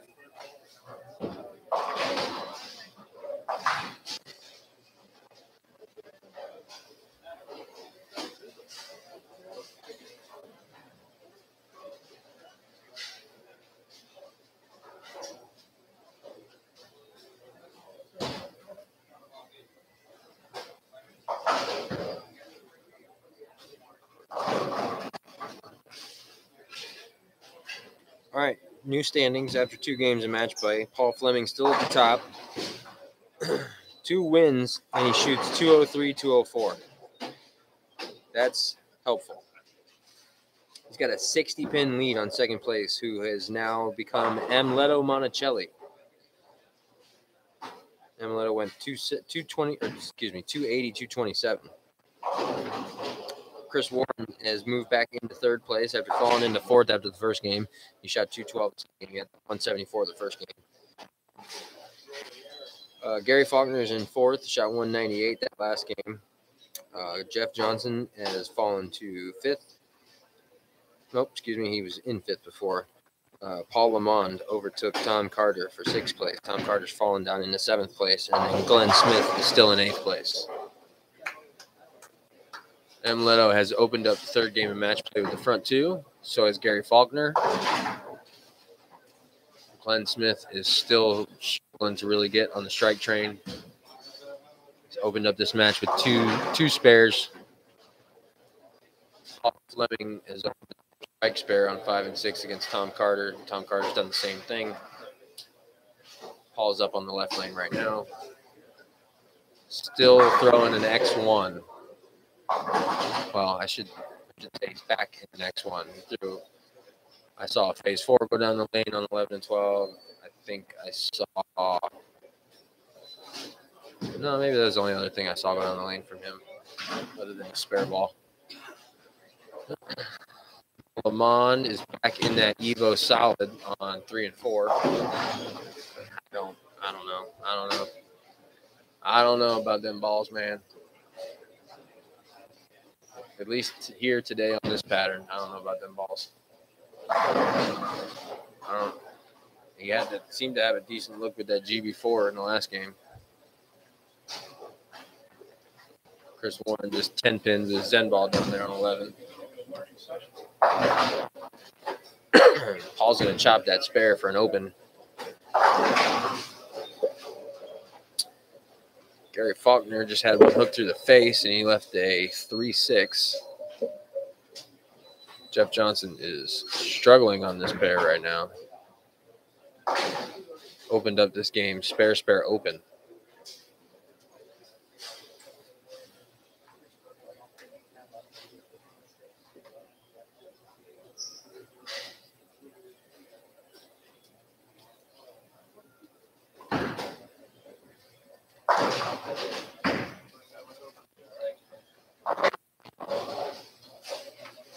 Good shot from Paul Lamont.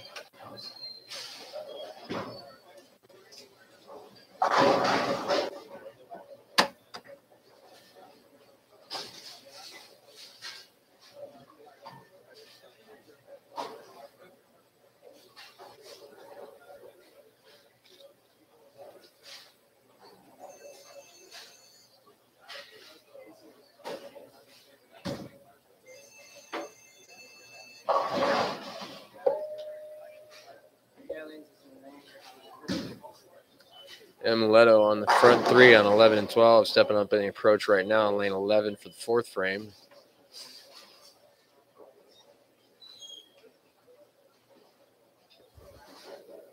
Yeah, Glenn Smith left another 7 count. Leto's got the strike, that's the front 4. Paul Fleming tried to just convert that 5 count that he had there.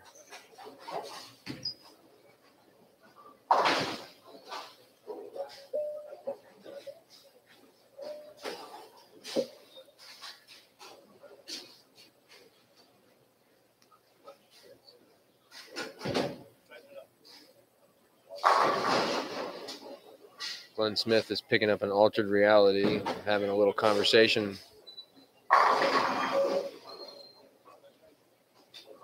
Having a little conversation with a guy that looks like probably one of his regional tour buddies, kind of telling him tighten it up a little bit. Not tighten up, like tighten up, boy.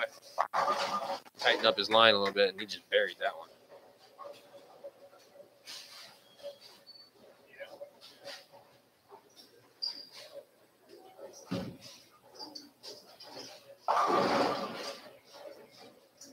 Tom Carter started out strike, spare, strike. He's up on the approach on lane 5.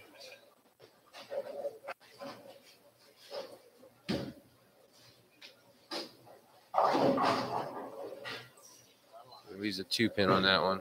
Still don't think that that's the right ball for him to be in right now. And Chris Warren is having a real hard time getting the ball to go through the pins correctly. He just threw that Zen ball down there again on the left lane and left another 10-pin.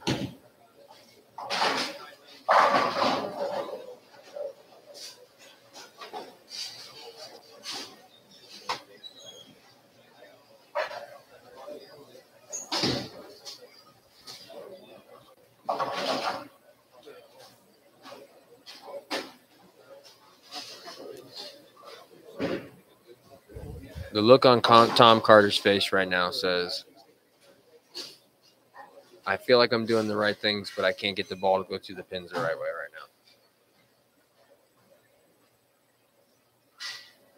right now. Paul Fleming has gone to a phase 4. It went through the face. Leto's up on the approach right now in the 5th frame on lane 12. He's got the front 4.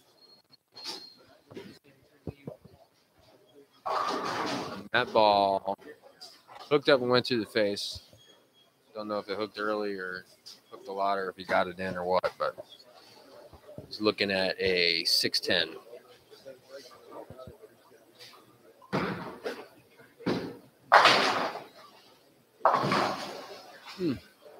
Paul Fleming just topped the 3.610 on lane 6. That is not ideal.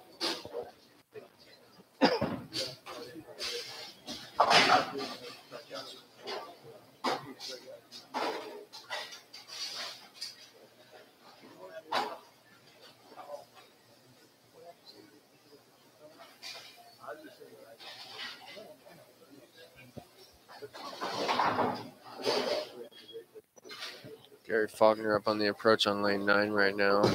He's in a good position in his match. He strikes on that ball. Still throwing that big foot. I believe Paul Fleming just went and got an idle synergy out of the bag.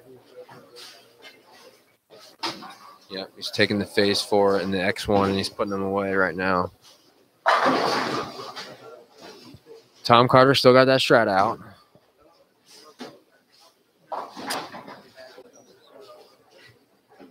Glenn Smith threw that altered reality down there again, but they throw it the best. Jeff Johnson struggling a little bit down there on 9 and 10 all of a sudden. Tommy.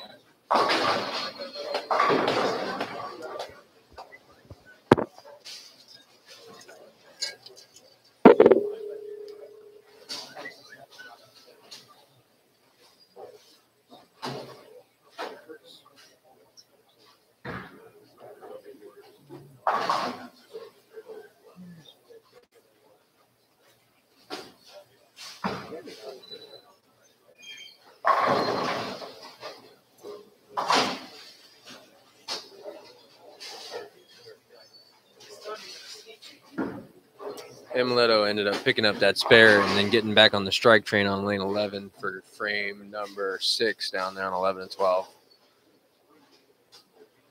Chris Warren's about to get up on the approach on 11 for the 7th frame, though. See if he can get something that goes through the rack the right way on that lane. I don't think he's struck on that lane yet.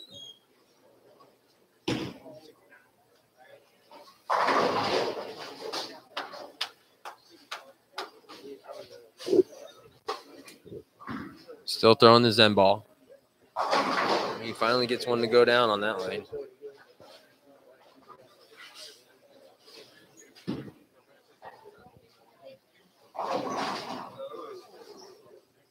Oh, Tom Carter just hit the pocket and lets a 7-10. I really, really don't think he's in the right ball. I haven't seen any of his bags. I don't know what's in any of them, but I'm having a hard time believing that that Strata hybrid is about the weakest ball that he's got, really. I mean, he needs something that's going to store a little bit more energy and get a little more angular off the back end.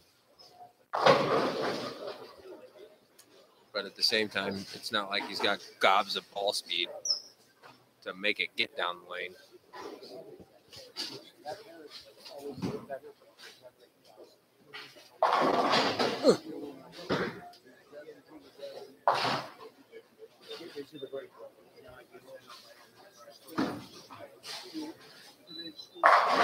That was a good shot by Paul Fleming right there.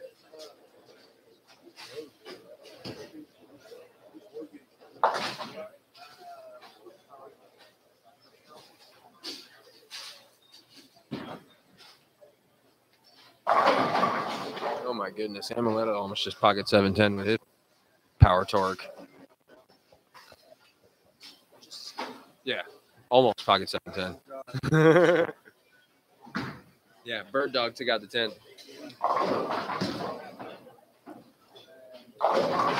Ooh, got a little kick there for Gary Faulkner. Is that a Bigfoot to Gary Stone? Is that a Bigfoot Gary Faulkner Stone? He's a Bigfoot in the playback. Bigfoot, yeah. Amuleto picked up his 7-pin.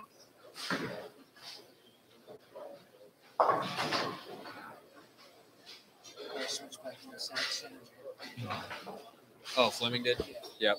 He threw a phase 4 for what, 2-3 shots? That was a good shot right there. 3. I'm with it.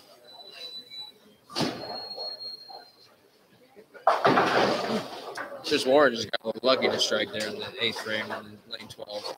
The ball went through the face. It looked like it was going to be a 4-7-10, and everything went down.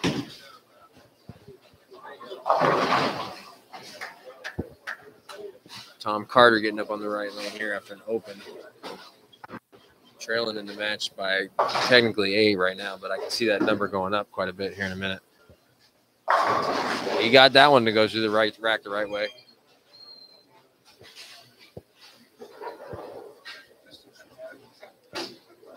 Paul Lamont has got about a 25-35 pin advantage here on 3 and 4. Chris Warren just got himself a 3-bagger, so that match could change here in a minute. If Amuleto doesn't strike here, we could be looking at something different. Yeah, Glenn Smith can max out at 189. Paul Lamont, 24, 154, 184, 244. Paul can box out at 244.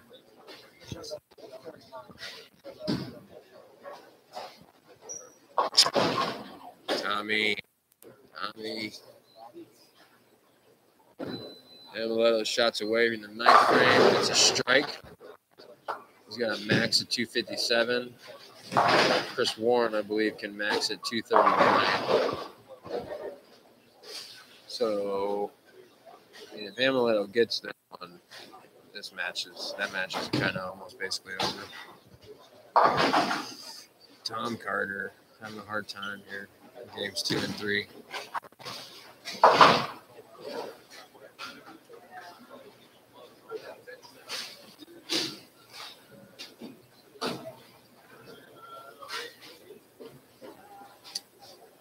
Match on 9 and 10 is coming down to the stretch, and it's only like a 7 or 8 pin match.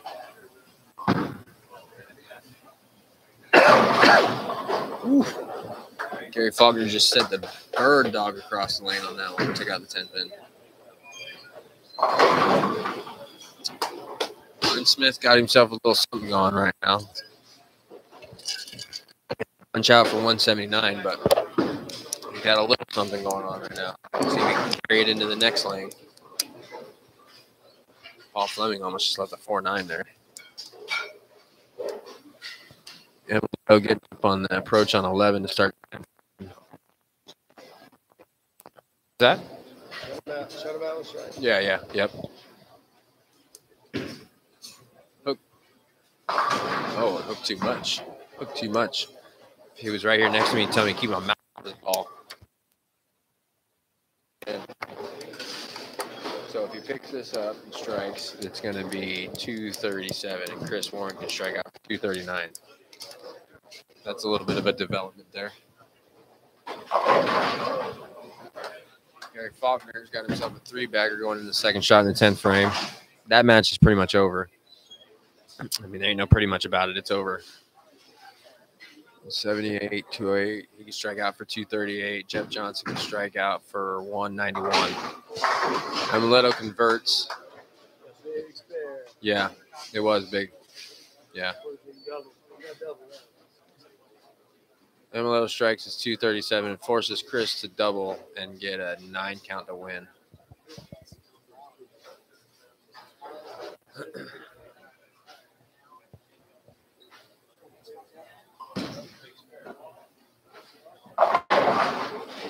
Seven pin for Gary Faulkner on the second shot in the 10th frame. Kind of inconsequential as far as winning or losing the match, but you want as many pins as you can get right now. 3 and 4, Glenn Smith shot 179. Paul Lamont is up there in the 10th frame working on a 4-bagger. I believe that I had said that he can max out at 224 on that one. 124, 154, 184, 244, 224. Oh, leaves a 4-pin there in the first shot in the 10th frame. All right, Gary picked that up for 227. Amuleto's final shots away, and it's a pocket 10-pin. It's going to be 236. So Chris Warren needs a double and an 8 count to win. Yeah, exactly. Yeah, Paul picked up that spare. If he strikes here, it's 223. He's already got the match one. He's just trying to get as many pins as he can now. This Tom Carter and Paul Fleming match. It looks like Paul's got the match in hand. Really, at this point, still. Tom can strike out. Paul can throw a bad shot in the first shot in the 10th, maybe. Chris Warren on 11 and 12 got the first one. Count to win that match. Jeff Johnson struggled on lane 9 and 10, just opened in the 10th frame and shot 168. So Gary Faulkner wins that one 227 to 168. Tom Carter just left a 10-pin in the 10th frame. That match is basically all but over, I think. Paul went ahead and struck, got that 223 with the bonus. That's 53 to the good on the number.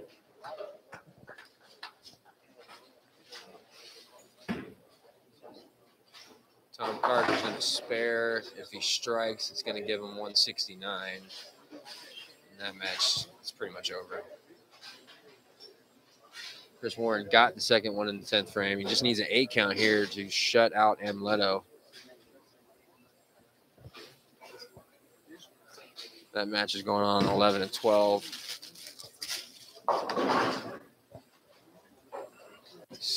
Still throwing the Zen ball. And he strikes. It's going to be a 239 game, 3-pin win over Amuleto Mcneely. And then our last match to wrap up for game 3 of match play is going to be Tom Carter and Paul Fleming. Tom Carter already shot 165. Paul Fleming just 367. See what that's going to make things look like. He's still going to win. He's already won the match. But he would have liked to have had a whole lot more than that. it's kind of debatable whether or not that's going to first place.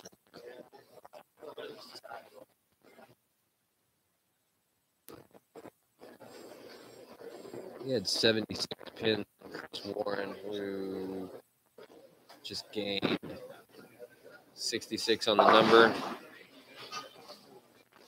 Yeah, he's not going to overtake him, but he's going to overtake second, and it's probably going to be a close battle here for a few minutes. Paul Fleming ended up chopping that and shooting 178. Guys won all 3 matches, and he's went 203, 204, 178. Luck's on your side today, bud.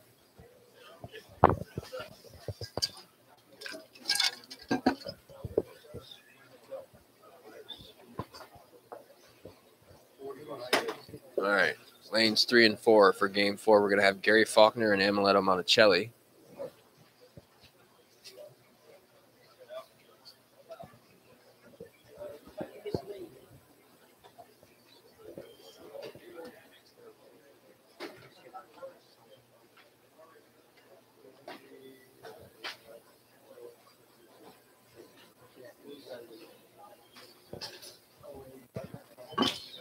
And Gary's up on the approach on 3 now. They're fixing to do battle in that match right now.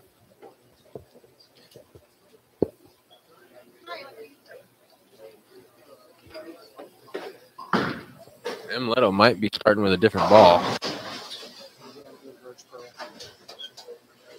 I see the power torque on the rack, but I don't know which one he's going to throw down there.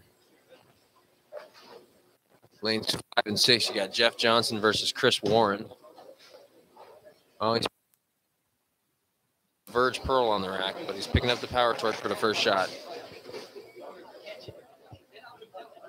Oh, this is going to be my favorite match all day long. You got Paul versus Paul on 9 and 10. It's going to be great. I'm going to be calling everybody the wrong name the whole match. And then on 11 and 12, you got Tom Carter and Glenn Smith. He's a dummy. He would do that, but you're smart. Amuleto strikes with the power torque in the first frame. Chris Warren's getting up on 6 on the right lane. Looks like he's still throwing the Zen ball. No, yeah, that's a Zen ball. A little high, kicks out the 4-9. And this crew at the table in front of me behind 5 and 6 is all chuckling and laughing. Like they've got some kind of inside joke going on between them and Chris.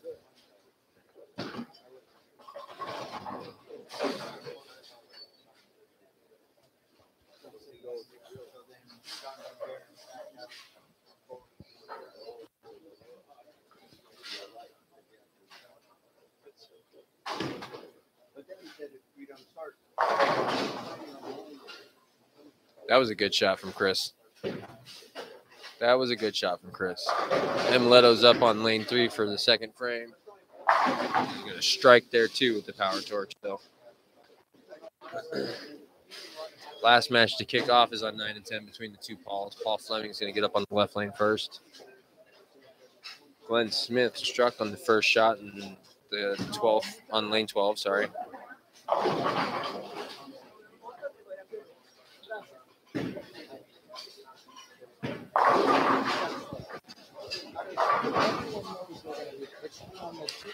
Jeff Johnson's got him a double in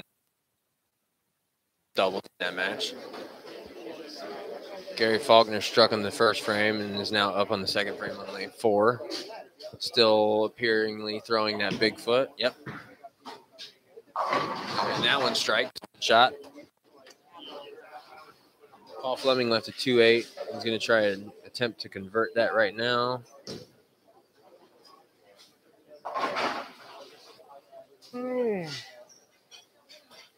Tom Carter going back to that Evo solid that he started with on that pair in the first game. So he must see something on that pair that makes him think that that's the play, at least for that pair. Either that or he doesn't really think he can get in there and swing it with that strata like he was been doing. He might be trying to play out now. I'm too far away with a weird angle to be able to tell. Maybe here in a minute I'll get up and walk down there and see.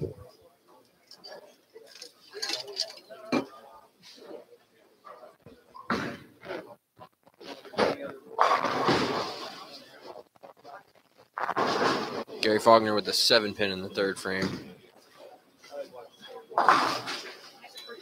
Jeff Johnson also left a 7-pin in the third frame, but on a different pair of lanes. He converted his.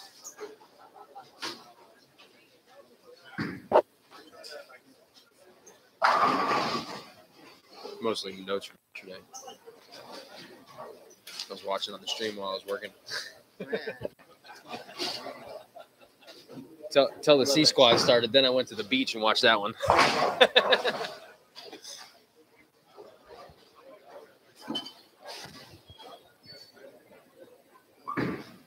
Tom Carter's opened up this third game with a spare and a double down there.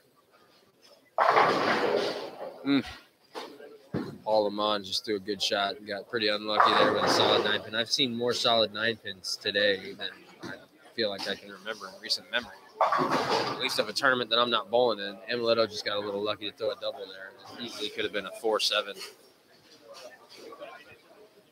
Chris Warrens went through the face and has a 3-6-4-7 that he only manages to take the 6 off of it. And he's puzzled.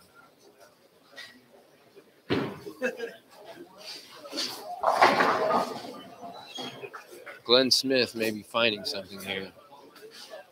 Let's see if I can refresh and get the game 3 results. Yep, here we go. Glenn Smith, he jumped over Tom Carter. And he might potentially have found something here. He's bowling Tom Carter. It's almost like a kind of a de facto position round, seeing as we're halfway through this 8-game block. Paul Fleming, after 3 games, is still in the lead and has won all 3 matches with scores of 203, 204, and 178. How about that, folks? You couldn't pay somebody to win 3 matches with those 3 scores in most tournaments and match play. 4 and 170.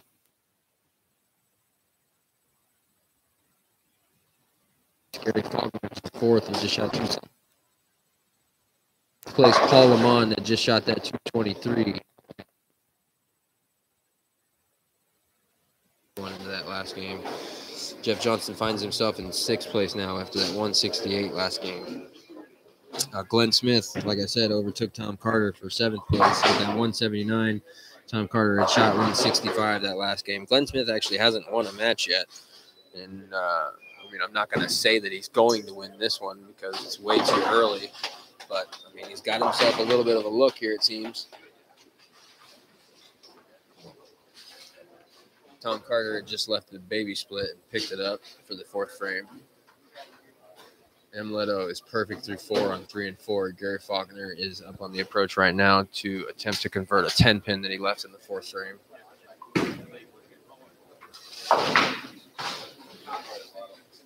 Jeff Johnson up on the approach on lane 6, and he is very far left.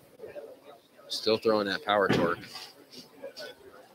The ball went a little early, went through the face a little bit, and tripped a 410 late. Tom Carter back on the strike train in the 5th frame of 11 and 12.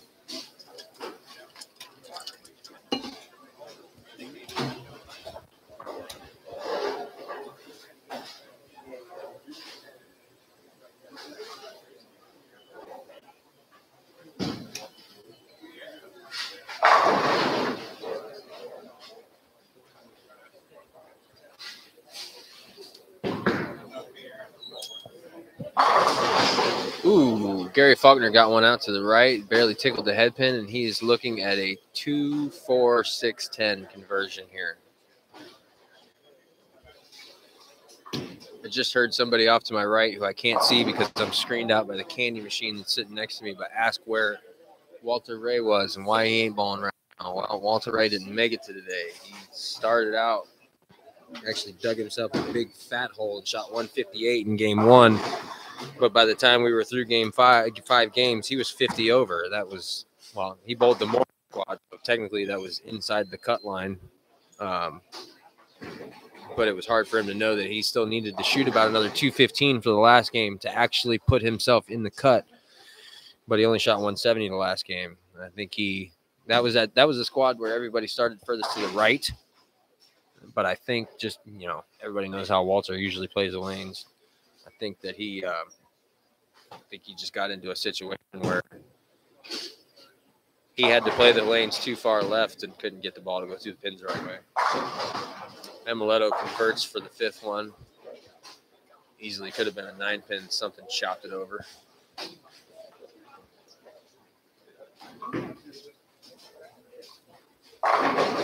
Ooh, that ball sawed through there.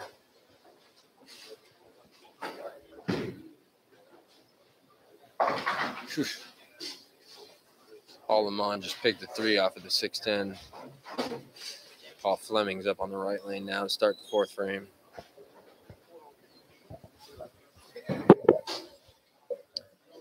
I'm going to let Emiletto throw this ball and talk about it for a second, and then I'm going to take a quick break to go to the little boys' room.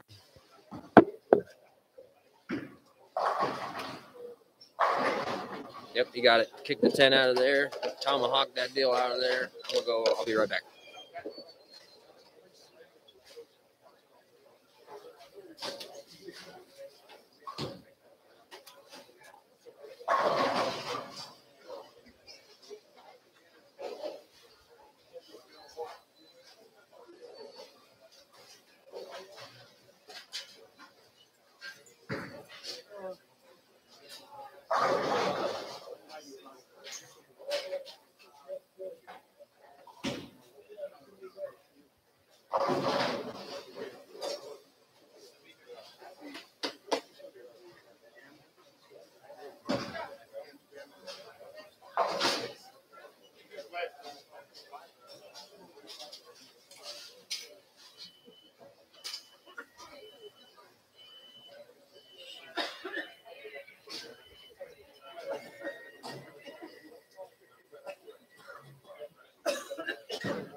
All right, we're back.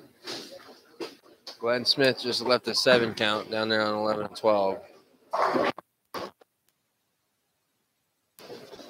That's a tight match.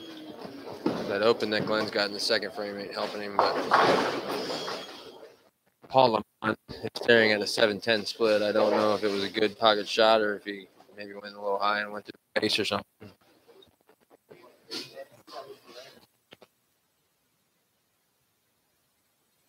Back here and grabbed the DV8 Activate out of his bag. And it looks like he's about to throw it down there and see how that goes.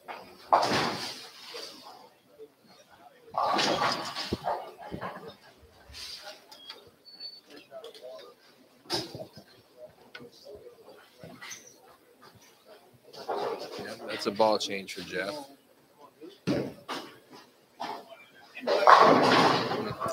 Went in there nice, but flat 10. His facial expression said, I can work with that. Emiletto's got the ball away to try and go front 7, and it goes to the face, and he's staring at a 3, 4, 6, 7.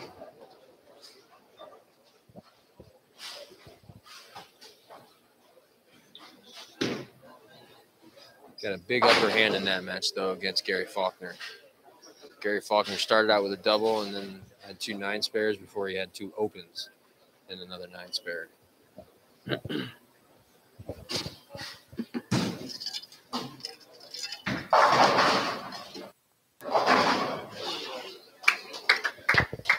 Emiletto picked that thing up, the 3, 4, 6, 7.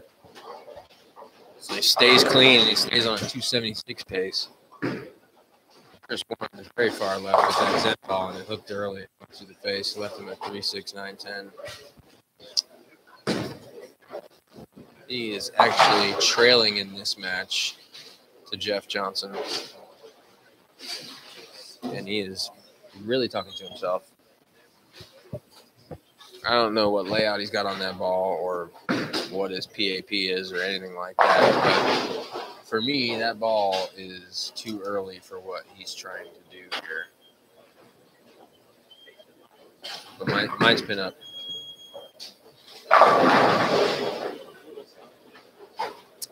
Chopped it. Leaves the 6. Paul Fleming seems to have gone back to that phase 4 on the right lane on 9 and 10. He's fixing to get up on the left lane. Lanes 11 and 12. That match is starting to get into a wrap here in a minute. Glenn Smith is up on the right lane for the 9th frame. He strikes. If he strikes out, he's staring at 221. If Tom Carter, his opponent, strikes out, he is looking at, looks like 247. So Amoletto got up after converting that 3, 4, 6, 7. Left a 9 count and whiffed it. Gary Faulkner's up. I don't think that it's really going to matter because I don't think that Gary's going to be able to beat him. 120, 150, 180. Gary can strike out for 210. Amoletto really just needs to keep the ball in the lane for 2 frames. Now he can't even shoot 210. So we are definitely going through a transition period here as far as the oil pattern goes. Jeff Johnson staying with that activate. Another one that goes into the head pin but does not carry the 10 pin. Didn't go into the head pin, went in the pocket.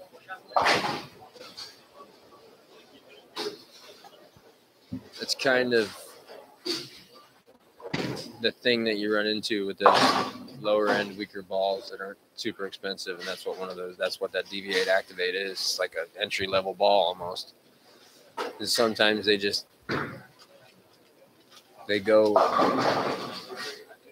start to do their thing a little earlier than you really need them to do so.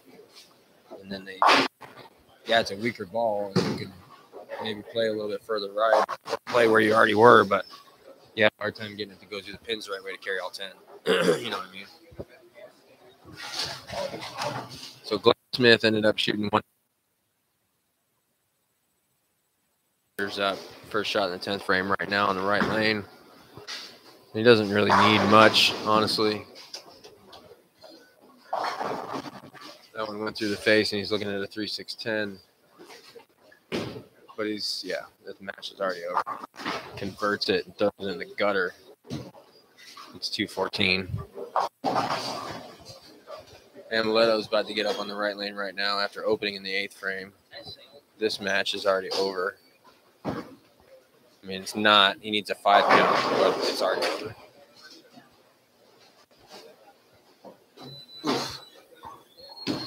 Still throwing the power torque. Got that one out a little bit, and it's 2-8-10. But that match is already over. He could miss this and go double gutter and still win.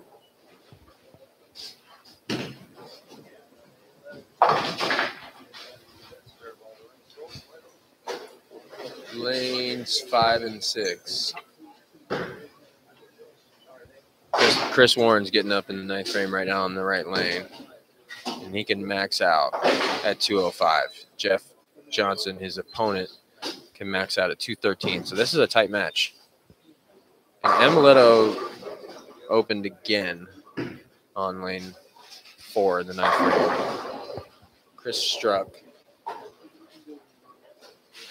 He has to get all 3 here in the 10th frame to put the pressure on Jeff to get the first 2.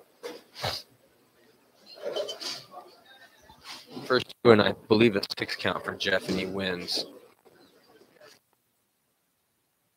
Paul Fleming back in the idle center.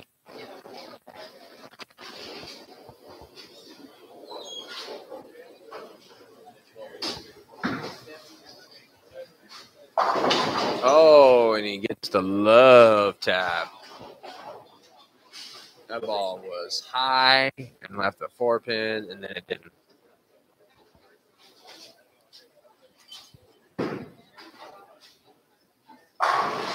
Good shot by Paul Lamont there in the 9th frame. That's a pretty tight looking match too. Paul Lamont needs to punch out to put the pressure on Fleming.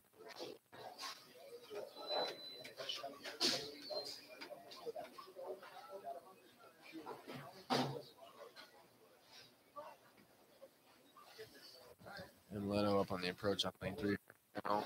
Trying to make it a double. That was reverse.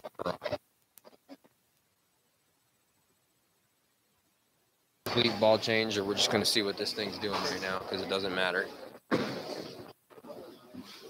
Oh, Chris Warren left a 10 pin in the first shot in the 10th frame, and he barely just flagged it. Shot 172. Jeff Johnson can throw it in the gutter twice and shoot 173.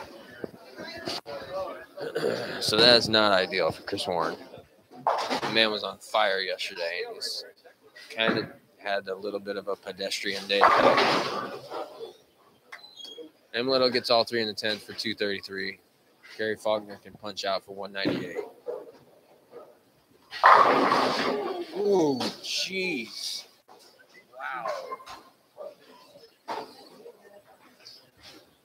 That was another gnarly 9-pin in this bowling alley. I mean, that feels like 20 of those today. Steven, ain't that been like 20 of those today? I said, ain't that been like 20 of those today? Yeah.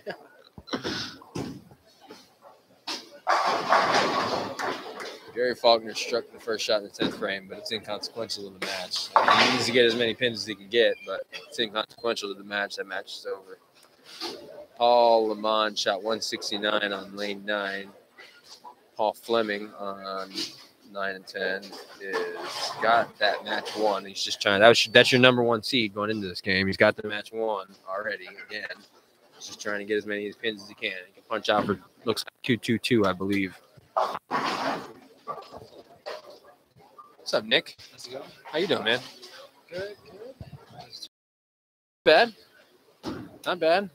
Nobody's really having huge games. Amaletto started all 4 of the match play games out with like 5 shot anything over like 2 days ago.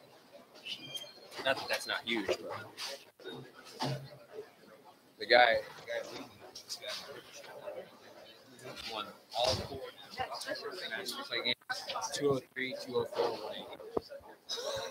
Scoring. Some, yes.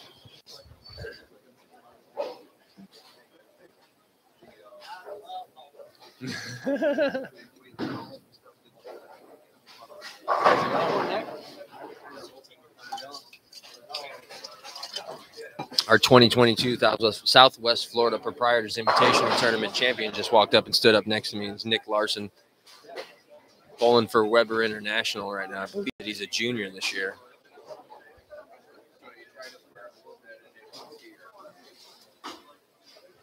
All right, all of the 4th game match play games are done. Okay. Nothing is reset yet, so I can't tell you where anybody's going yet.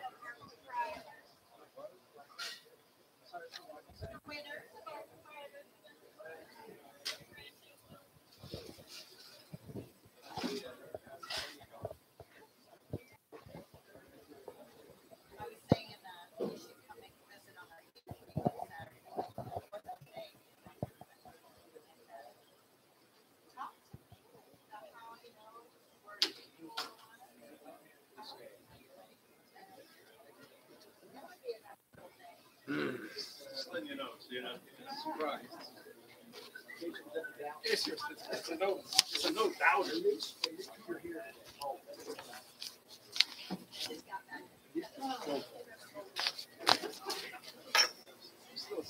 So, all right, here we go. Everything's just reset. Jeff Johnson and Paul Fleming are fixing to go for it on 3 and 4.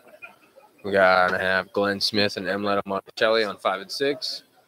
We got Gary Faulkner and Tom Carter fixing to do battle on 9 and 10. And it's going to look like Paul Lamont and Chris Warren on 11 and 12 down there. As far as how everybody's playing them right this minute, guys are there's a handful of guys that are a lot further left than I expected them to be after 4 games. I mean, there's only 2 guys, 2 guys on a pair. I mean, granted, it's not the same guys the entire time, but only 2 guys on a pair. Everybody started out playing them mostly the same way as they did this morning, it looked like, for the most part. But everybody's getting pretty far left at this point right now. Or at least the guys that have the so are. Jeff Johnson being one of them. Paul Lamont just threw a strike in. Play down 11 and 12. Bowling against Chris Warren. Chris is about to get up there on 12. Gary Faulkner just threw his first shot on lane 9. He's not super far left, but he's left to center. It's going to be interesting to see if Amaletto doesn't have a single ball over here on 5 and 6 yet. I don't even know where he's at. Where'd he go? Oh, here he is.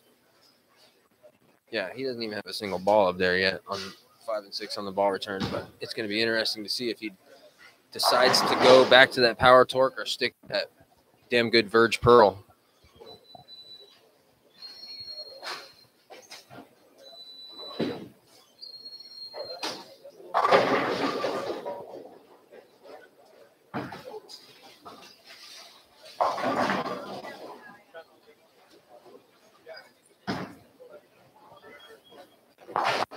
Tom Carter left a 10.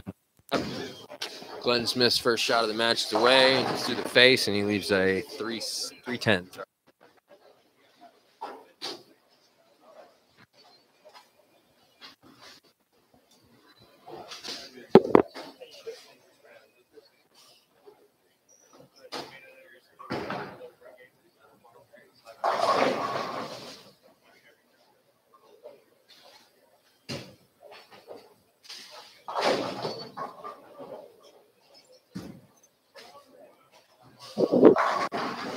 I was looking down at my phone, but I think Glenn Smith just converted that 3-6 with more power than anybody I've ever heard in my life. And I say that because all of a sudden a pin just came flying back out on the deck.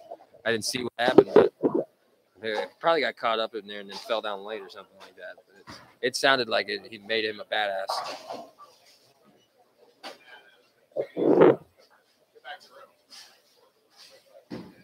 Might be back to Stepladder. Was they able to play or did?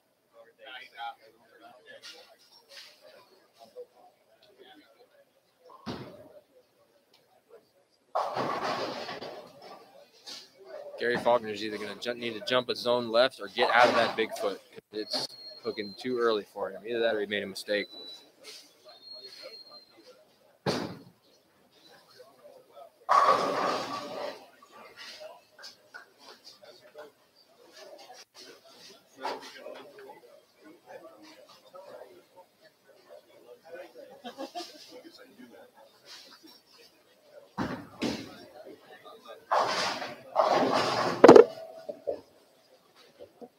Amaletto leaves a 2-8 in the first. Sorry, that was the second frame.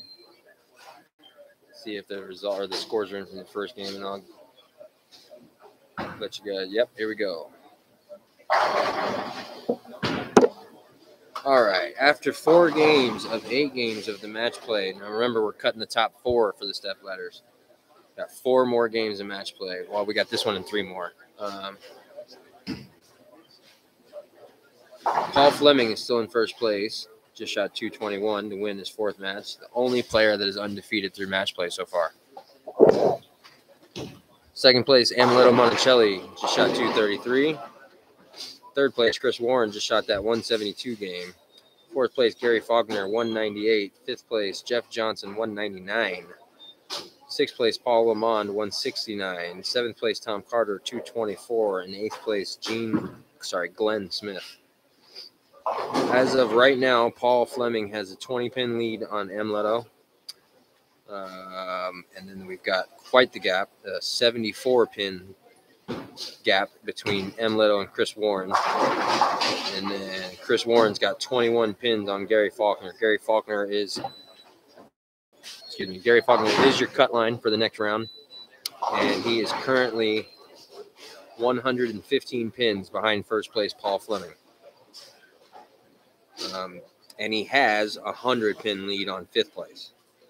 So if anybody that is not currently in the show wants to get in the show, they're going to need to make some moves. And they need to make some big ones. Jeff Johnson was the guy sitting in 5th place, and that move that he's making is not the one because he started out open. He went back to the power torque, and he strikes in the 3rd frame. Chris Warren was just intently watching that ball go all the way down the lane, and it left a 4-pin on lane 12.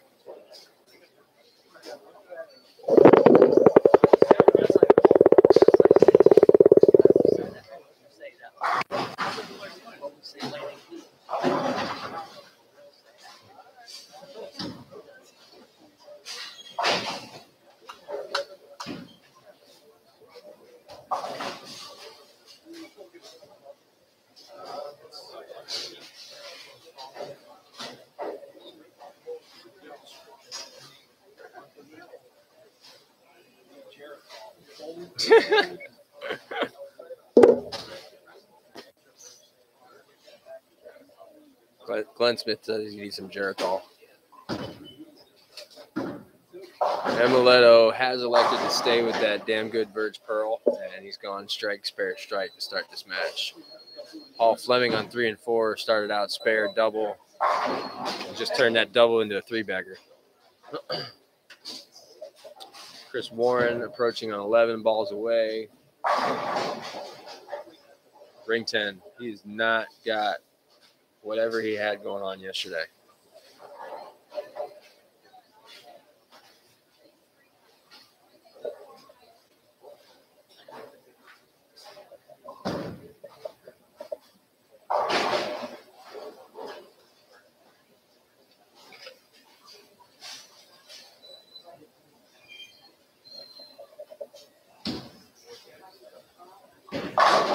Yeah, there's another big shot with that Verge Pearl from Emiletto. It's no shock that ball looks as good going down the lane as it does right now. I mean, the original one, the solid was, I mean, it's in the fucking name. Damn good Pearl. Or damn good Verge, or whatever they call that thing.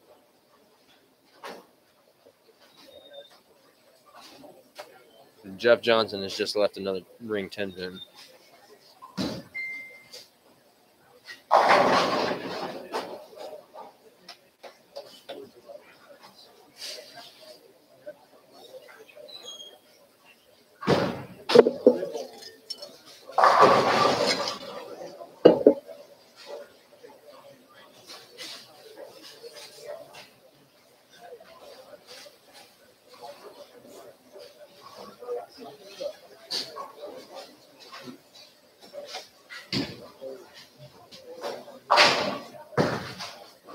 Glenn Smith has put the altered reality back down, and he's got something else out now. I can't tell what it is. I think it's a trend.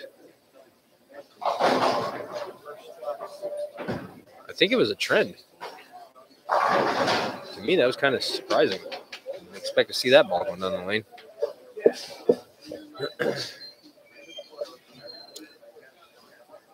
We are definitely going through a bit of a transition period with the oil pattern right now. And the reason why I say that is because there's two guys that have big games going right now. Nobody's really got anything too huge going on.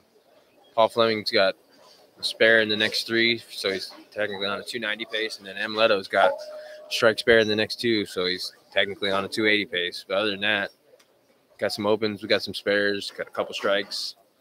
Tom Carter started out spare, strike, spare, and now he has a double. He's up there trying to make it a 3-bagger. He's back with the Evo solid, and it is out wide, and it's a 2-4-10.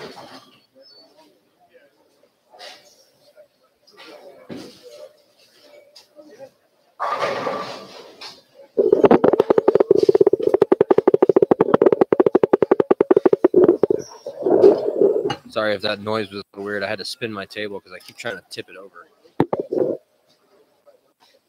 Somebody else is going to come to the opposite side and lean on it and tip it over the other way, though.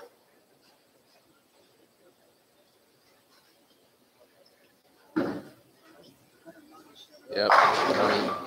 That ball got to the arrows off Emiletto's hand, and I said, yep, because it looked good.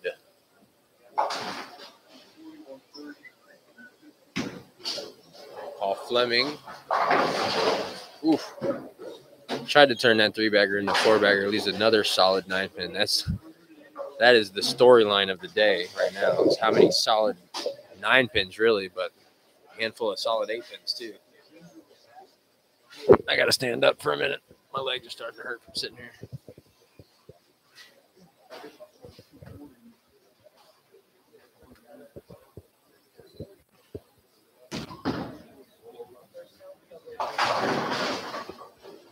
Chris Warren has started this 5th game of match play out with a strike and has a plethora of 9 spares going on after that. It's a pretty tight match down there against Paul Lamont, who started out spare, strike, spare, spare, strike. Chris is still throwing his end ball, and he finally gets one to go through the right way on the left lane. First time he struck on that lane.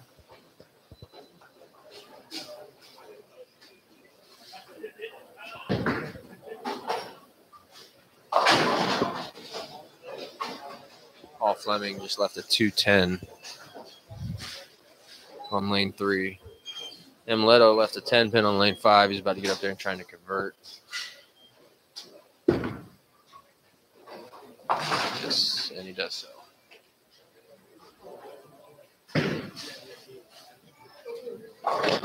Paul Lamont is back into that GB4 Pearl down there, and he just left himself, looks like a 2-7 spare. Interesting leave.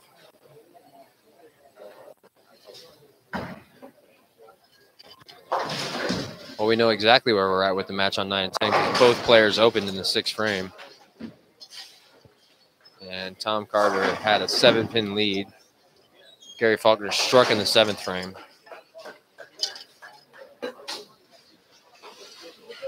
Glenn Smith is just really having a hard time getting the ball to go through the pins the right way. Jeff Johnson's back in that power torque, and he's pretty far left. But he left a 2-pin there.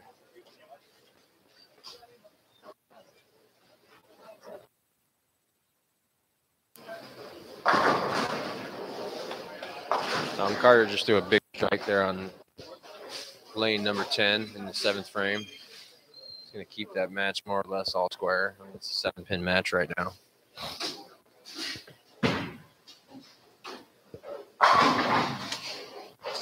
Paul Lamont just threw a big strike there on lane 11.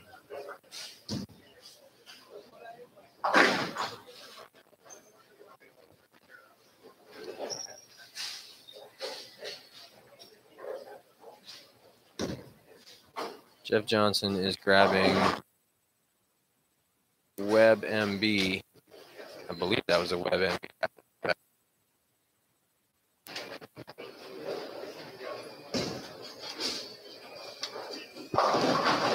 It's definitely a Web ball. It might have been the Tour or the Pearl. I can't keep up with all the balls. Chris Warren just made it a double down there on lane 12. Tom Carter left a 2-pin on lane 9. Leto's up on the approach on 6.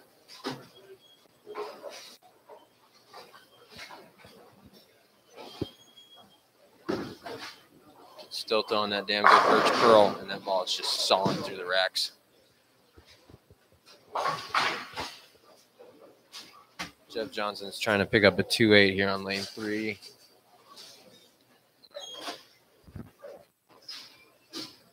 Gary Fogg about to get up on lane 10. Still throwing a big foot.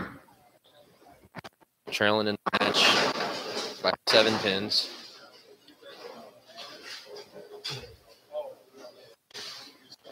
Chris Warren just left the 10 pin.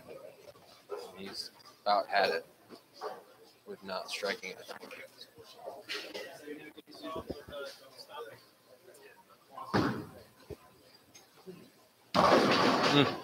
Gary Faulkner leads a 2-4-8.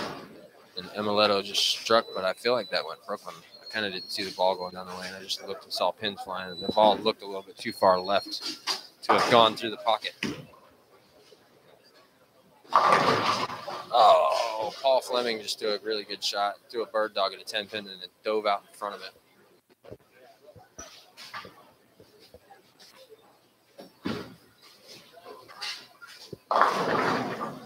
Glenn Smith just cannot get the mojo that he had at the end of the 4-game shootout round going. He just can't do it. It's probably a combination of they're breaking them down different. There's not as many players.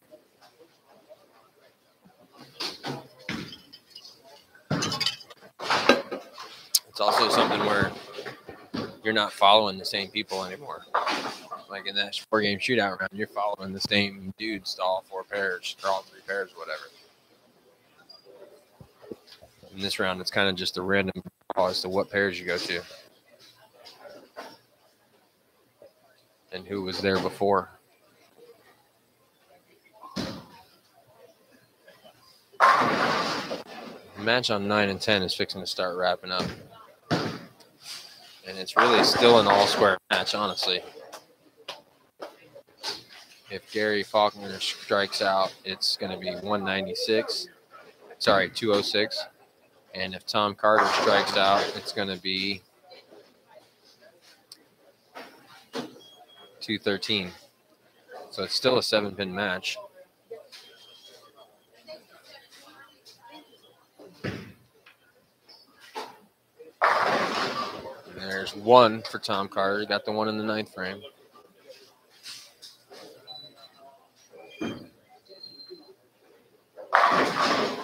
Oh, my. That's right, Amuleto. Tell him about it. Amuleto just crushed the pocket. It looked like it was going to be a potential pocket 7-10. 7-pin late, and then a bird dog came across and took down the 10-pin.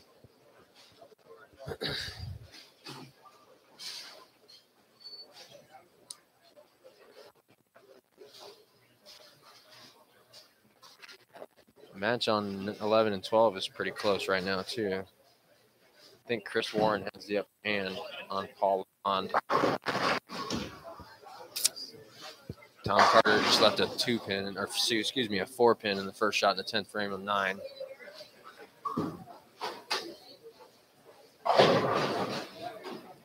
Chris Warren for the 9th frame on lane 12. It was a little out, but it came back enough. That ball was in, and it held. Amuleto just got one in the first shot in the 10th frame, and it held, took down the 7-pin. He is on a 2:59 pace. That game is over. Glenn Smith can strike out for, looks like 213, I believe. Tom Carter picked up that 4-pin. He can strike for 193. Gary Faulkner can get up there and shoot 206 and beat him. Chris Warren just made it a double on the first shot in the 10th frame down there on lane 11. Chris can strike out for 226. Paul Lamont can strike out for, looks like 218. Amuleto just left a 2-pin on the second shot in the 10th frame, so it's going to give him 248 when he converts it. And like I said, he's already got that match won. Can't lose that match. Jeff Johnson is watching his run at a show potentially fall right out of his hands here in a minute. Not necessarily in this game.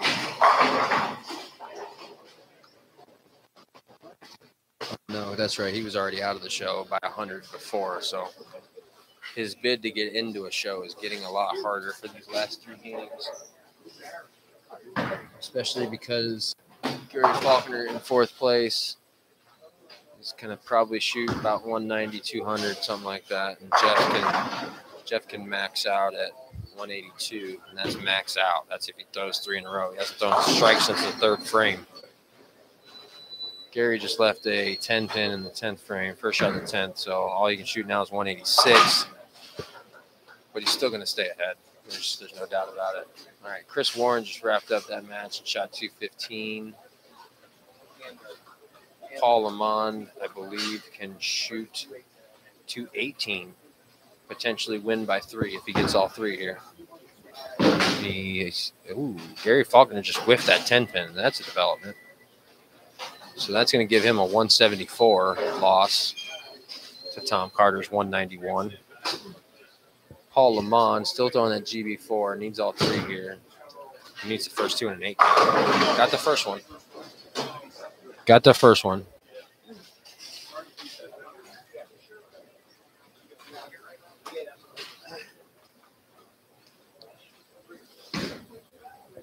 Paul Fleming, still your number 1 qualifier, still trying to throw that idle synergy. Hooked up and went almost staring at a 310 right now. So Amuleto did end up winning 248 to 179.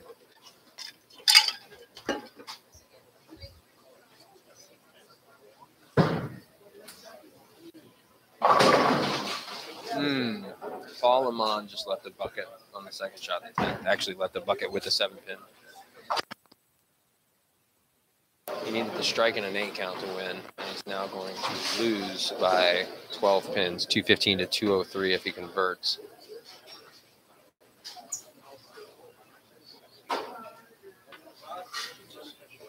So Paul Fleming can strike out here for 202. And That's going to be another win. He's still going to be undefeated in match play, and he still hasn't shot a game in match play over 205. Oh, no, I'm sorry. He shot 221 last game.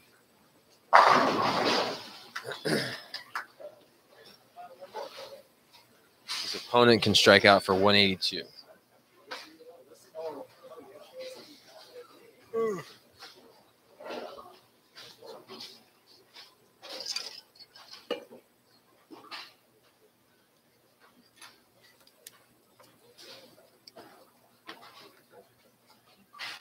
Yep, exactly. Tom Carter just came over to me, to my notepad, and wrote grind and put 3 exclamation points in capital letters. And that's exactly what this is a grind. You got a couple of guys that really got good lines and good looks, and everybody else is just grinding it out.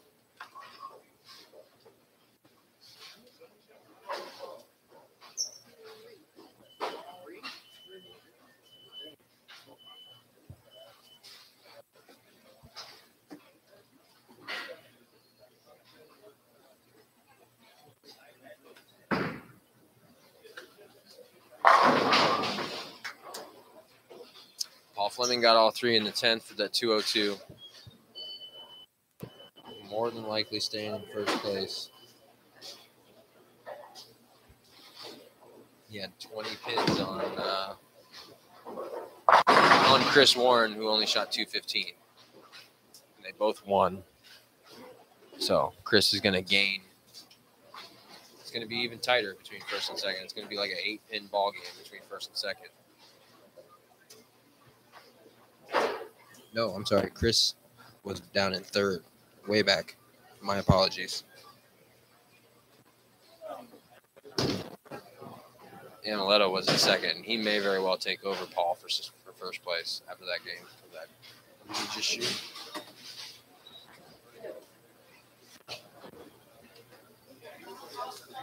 Shot like 230 something. Tom Carter and Paul Lamont.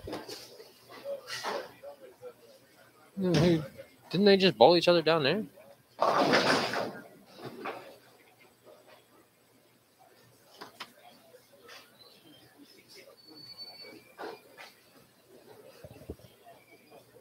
I'm not sure that what I'm seeing in front of me on the scoreboard is right, because I think no, never mind. That was Chris Warren. I'm sorry. Tom Carter and Paul Lamont have just started the 6th game of match play on 5 and 6. Paul Lamont just came off of bowling Chris Warren. Oh, no. Tommy just picked that 1 pin off that 7 count. He had left a 2-4-5 and picked his 4 off of it. And he's kind of beside himself right now.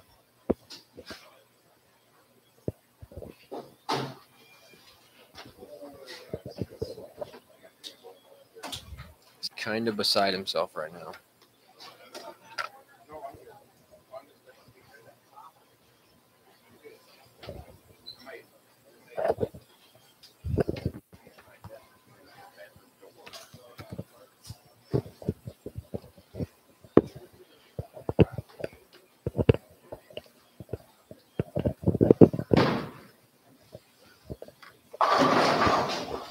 And Paul Lamont strikes to start the match. Oh, no, I'm sorry. He left a 4-pin.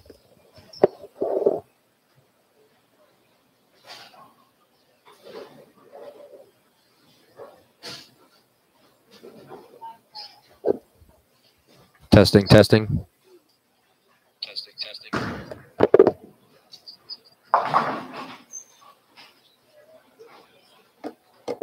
Sorry, I had to put the mic back on charge, and I wanted to make sure that y'all could still hear me. We did this last week, and it came in real staticky and fuzzy because of interference from the charger. All right, lanes 3 and 4, 6th game of match play. Chris Warren versus Gary Faulkner. Chris Warren just threw a Nova down there, and it crossed over and went Brooklyn and struck, and he looked back at it like he didn't understand why that happened. Paul Lamont is staying in that GB4 on 5 and 6. Lanes 9 and 10, you got Glenn Smith against Paul Fleming. Lanes 11 and 12, you got Amoletto Mcneely versus Jeff Johnson. I'm going to go to the scores and see if they've got him in there through 5 so far. Yes, they are in there. Your new leader after 5 games of a 8-game round robin match play block is Mcneely, leading by 26 pins over Paul Fleming, who is undefeated in match play, but has had luck on his side today, we'll say. His highest game of match play today is 221. Other than that, it's been 203, 204, 178, and 202. 4th place, Chris Warren, your top qualifier from qualifying yesterday, is 79 pins behind 2nd place. And 4th place, Gary Faulkner, is about 92 pins behind Chris Warren. And he has a very comfortable 104-pin cushion on 5th place, Paul Lamont. Jeff Johnson coming in 6th, Tom Carter in 7th, and Glenn Smith rounds up your top 8. We've got this game and one more game of the round robin portion of match play, and then we'll have probably about a 10 to maybe 15-minute interval to tally up some scores, and then we'll have one more game of match play as a position round, where 1 will bowl 2, 3 will bowl 4, 5 will bowl 6, 7 will bowl 8. And then we are cutting to the top 4 for the Stepladder Final that is going to take place on lanes 7 and 8. If you have noticed during this 8-game block, we have not used lanes 7 and 8. No one's on lane 7 and 8 right now. It is fresh oil, but it was laid down right before this block started and will not be re-oiled before the Stepladder Final.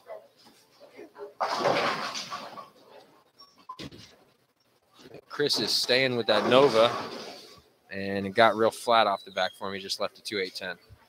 Gary Faulkner started out that match with the first 2. On 9 and 10, Paul Fleming has started out his match with the first 2 and is getting up on the approach on 10 for the 3rd frame right now. Paul Lamont is approaching on 6. The ball's away, and it's a little bit through the face. Paul could not make his a 3-bagger. Mcneely getting up on the approach on lane 12 right now, spared in the 1st frame.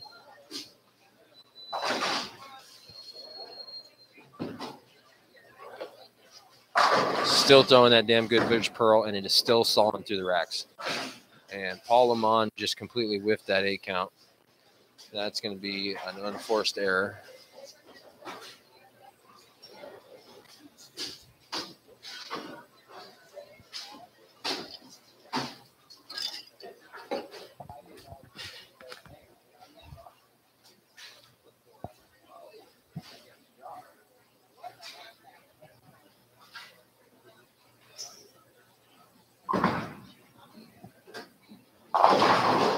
Ooh, caved it in on that one.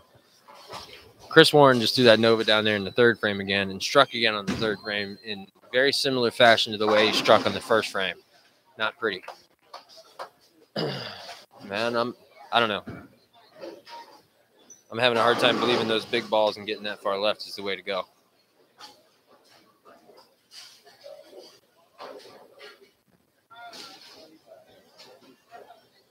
I don't know anything about how this pattern plays in this bowling alley, but I have the feeling that I'd be trying to do something more like what Paul Fleming is doing rather than Chris Warren. Paul Fleming's taken a idle synergy and gotten so far left. Chris Warren's trying to do it with a Nova, and those balls just, unless you trick the layout or you do something with your hand, they just want to start early and be a little flatter. I mean, obviously, if you polish it, it's going to be a little different, but Tom Carter just went through the nose and left a big 4.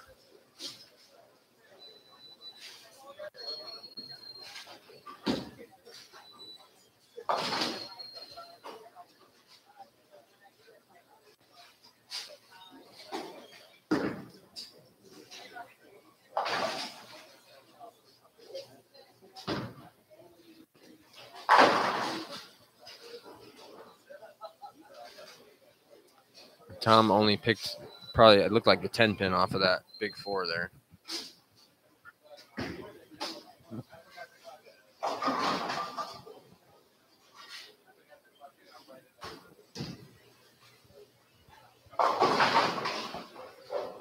Glenn Smith has made a ball change into what I believe was just a phase 2 that went down the lane. Gary Faulkner just struck on lane 3, I believe, with a Brooklyn.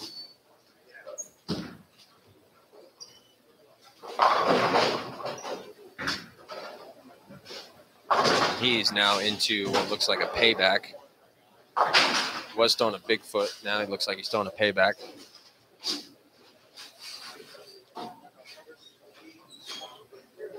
Chris Warren's going to stay with that Nova.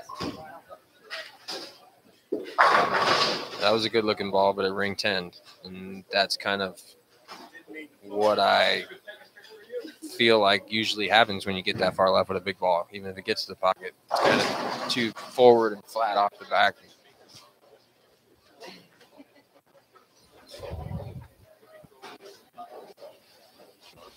Emileto's got one out here and left a 2-8-10 on lane 12.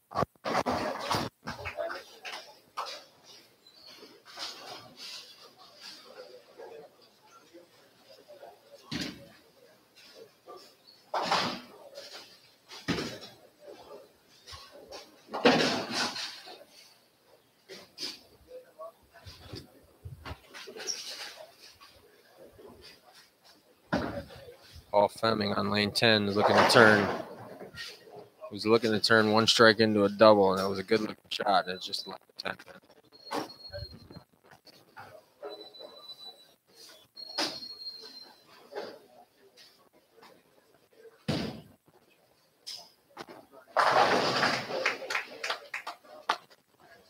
Paul Lamont down there on lane 5 and 6 has got a 3-bagger going against Tom Carter.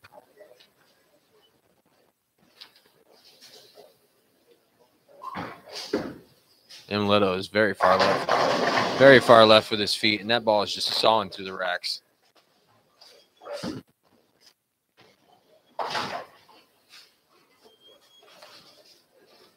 Put ball change here for Tom Carter, maybe.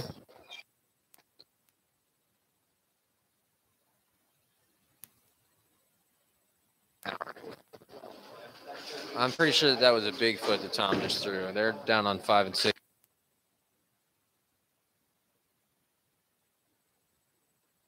But I'm pretty sure Tom Carter just pulled out a Bigfoot. I'm wondering why he didn't do that an hour ago.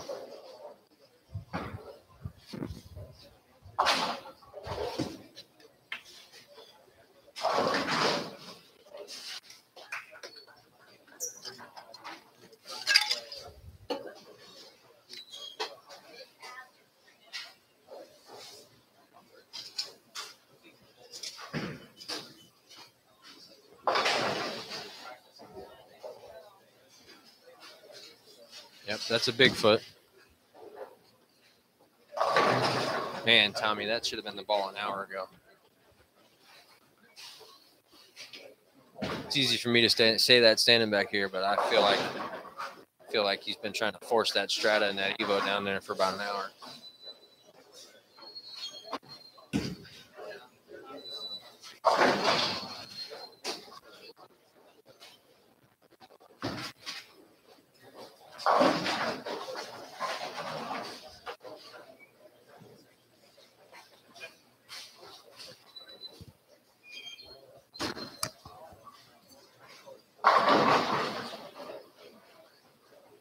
Jeff Johnson trying to get something going down there. Trying to get something going to hang on to that 5th place check.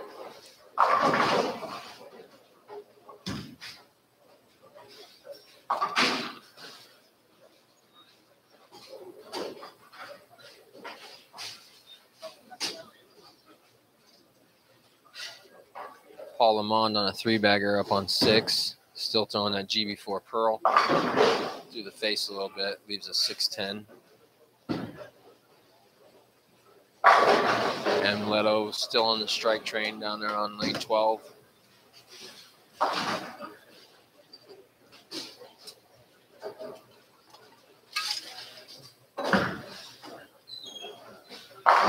Gary Faulkner looks to have ball changed again. I believe that's the Kinetic Black Ice. Oh, Paul Lamont did the exact same thing on the exact same lane that he did 10 minutes ago. And it's really a huge break for Tom Carter.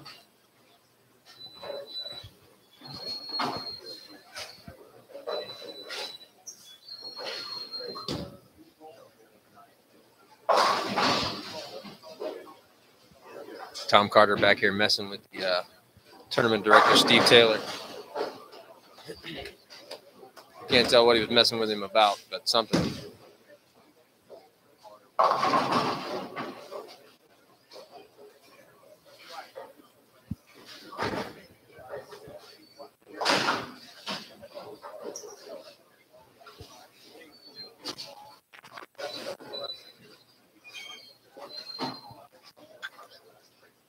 That's hilarious.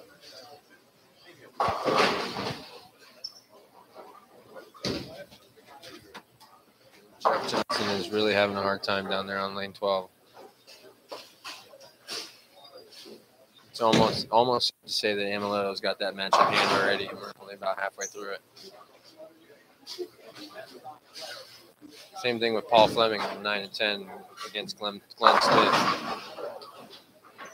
Paul just got a little lucky to not 7-10 in the pocket right there. About to 10 pin, but picks that up and strikes out, and it's 226. And if Glenn strikes out from where he's at, it's 199. 199. Glenn hasn't thrown a strike since the third frame. Chris Warren looks to have gotten into his Axiom Pearl. That one went through the face, and he is 36910.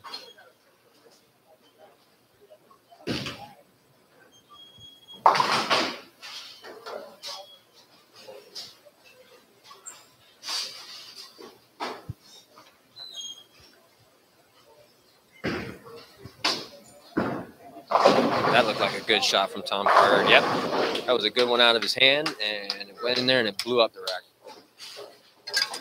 rack. Good ball change, Tom.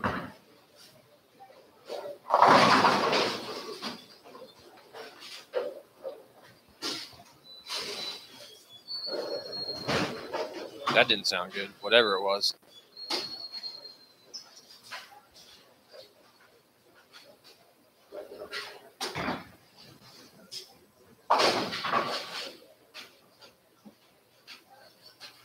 I have a feeling that something happened in the back right there.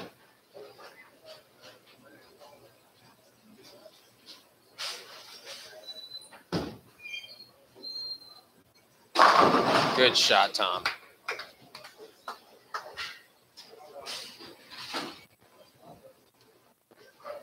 Good shot. Good ball change. Yeah. Amaletto still got that damn good verge down there. It's just sawing through racks. Four bagger now going into the ninth frame. And that match is over, but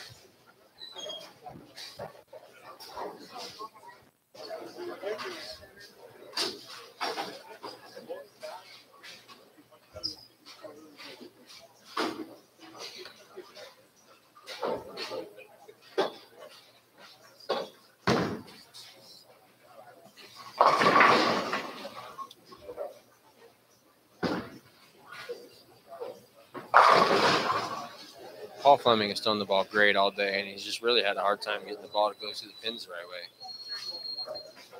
He was leading for a while.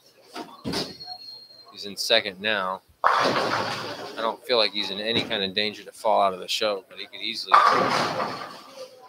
if he can't get the ball to go through the pins the rest of this game, the next game the right way, into the eighth game, he could easily end up having to climb the ladder where he was in first for a while earlier.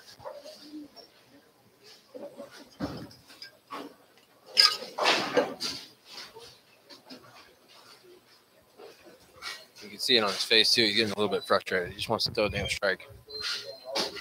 It's 3 straight 9 counts. He had a strike in the 6th, and then he had a 9 count in the 5th again.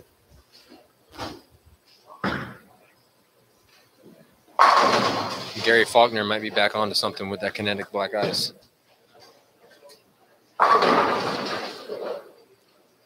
Jeff Johnson just can't get anything to go down right now. He's back into that power torque, and he just can't get anything to go down right now.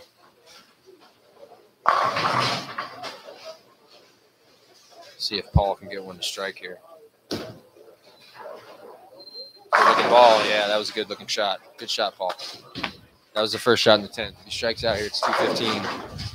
The best Glenn can do is 188.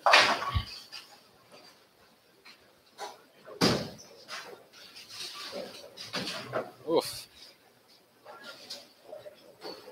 Paul's missed his third spare on the right side of the lane in this match alone. He's only shot 165 for this game.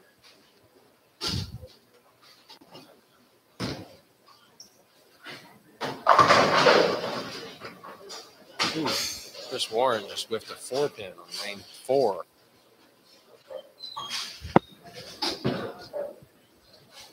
Chris Warren is more than likely going to lose this match to Gary Faulkner. He can only punch out for 189. Gary Faulkner's got a 3-bagger going into the 9th frame. And he can punch out for 247. Tommy Carter just got real lucky, and he's thanking his lucky stars for that one. That's going to give him a 6-bagger in the first shot in the 10th frame. Yeah, you got to go back up there to that other lane and go back and do that again.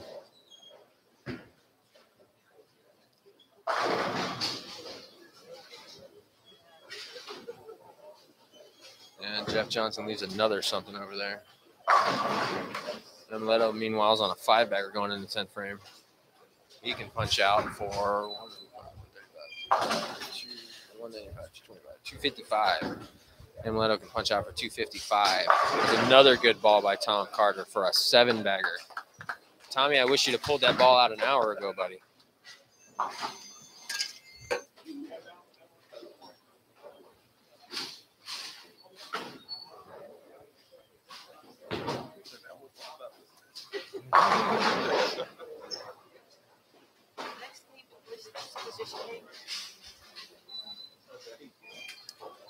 Three and 4, Gary Faulkner is fixing to get up on the approach on 4 for the 9th frame on a 3-bagger already. And Leto just left a 7-pin down on lane 12. So if he picks that up and strikes, he's looking at 234. Obviously, he's already won the match, but trying to get as many pins as he possibly can here.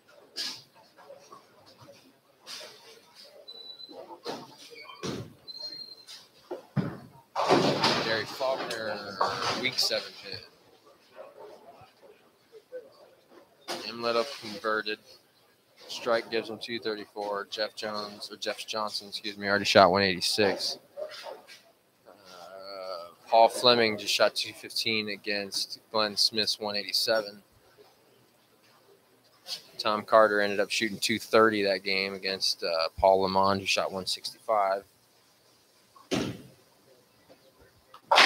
Spare conversion for Gary Faulkner in the 9th frame. He can get up in the 10th frame and punch for 226. Chris Warren can only punch for 189. And Leto left another 9-pin in this bowling alley for a 233.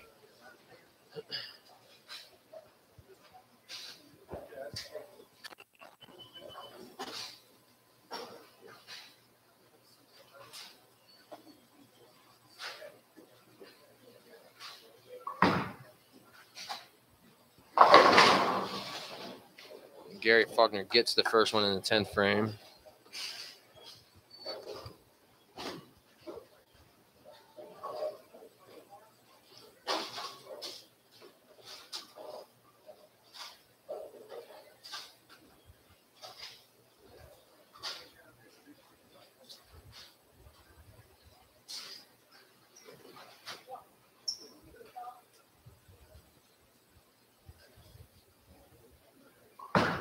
Second ball's away, looks good, and it's a strike.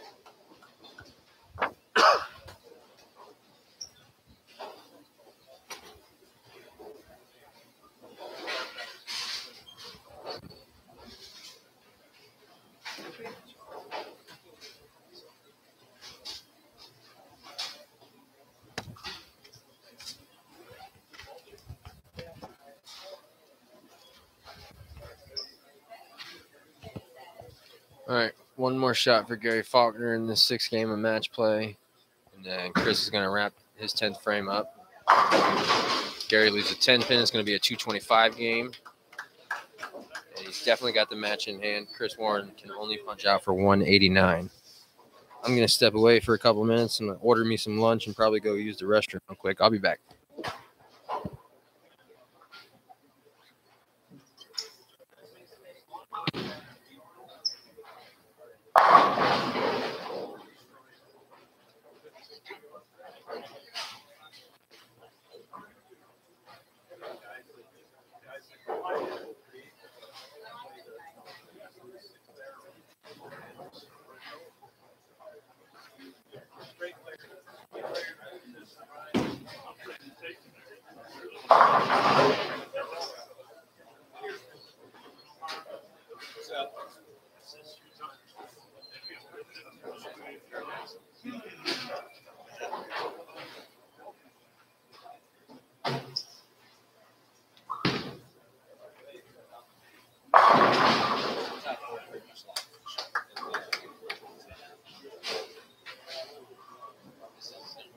This game match, they just started.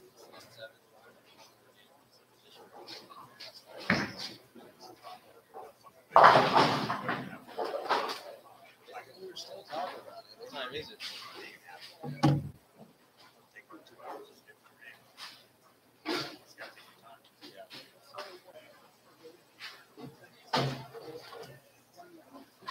Was, not today.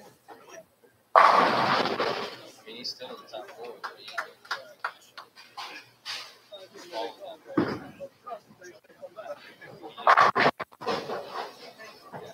he started out with power tour.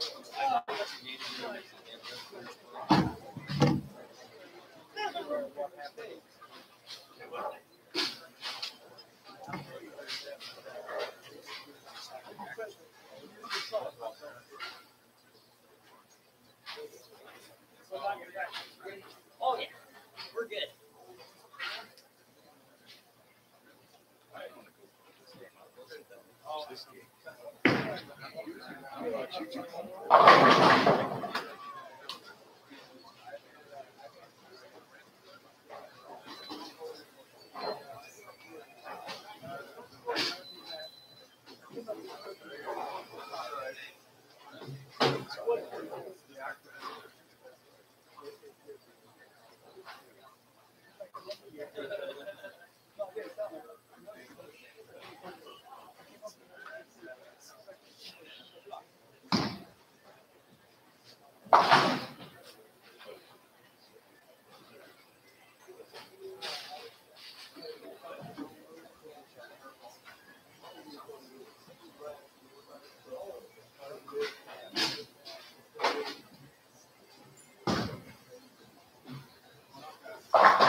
right. Well, this is a little bit of a development.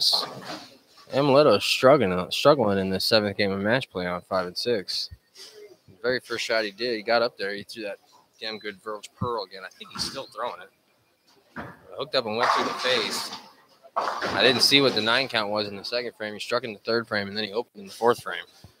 And I feel like I see him playing a lot tighter to the middle right now. He's still pretty far left, but I think that ball's staying a lot tighter to the middle right now than it had been previously. Balling against Paul Fleming on 5 and 6, who, I mean, honestly, that's basically a de facto position runner in the next game. But Amuletto was first and Paul was second going into the last game of match play. I don't know how it shaped up after that, but Paul has started off this match strike spare double. I will have to let me pull up the standings and see how close that was going into this game. Yeah, Amuletto was first and Paul was second. Amuletto had Paul by 44 pins going into this game. So those guys are going to bowl each other again the next game as long as Chris Warren or Gary Faulkner doesn't shoot a 300 this game here. And neither one of them's fixing to do that. Chris went strike, open, strike, spare, and Gary spare, strike, spare. Paul has a 3-bagger going in the 6th frame. He just released the ball. Built on that idle synergy. He just left a flattish 10-pin. Lanes 3 and 4, I haven't really talked about any of the matches for this. This is the 7th game of match play. We got a position round game after this, but we're going to have like a 10, probably 15-minute interval so we can figure out scores. Glenn Smith against Jeff Johnson on 3 and 4. Paul Fleming against Amuletto Monticelli on 5 and 6. 9 and 10, you got Chris Warren and Tom Carter. And 11 and 12, we've got Paul Lamont and Gary Faulkner. Standings after 6 of the 8 games of match play. First place, Amuletto Monticelli has a 44-pin lead on 2nd place, Paul Fleming, who's got looks like, that's a big lead. That's a 150-pin lead on Chris Warren. 2nd place has got 150 pins between 2nd and 3rd. Chris Warren's in 3rd at plus 449, and Gary Faulkner is in 4th at plus 433. Tom Carter has made his way all the way up to 5th place after that 230 to last game, but he's still 120 pins out of the show. So he has started off this game with a strike and then 3 consecutive spares. And Gary, thank you, sir. Gary, I don't think he's going to make enough mistakes to let Tom in to the show.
Jeff Johnson is a little bit irritated with himself. He's not going to make the show. He doesn't really have a chance to make the show. He's quite a few pins behind the cut line for the show, but he's definitely trying to hold on to what I believe he's got a 6th place check right now. And he just can't. He can't get the things going. He started out strike, spare, strike, and then spare, and then just opened in the 5th frame, and now he's left himself a 4-7 conversion that he picked up in the 6th frame, but he really needs to throw some strikes. He's got Paul Lamont and Glenn Smith right on his heels. And Glenn Smith is one of the guys that's right on his heels that he's bowling against right now. Paul Lamont has got a solid game of spares and a strike going on lane 11, so anything could happen there. Glenn Smith can't overtake him, but Paul Lamont's only 11 pins behind him.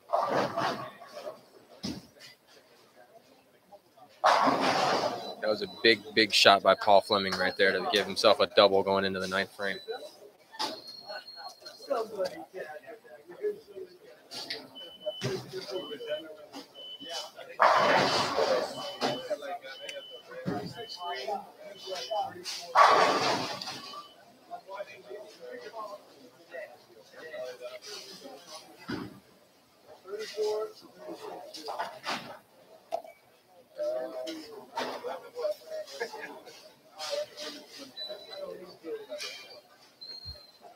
Paul Fleming has basically locked himself into the show, and as I'm looking at the banners of people that have won one of these out in the past, out above the pin decks, his name's not on one. So there's a potential first-time winner right there. Of course, Amaletto's is. Amaletto's won a bunch of everything, really.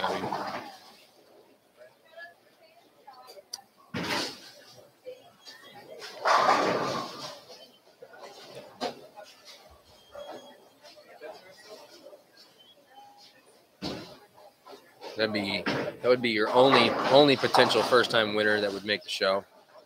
The other 3 guys that are, I mean, basically the guys that are in the top 4 right now are basically locked into the show no matter what happens this game and the next game. Not necessarily no matter what happens. I mean, whoever, Tom Carter could shoot 300 or whatever, and somebody behind him could shoot 180 or whatever. But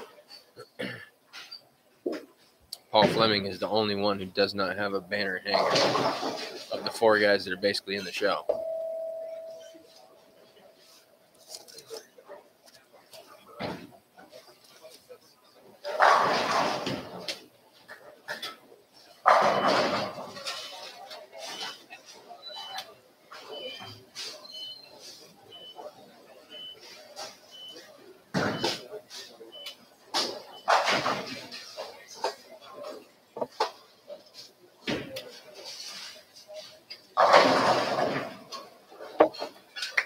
That was a big shot for Amaletto to make that a 3-bagger going into the 10th frame.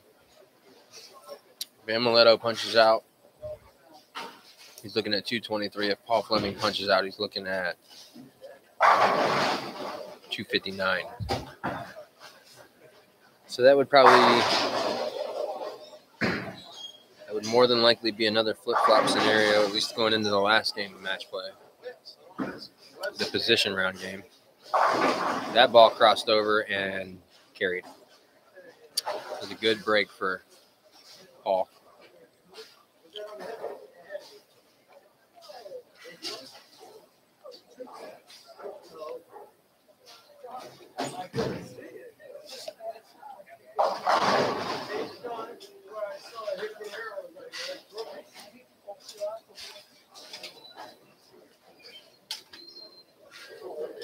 Amaletto seems to have a pretty gnarly look. Ooh, yeah. Ooh. Got a pretty gnarly looking split on his, I believe that's his ring finger. He was talking to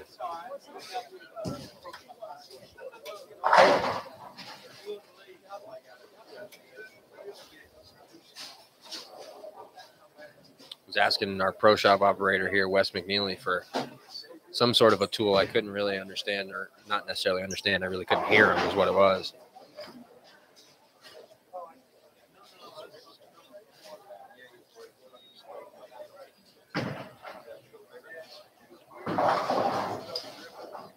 I think he's talking about putting a bigger size grip in the finger hole.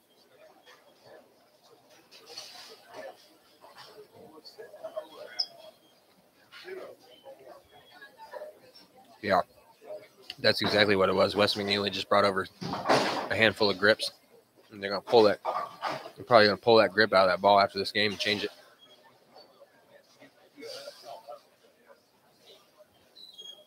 Are you just going to swap them for him?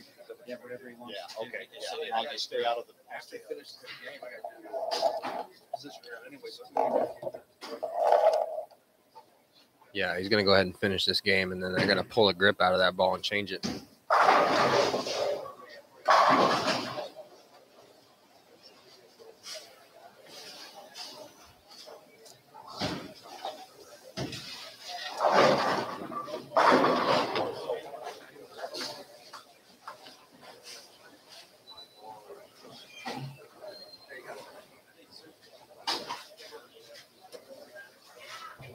Jeff Johnson is not a happy camper right now.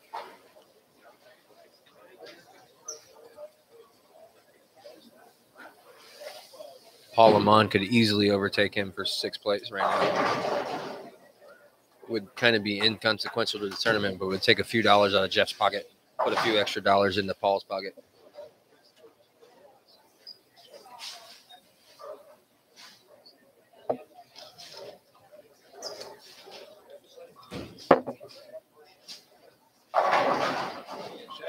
That was a big shot by Chris Warren to make it a 6-bagger down there on 9 and 10. He is going to beat Tom Carter. Tom Carter can strike out for 200 even. Chris Warren can strike out for 246.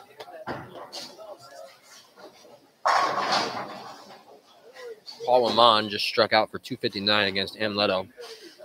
So he's going to probably retake the lead, I believe, going into the last game of match play.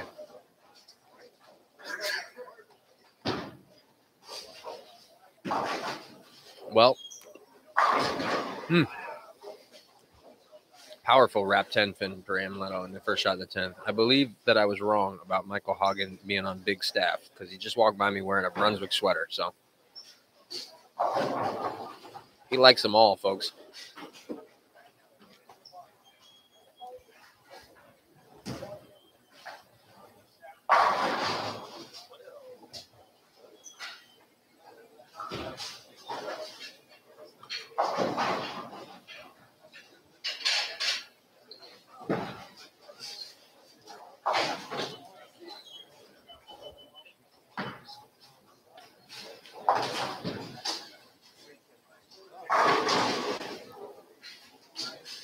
All right, so Jeff Johnson just went strike 9 spare in the 10th frame for 195. And Paul Lamont shot 191. So that's going to keep him in the same place that he was. Tom Carter just went ahead and got the first one in the 10th for that potential 200 game. He's not going to win the tournament. He's not going to win the match, but hopefully go ahead and get these next two and shoot 200, not lose any pins to the number, and then you never know what happens in a one-game scenario. Gary Faulkner on 11 and 12 just got, left a 4-pin in the 10th frame on the second shot. If he picks it up, it's 236.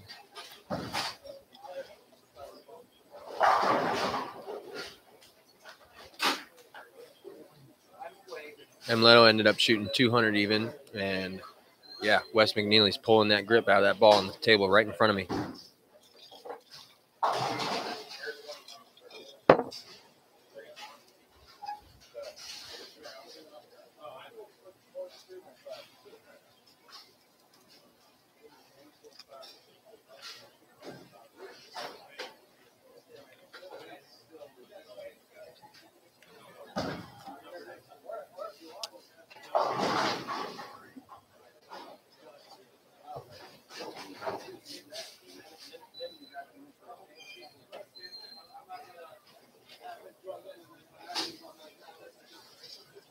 So they did that to the Bigfoot first, and he just brought over that damn good Verge Pearl. That damn good Verge Pearl is a pin-up ball. Pin looks to be about 2 inches over the top of the ring finger. Kicked off to the right, maybe 2 or 3 degrees. And CG is basically in the finger hole. Not that that matters anymore, but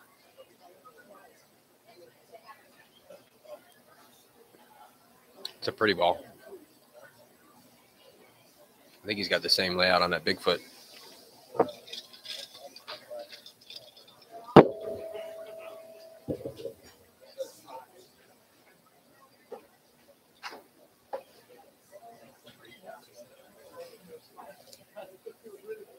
Scores haven't updated yet after the 7th game of match play, but as soon as they do, I'll give them to you guys.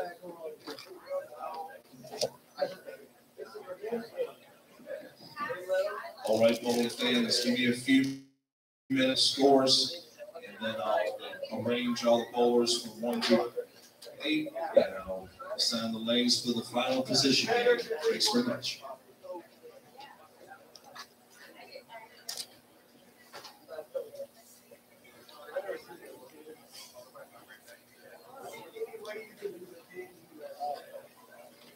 I'm going to sneak away from the table and see if I can see the payout sheet so I can let you guys know what they're getting.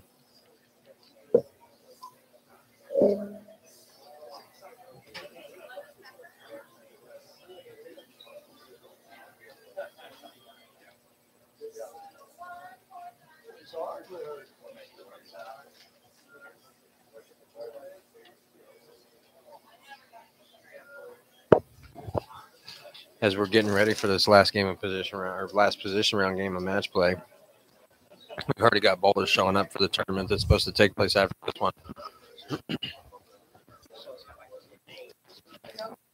Supposed to start in, I believe, 30 minutes for one of the two.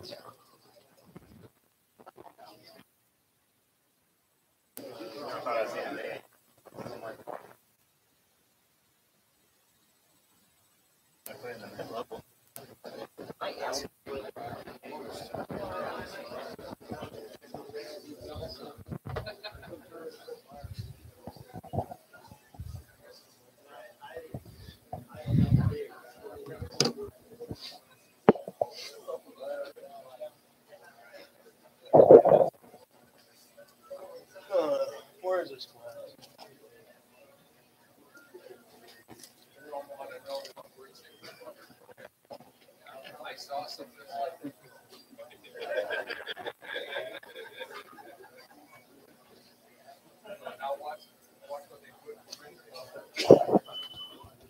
All right, so like I said, when we opened this thing up this morning, everybody that made it to today, the 4-game shootout round, caught a check.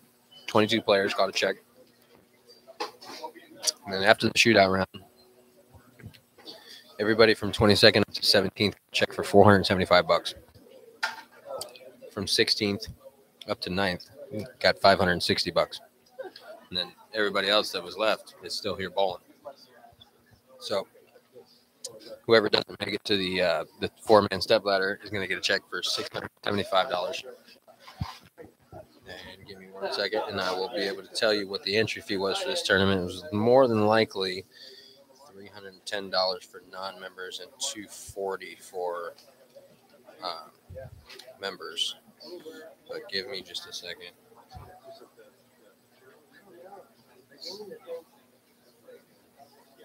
Yeah, $245 for members, $310 for non-members.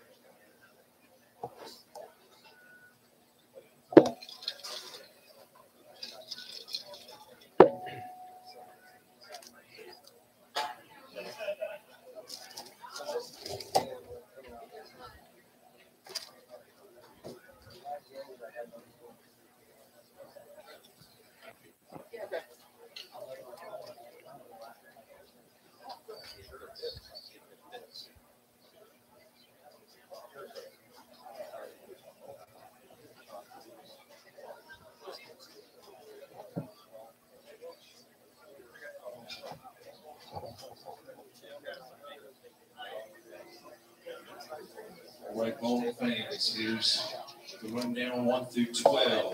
We'll start catching up strong 3 and 4. Fleming, lane 3. And Little Cheney, lane 4. There's Warren, lane 5. Gary Faulkner, lane 6. Tom Carter, lane 9. Jeff Johnson, lane 10. Paul Lamont, lane 11. And Glenn Smith, lane 12. I don't know. First place, Paul Fleming, 685. Second place, Mcneely, 640. Third place, Chris Warren, 524. Fourth place, Gary Faulkner, 499. Fifth place, Tom Carr, 308. Sixth place, Jeff Johnson, 275. I've never seen that. Lamont is at 230. Seventh seed and eighth seed.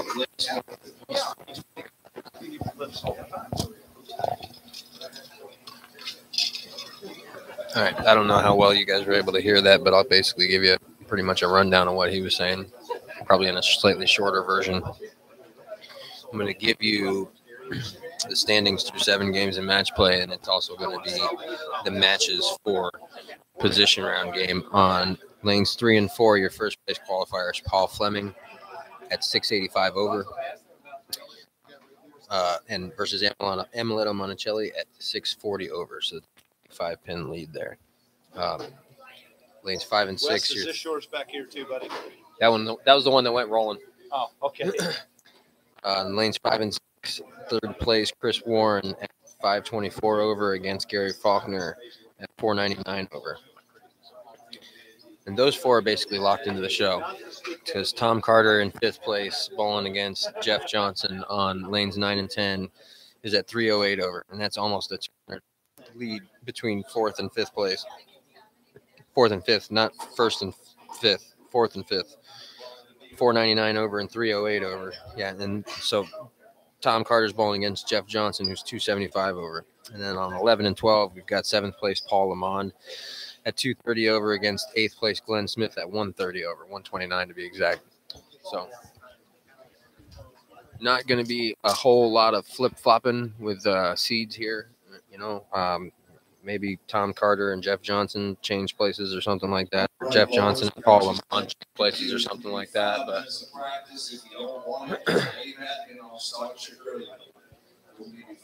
Hey, Stevie.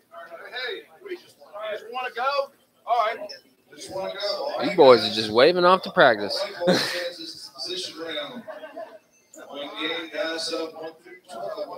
I don't blame them, though. It's only been 5 minutes, 10 minutes maybe. Let's give them all a round of applause.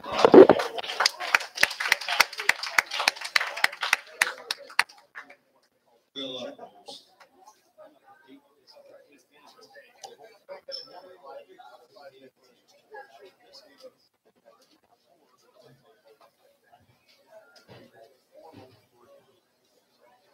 Gary Faulkner says, to hell with that 5 minutes practice. We just bowled 7 games. It's been finished.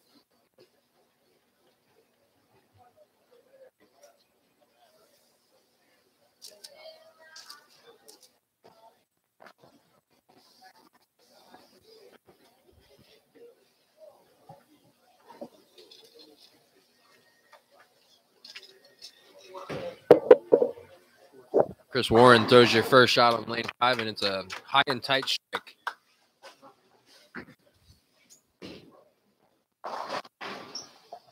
Chris threw the Axiom Pearl. Paul Fleming threw the Idle Synergy down there again.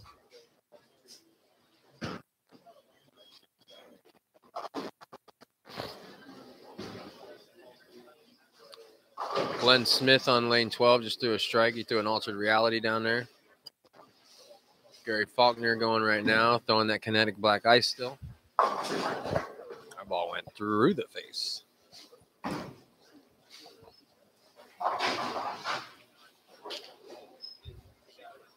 Leto stepping up on lane 4 right now. It looks like the damn good Verge Pearl still. Yep, sure is. That was a damn good shot. Jeff Johnson up on lane 10 right now. That's that activate again.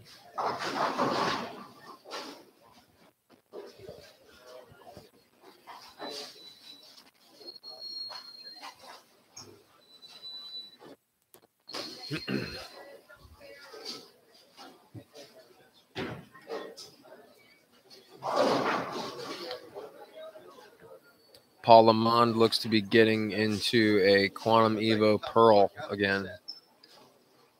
Either that or it's a Pandemonium. Yeah, there ain't no way. Yeah, it's like 180.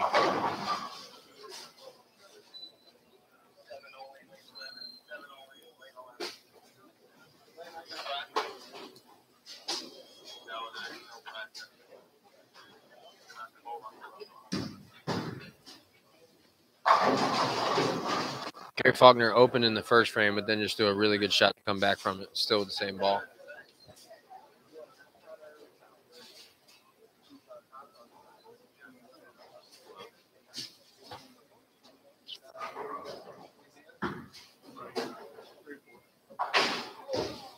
Leto left the baby split on the left side and picked off the 2-pin off of it.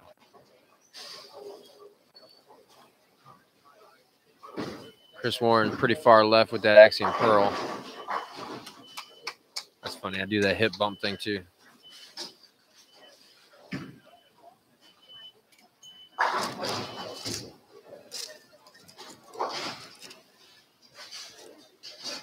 Paul Fleming looks like a guy that might win his first PBA regional title here today.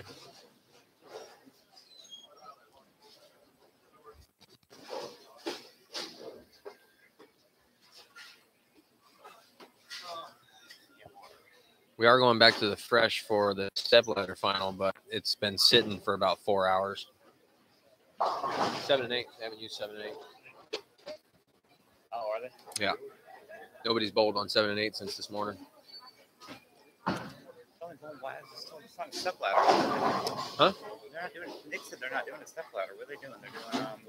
Oh, I thought it was a stepladder. According to the tournament notes, it's a stepladder. What he said they're doing. They're not bowling stepladder. Are they doing like one of those eliminator style roll offs or whatever? Something like that. I think they're just. Yeah, they're gonna. All 4 bowl the first game, and then 3 bowl the second game, and then 2 bowl the last game or something. I would probably assume that's going to be somewhere in that ballpark because they already cut it down. They'll split it again, and then split it again, and then 2 more. I think we get 2 more hands. Yeah, that damn good first pearl. Total pins, the 5th place person don't have a chance. 6, 7, and 8 don't have a chance. Oh yeah, no. They're only taking 4 to the next round. Right. So Yeah. it would be the top 4, but it was a 200 pin. Yeah. With a 500 to 300. Yeah, it's like 195 or something like that. Yeah. But,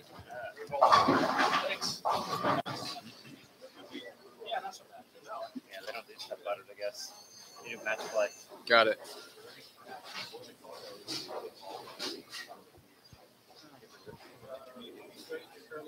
I don't know. I think it's going to be a stepladder roll off because that's what the tournament note said, but we'll see.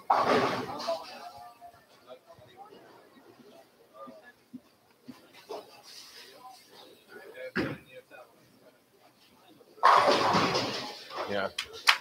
Those 2 dudes right there have really had the look today. The guys on 3 and 4, Leto, Monticelli, and Paul Fleming. Leto a little bit more so than Paul, but that's because he has more hand and more ball speed, honestly, really.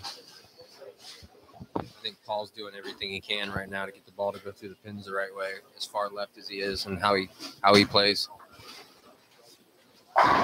He's doing it all right, though.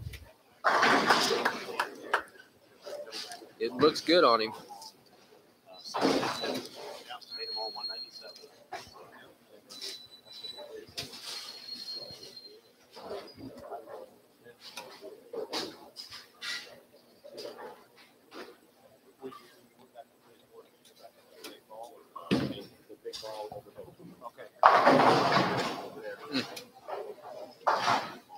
Gary Faulkner with a very nice shot, leaving a solid 7-pin.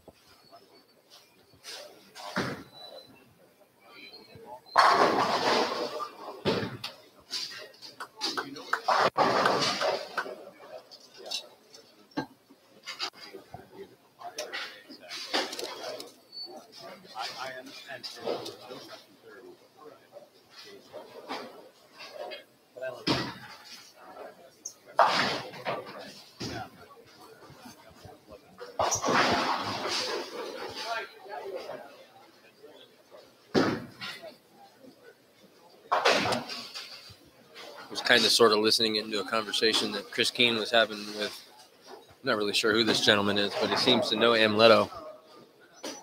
and a couple of other players that are in here about how he bowled yesterday and this morning. Couldn't really hear it all, so I'm not going to try and tell you too much about it, but kind of interesting.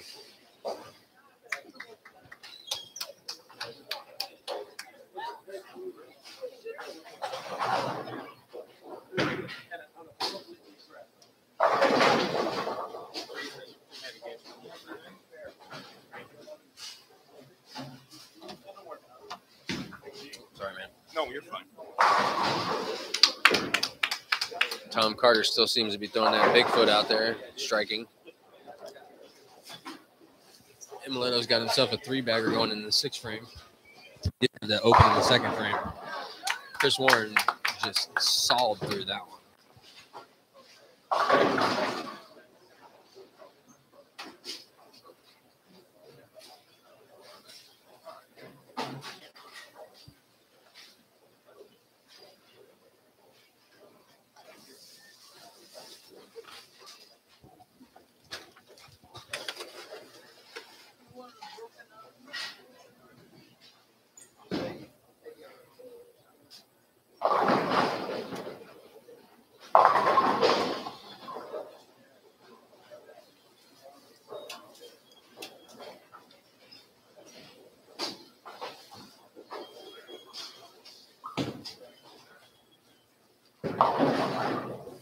Ooh, and he got bailed out on the next one. He got it out a little wide. It barely came back and tickled the head pin, and something came off the wall and rolled the 2-pin over.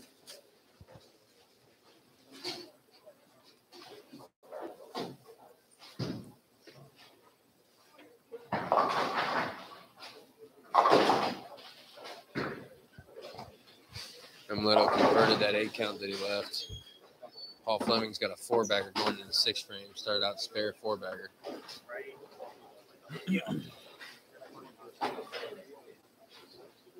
Looks like Scott Cobb's going to bowl this afternoon's tournament. Nick Larson's already been in here with some bowling balls walking around.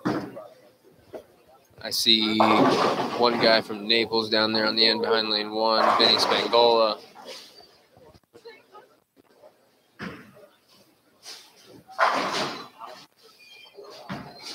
Feel like there's another one of Nick Weber's buddies standing there next to him. Paul Fleming just made his 4-bagger into a 5-bagger. You don't do that very often. We're going to be doing it today.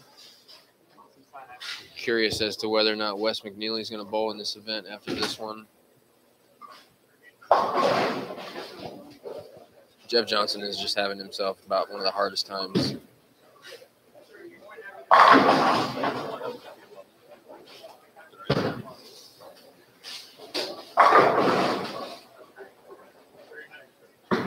It's funny because I sit here as a 35-year-old bowler, but with a broken foot, but with a halfway decent rev rate and some ball speed, and I think to myself, I'm watching these balls that they're throwing down the lane going, why didn't y'all bring anything weaker in here?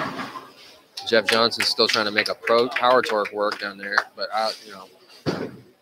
we don't play the game the same. We play it similar, but we don't play the game the same. I've definitely got more rev rate than he's got.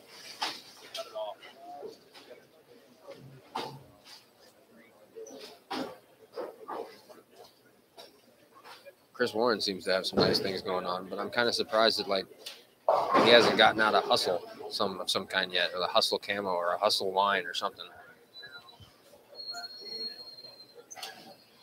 Not that surprised at what Emileto's doing, honestly. He doesn't need that hustle. He don't need that hustle. He's just going to roll 2 pins with that Axiom Power Pearl all day.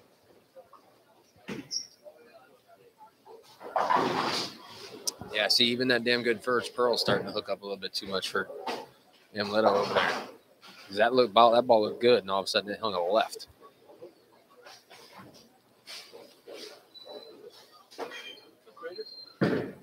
Walter Ray standing right in front of me.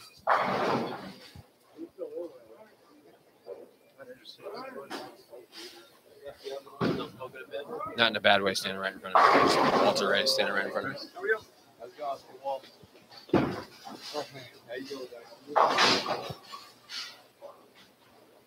Yeah, I'm not doing that to you. How you doing, Walter? Same old, same old. Hey.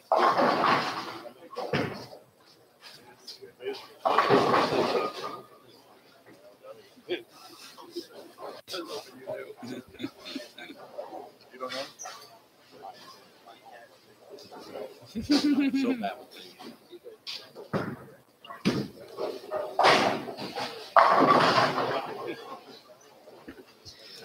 Gary Faulkner just plaqued the 10 pin with that kinetic ice, black ice. Might have just been a little bit too much ball speed off his hand.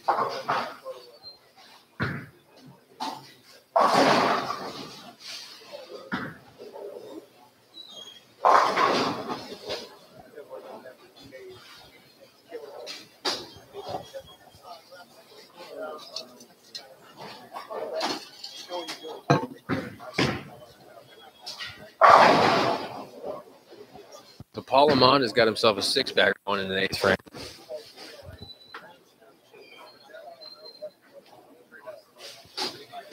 Lucky I got the 8.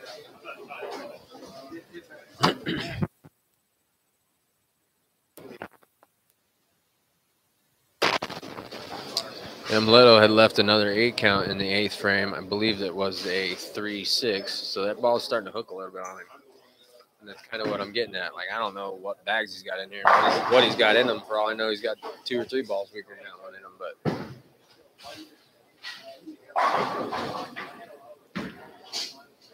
don't know why he ain't throwing them.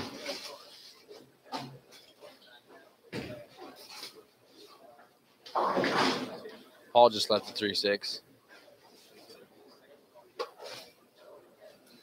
Chris Warren's got a 5-bagger going in the 9th frame.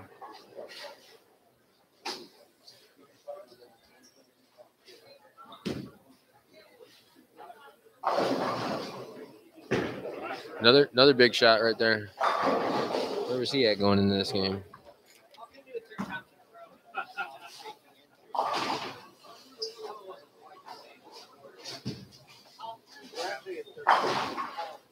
He's gonna have a hard time taking over 3rd or 2nd place, but he's gonna solidify himself into 3rd.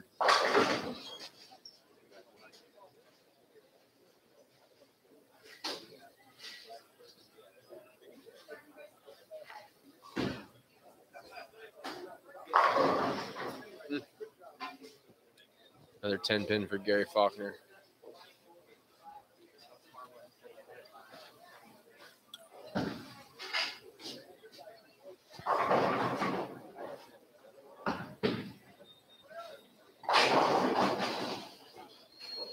Paul Fleming just let one out a little bit, left a 2-4-10 or 2-4-8.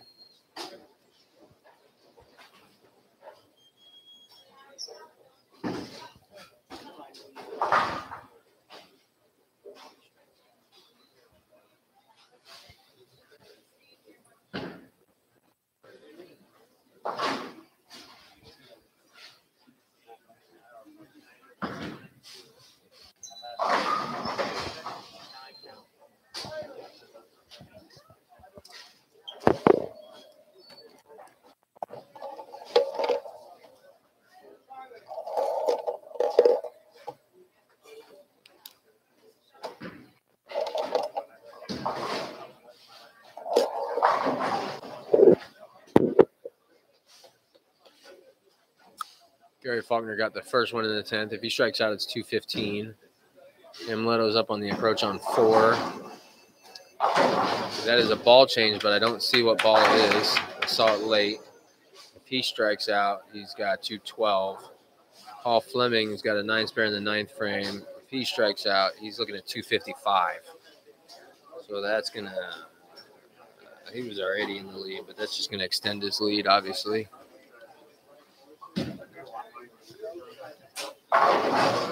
Big shot by Gary Faulkner there to go ahead and strike.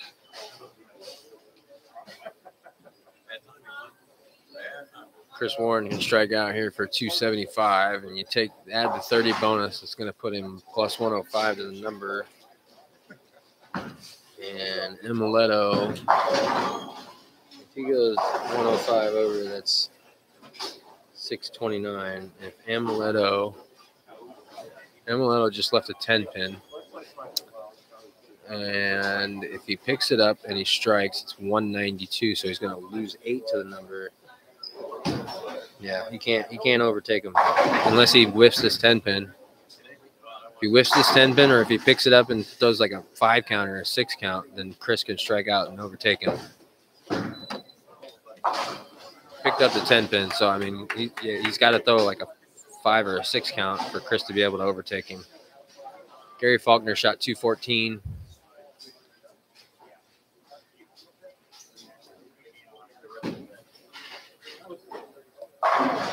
Oh my goodness. Well, it's all done and over with now because that was gnarly. Wow.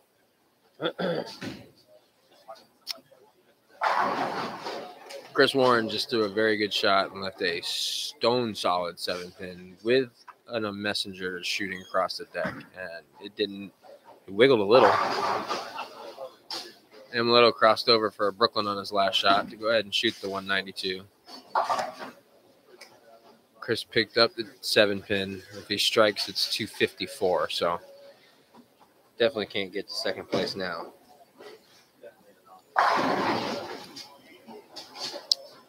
Paul Fleming struck in the first shot in the 10th frame, well on his way to that 255 game.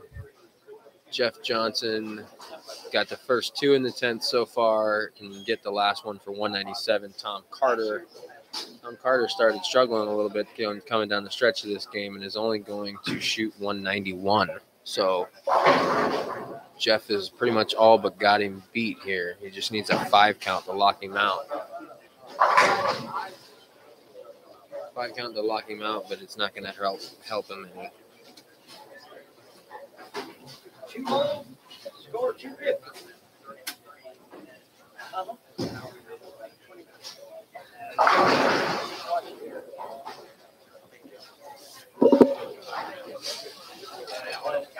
Jeff threw a 7 count and shot 194, so that's going to give him at least a 3-pin win even if Tom strikes out.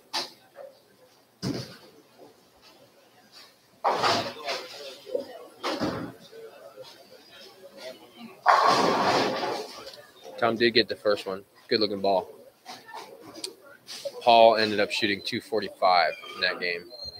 Paul Fleming. So Paul Fleming's going to hold on to first place. He's going to be your number 1 seed. Remember, he's never won one of these before. He maybe made a couple of finals. I don't know. I'm a local guy that's doing this because I didn't have squad else going on today. And Amuleto is going to be your 2 seed. And then you're going to have Chris Warren as your 3 seed and Gary Faulkner as your 4 seed. Tom Carter just threw his second shot in the 10th frame. That's the last match yet to finish. He left at 2-8.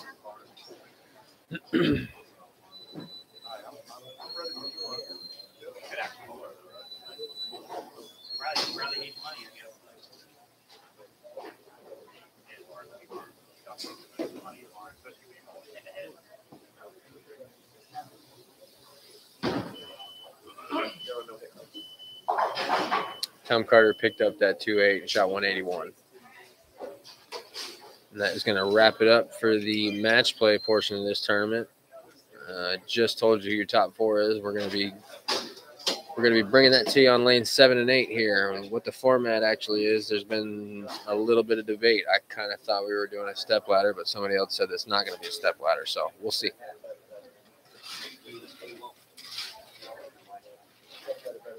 All right, bowling fans, as soon as I get all these score sheets in, make sure bowlers, you tell me plus and minuses. I don't need the up and down columns, just the plus and minuses total is good. I'll give you the rundown, the top 4 here in just a few minutes. Thanks a lot.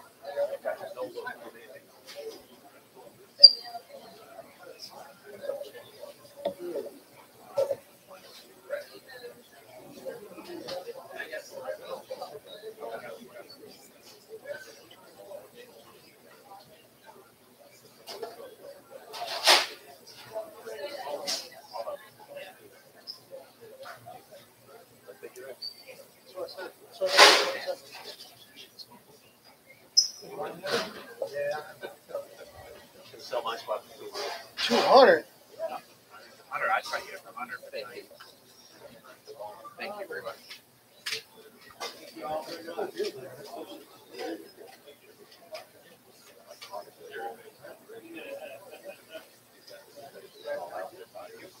Bunch of the other guys.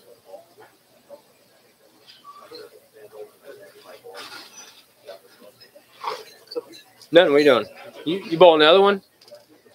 Yeah, the one this afternoon.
All right, bowling fans, here's the results after the 8 games of round robin match play.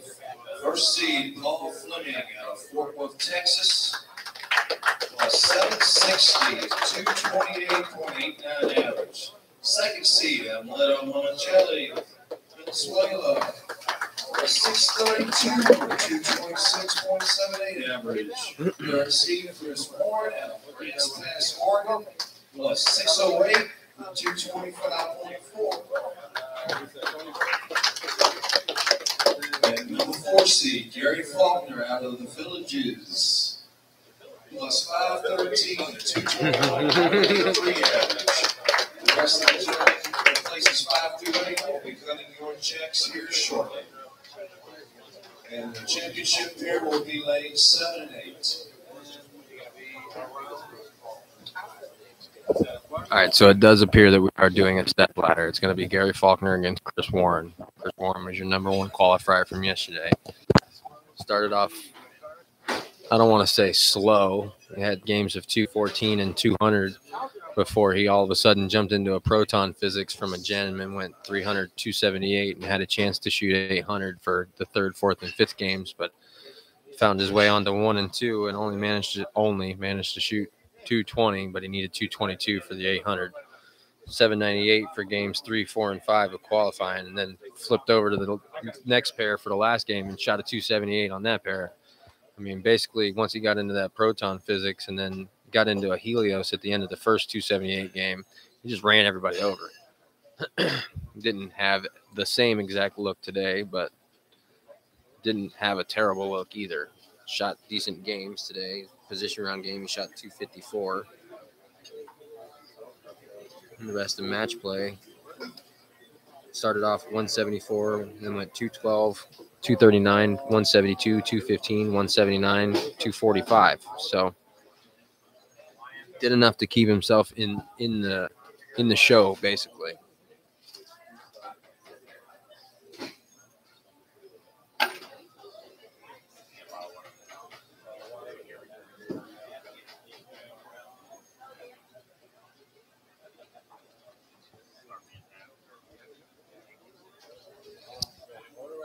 He was just standing behind the pair that he's on, putting some service onto, I believe, said proton physics that he ended up throwing for a while yesterday.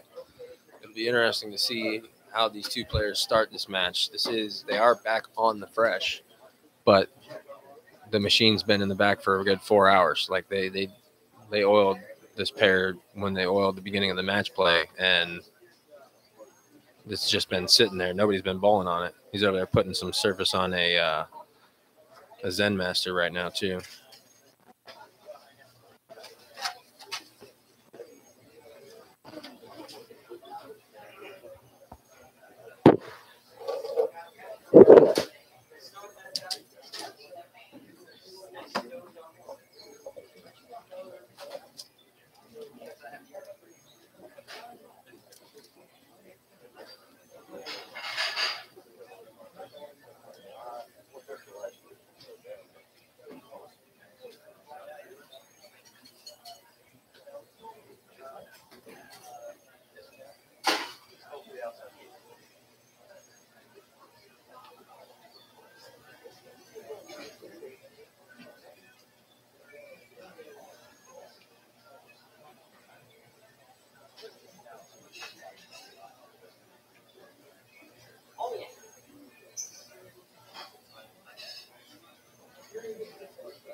We're getting some practice balls underway, folks. Chris Warren threw a gem down there first. I did not see Gary Faulkner's ball as I was looking down at my phone, honestly.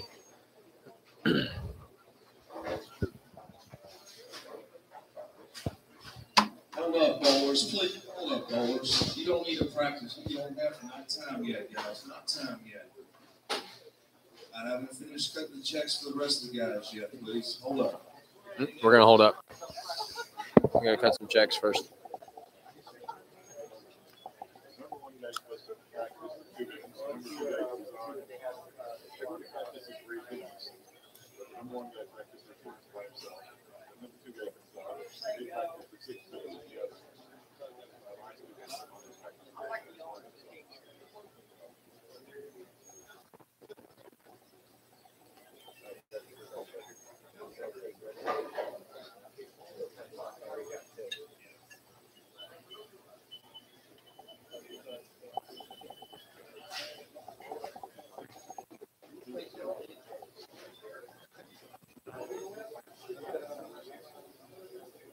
Well, I'm pretty sure that Gary threw that kinetic black ice down there in the one ball in practice that he actually threw. From what Walter just told me, that those guys aren't even supposed to be practicing completely yet. The number one guy is supposed to come up and practice for 2 minutes. And then the number two guy is supposed to come up and join him for 6 minutes. And then the other two guys are supposed to get up when those 6 minutes are over and practice for 8 minutes. So.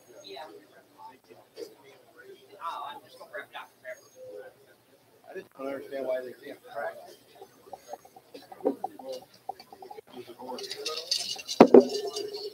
The number one seed gets 2 minutes by itself. Number two comes off, practices for 8 minutes. Oh, come on.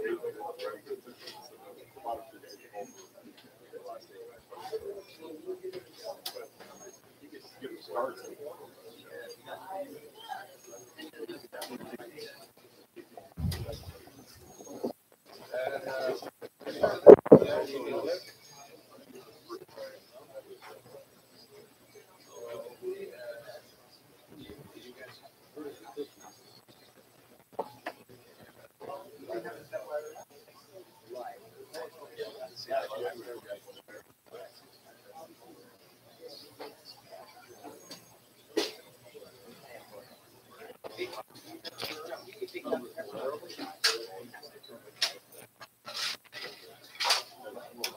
I was told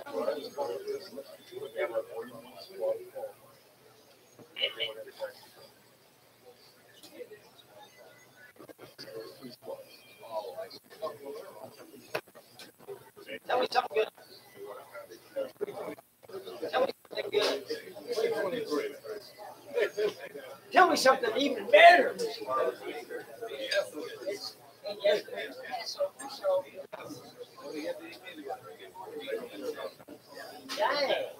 All right, well, we're breaking here. I'm going to use the little boys' room.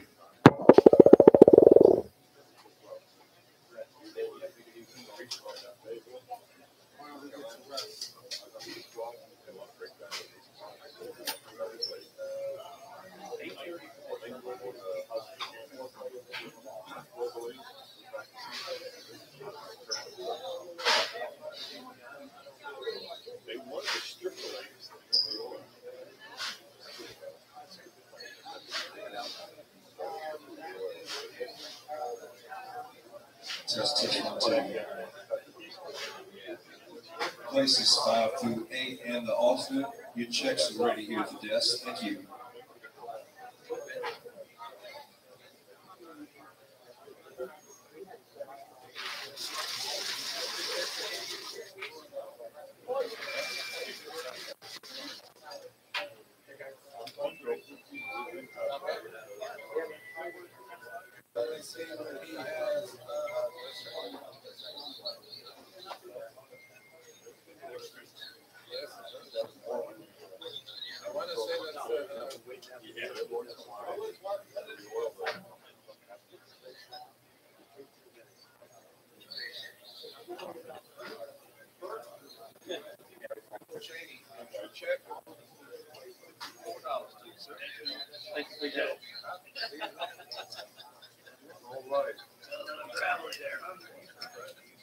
As I said, I got places 5 through 8. Got your checks ready. And also, we have the top 4 holders gathered up here. Lanes 5 and 6.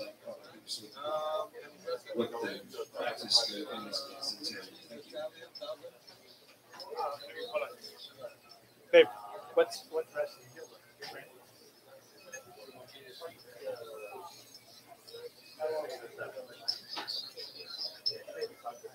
Register.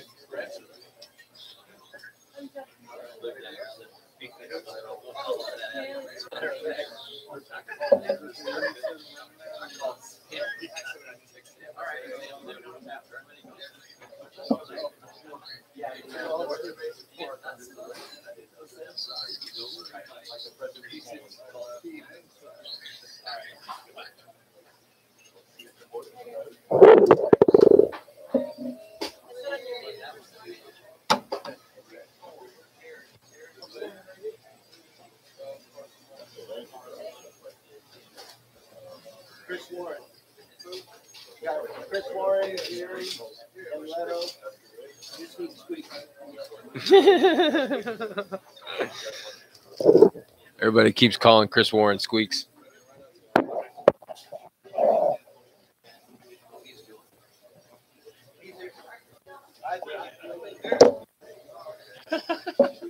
Even Steve Taylor's calling him Squeaks.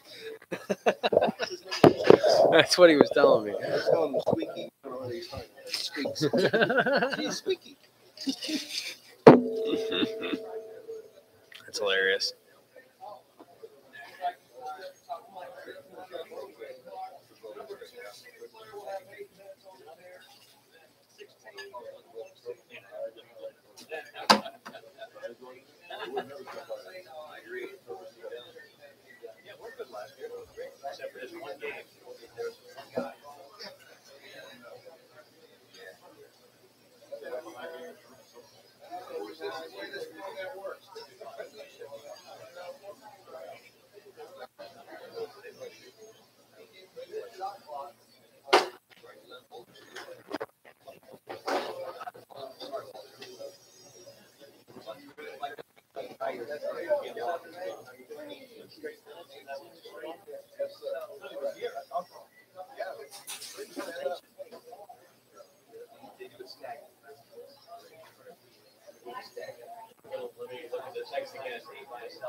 Okay.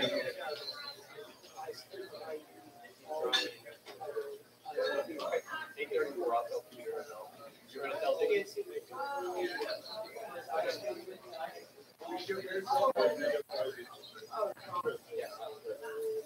right, gentlemen, hold it fast. We're going to have an 18-minute practice session here for the guys on the lane 7-8 for the championship round.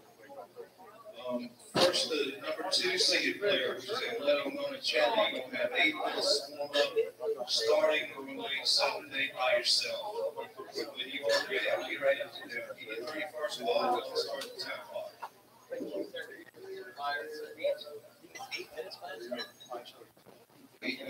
All right, so Emilio Monticelli is going to get 8 minutes to practice by himself on the pair right now as your number 2 seed.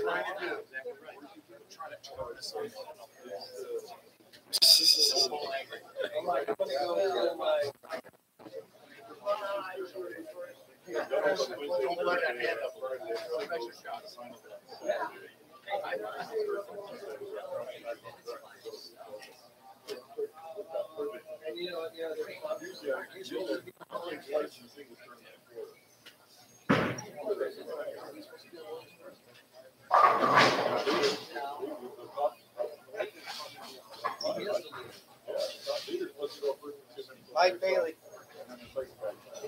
No, he's right. Second guy goes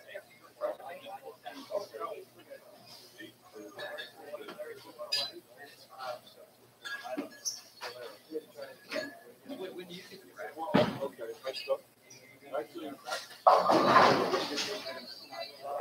least 72 minutes back there, and then has the other minutes by himself, and then those 2 guys will come on. So you get the last 2 minutes by himself. As opposed to just the first one. That actually makes more sense. About 40 more seconds. Nice ball.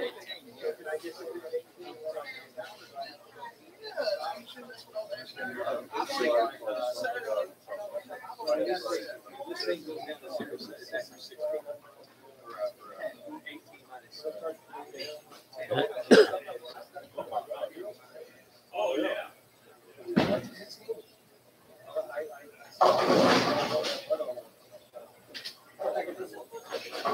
Hey, Mike, you need to be like 6 feet. Oh, exactly.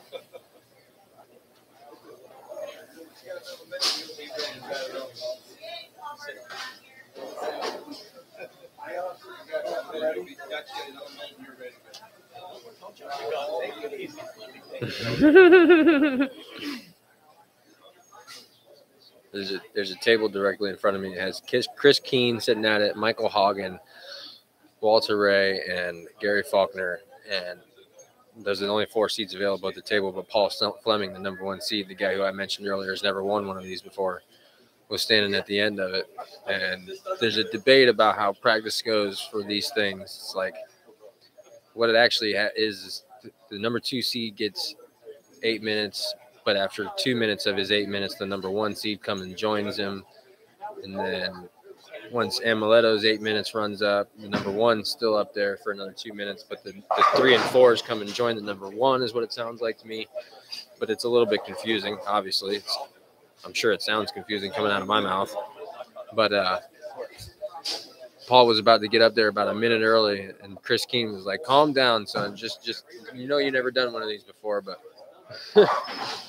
calm down, Fleming.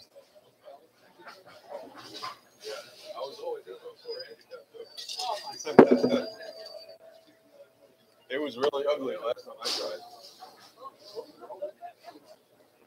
You know what? I don't think my face was good.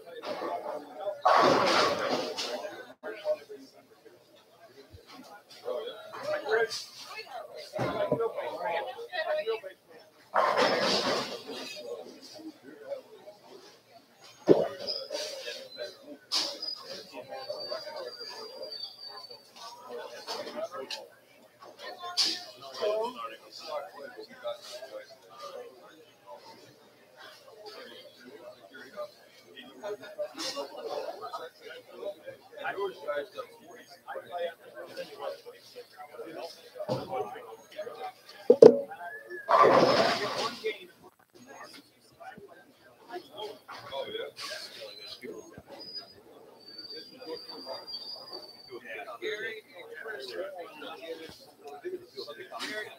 Verity Crawley and her man, Christian, I don't know how to pronounce his last name, just walked in the door. So they're obviously here to bowl the 6-game sweeper after this tournament ends.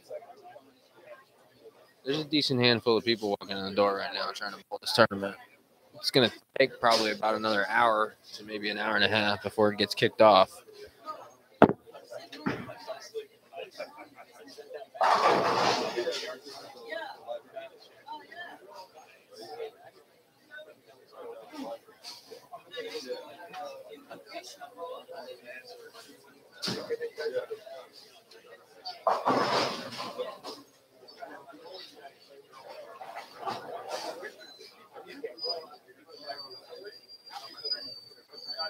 I am just now checking like the live feed, like the comment section. And Andrea, I see you. Fleming has multiple titles, just not in this region. I didn't know that if they weren't in the region that they don't put the banner up there. I'm assuming that Andrea Fleming is Paul Fleming's wife. Thank you, Andrea.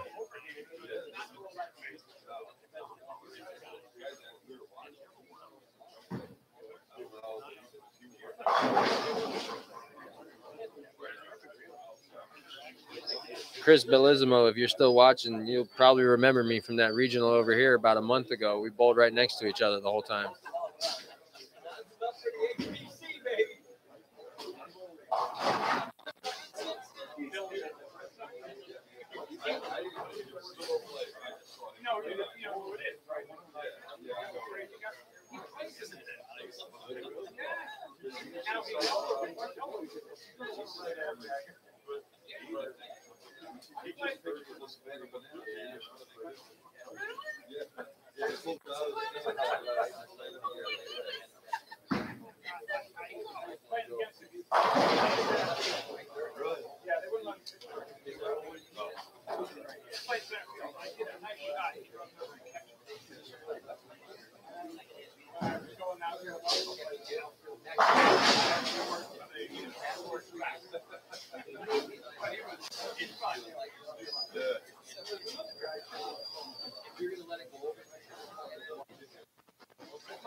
Amuletto's up there.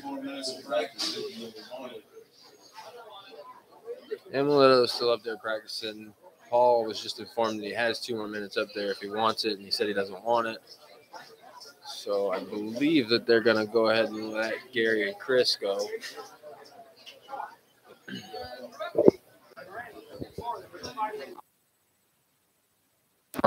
Trophy that the guys are going to take home today, and that thing is pretty. I don't know who got that from where, but that thing's cool.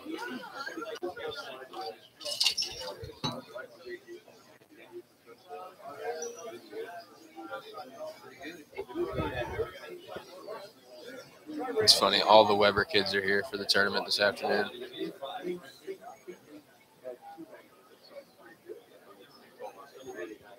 Wayne to Poland just walked in the door with some bowling balls. He's probably going to bowl.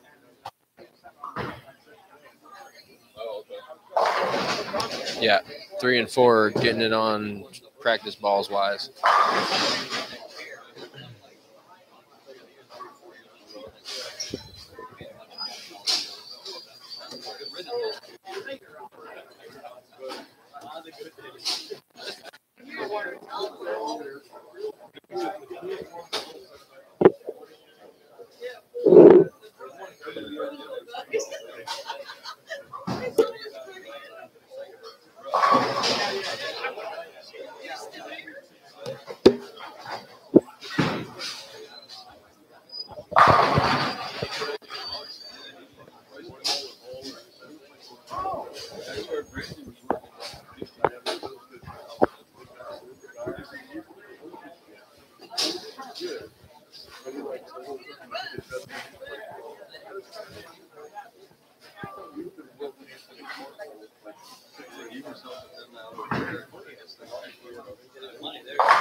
Chris Warren's throwing that gem a lot in practice. I'm sure he's going to throw a couple. He's got a Zen Master and a Proton Physics up there too, but he's throwing that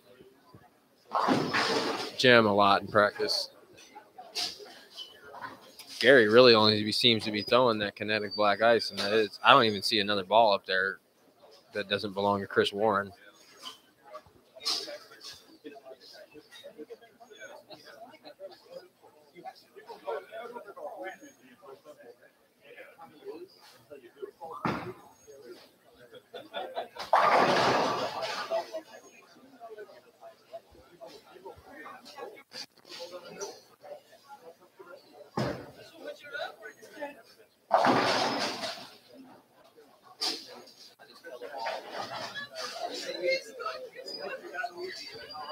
Chris is putting the Zen Master away, it looks like.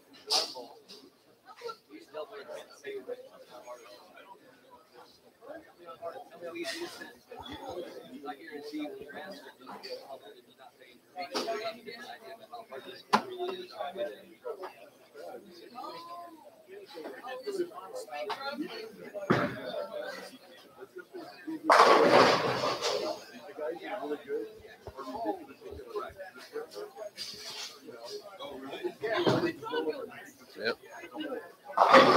Throwing that gem.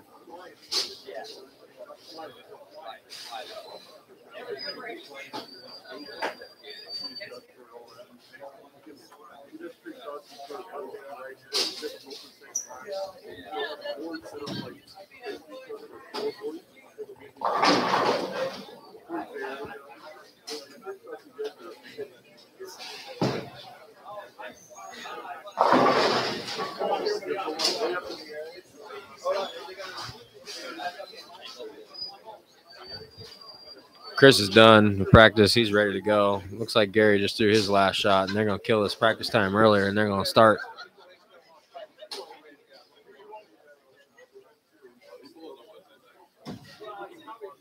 Dennis's Bush is walking up there to kill the practice time, and they are fixing to get it on.